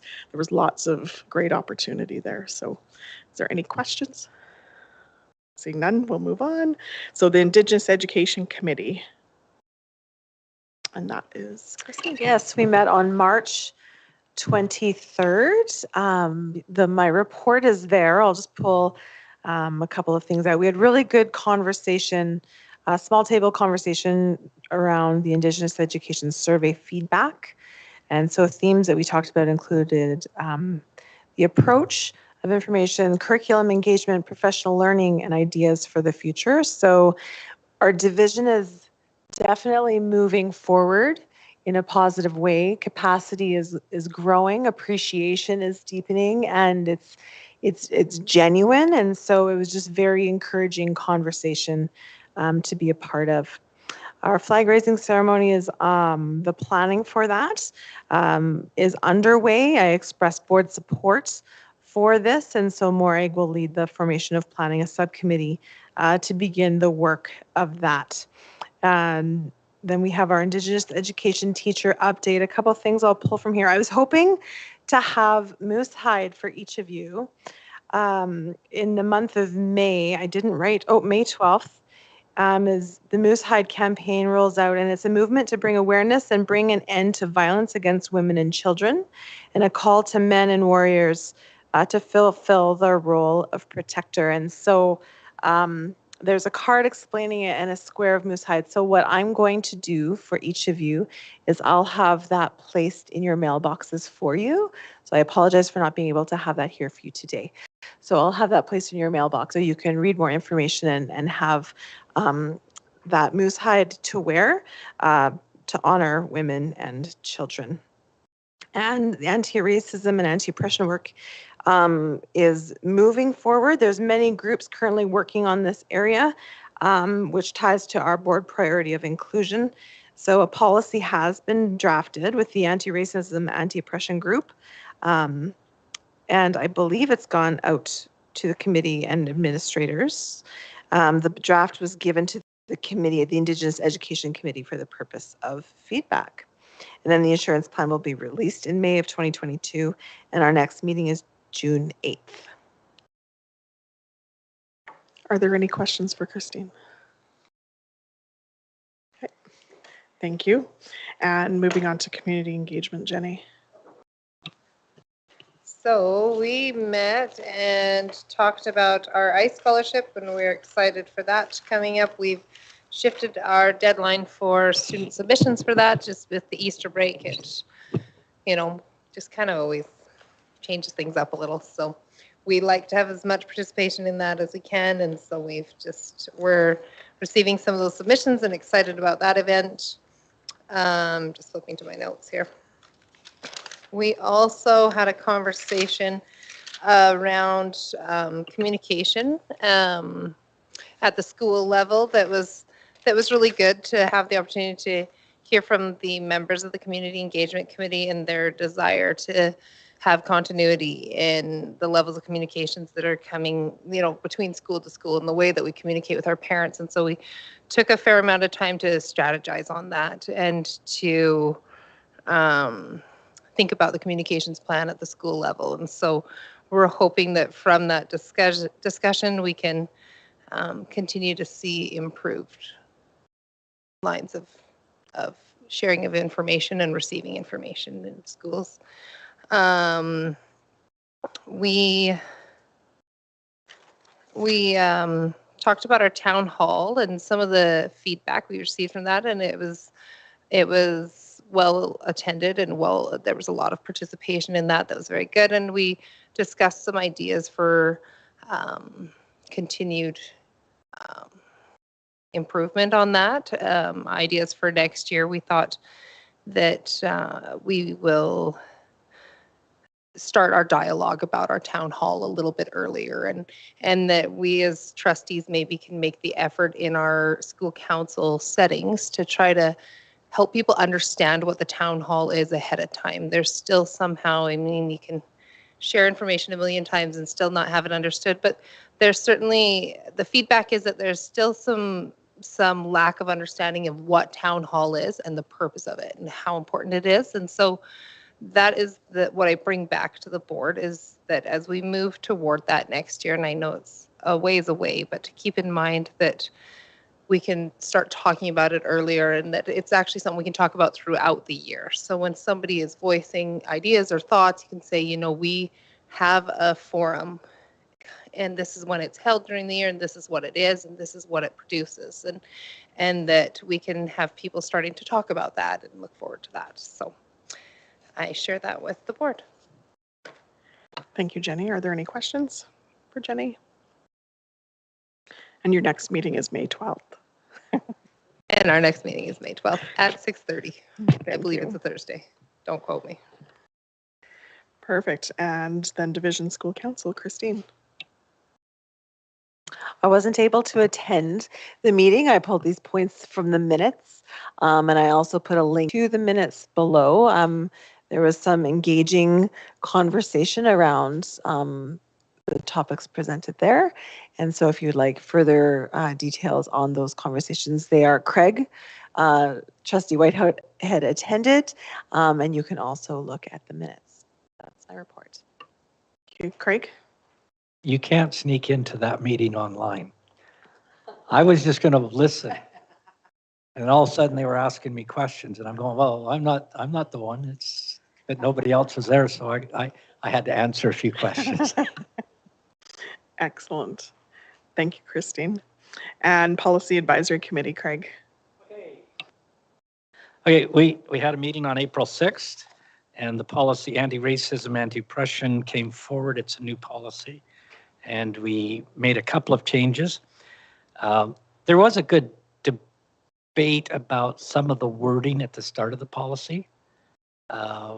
We were a little concerned with, it was white supremacy or something. Yeah. And so we had a good conversation. Are we pinpointing people or is that just the historical viewpoint of the thing? So that was a good discussion. As you can read, we've done some other groups, 602.5, 604.3, 606.1, and 606.3, and 606. We didn't review a couple of them. These were, and the reason we didn't bring anything forward, because these are just all going out to the different committees that the stakeholders I've already mentioned. And on May 4th, Christina Larkin gets the advantage of chairing that meeting because I'm going to be down in Columbia Falls and might not be able to make it on a video team, depending on what time my golf game is. So anyway, and I'm sure Christina's looking forward to that. And it'll be great for her to get to know the members of the committee and to be able to see what we do. So thank you. Excellent, thank you. Any questions for Craig? Moving on to the Civics Work Standing Policy Committee. So I unfortunately, or fortunately, my son was playing in mixed doubles for curling provincially, so I was up for that. So I was only able to join virtually, and then we did have Christine Light present on behalf of the board. So Christine. Thank you. And Allison and I had attended a Civic Work Standing Policy Committee the month prior to advocate for accessible and inclusive transportation for our community, specifically our students and their families. And we advocate not for the purpose of to-school transportation, but for the purpose of after-school extracurricular living in community transportation. We want people to be able to participate, engage, and benefit from being fully active community members in the city of Lethbridge. So this presentation was spurred in response to our first presentation. We wanted to ensure that the mandate of Lethbridge School Division was communicated clearly and truthfully. It was spoken publicly in the previous Standing Policy Committee that we were in talks of possibly assisting in the funding of city transportation, and that it was also mentioned that the mandate for Lethbridge School Division and school divisions is to provide transportation for all children. And so we corrected those misspeaks and just really spoke to our desire to have clear and truthful communication to be able to move forward in a healthy working relationship. And the outcome, and we also, again, wanted to advocate for accessible and inclusive transportation. And so the outcome of this policy committee, they put forward a motion to present actually at today's city council meeting. So that was happening at the same time as our meeting. So I have no idea what the result of that was.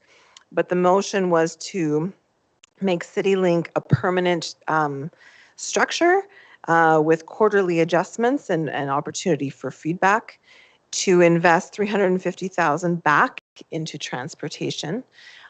This number was a flexible number. It was a number that they just put within this motion as a guesstimate, but it was to be discussed in further detail at a future time. And as well as to create an ad hoc committee. I think within the meeting, it became very clear that they realized that a full scope feedback group did not happen, and they want to create a greater opportunity for diversity in that feedback. And so we really want to have a seat at the table. And so a letter has been presented, and we've put forward Christina Larkin's name to sit on that ad hoc committee, and have asked for an invitation to there.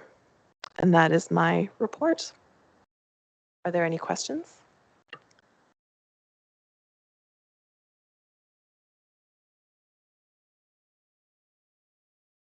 Yeah. We did. It was just sent. It was just sent, so it can come within the next board package. I saw it already, Okay. and I was just thinking it was Ryan Parker writing us, but it was us writing them. Yes. Okay, thanks. Yeah. Perfect. And then I have, since that meeting, I have had a community group that deals with disabilities has approached me to look at us doing some work together. So we'll certainly explore that and see where, in regards to transportation pieces, the city transportation pieces. So we'll explore that to see if there's an avenue for us to work together in any way.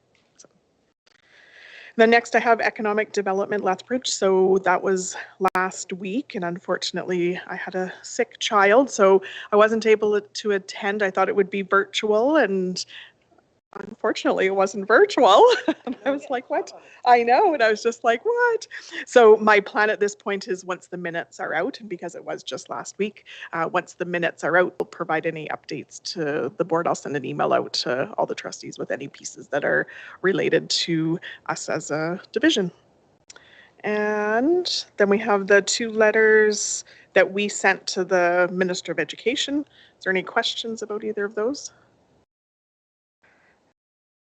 And then the information in regards to PSBA, which I feel that we've covered at this point in regards to our next steps with PSBA. And then the letter from the deputy minister is there as well. So is there any questions about any of the correspondence? Christina? I have some questions about the deputy minister letter, just about the access to education for Ukrainian families and their children, just what we anticipate that looking like in our division, or yeah, It's difficult to speculate. I have asked Anne Muldoon, of course, Director of Inclusive Education, who oversees that, and spoke to our education person downstairs. And we've had 2 families so far. And so certainly what this does is it's clearly communicated, and I've made it clear with schools, like you don't, because sometimes our schools can be strict, and that's just because they're wanting to be strict, because when we get audited and don't have the proper documentation for a student, we lose that funding. So they're strict for a good reason, but they know, you accept these children from who are refugees from Ukraine, and eventually will be gathering documentation. We don't get extra money this year, so but we haven't had a flood. So certainly, absolutely, we'll make these children feel welcome, bring them into our schools, and embrace their families and these children. And next year, they would have things in order for funding, but right now we're not anticipating a whole bunch. Christina? yes, perfect. Thank you so much for the context, because I just obviously from experience know that it's challenging from Alberta education for many other refugees to access education without paperwork, despite excellent intentions at the school site. And so I'm very heartened to see this letter, and I hope that school divisions and Alberta education see this as a moment to set some precedent for how we provide education to children fleeing violence globally. And yes. Thank you, Christina. Craig? Yeah, I like the letter, but it concerns me that I don't think we received another letter similar to this for Afghan refugees. And so my concern is that it seems like the governments are saying, well, this type of refugee is better than this type of refugee. And I would hate to get us in a situation where they don't support all refugees. And maybe ASBA could bring that up with at the zone, just talking about the fact that we need to welcome all refugees and not just a certain type of. That was sort of my thoughts as well. It's interesting because certainly we've had other families in the same situation of crisis, right? And so, and certainly, and Alberta education has been exceptionally strict on the application, on applying the rules of documentation required. And so that certainly would be an interesting thing to have a conversation at a political level, governance level with, because why would that be? And not to say that that's amazing. We're doing this for the Ukrainian refugee families, but all refugees certainly have come from situations of trauma and crisis. Yeah. And I don't want just that we're talking about Ukraine and Africa. I recognize that there's many nations where kids have come and they're not treated the same way. And that's a concern to me. Christina? Yeah, if there's interest, I would be happy to work on something on this topic, because I thank you for saying it outright. I should have just said it, because I agree. Yeah, I mean, there's concurrent refugee crises happening globally, and clearly there's political capacity to offer education to children, and we should see that employed for all children. So do you want to work on something for us to take forward to Zone 6? Okay, thank you, Christina. Any further comments or questions? Seeing none, we'll adjourn the meeting at 7:06.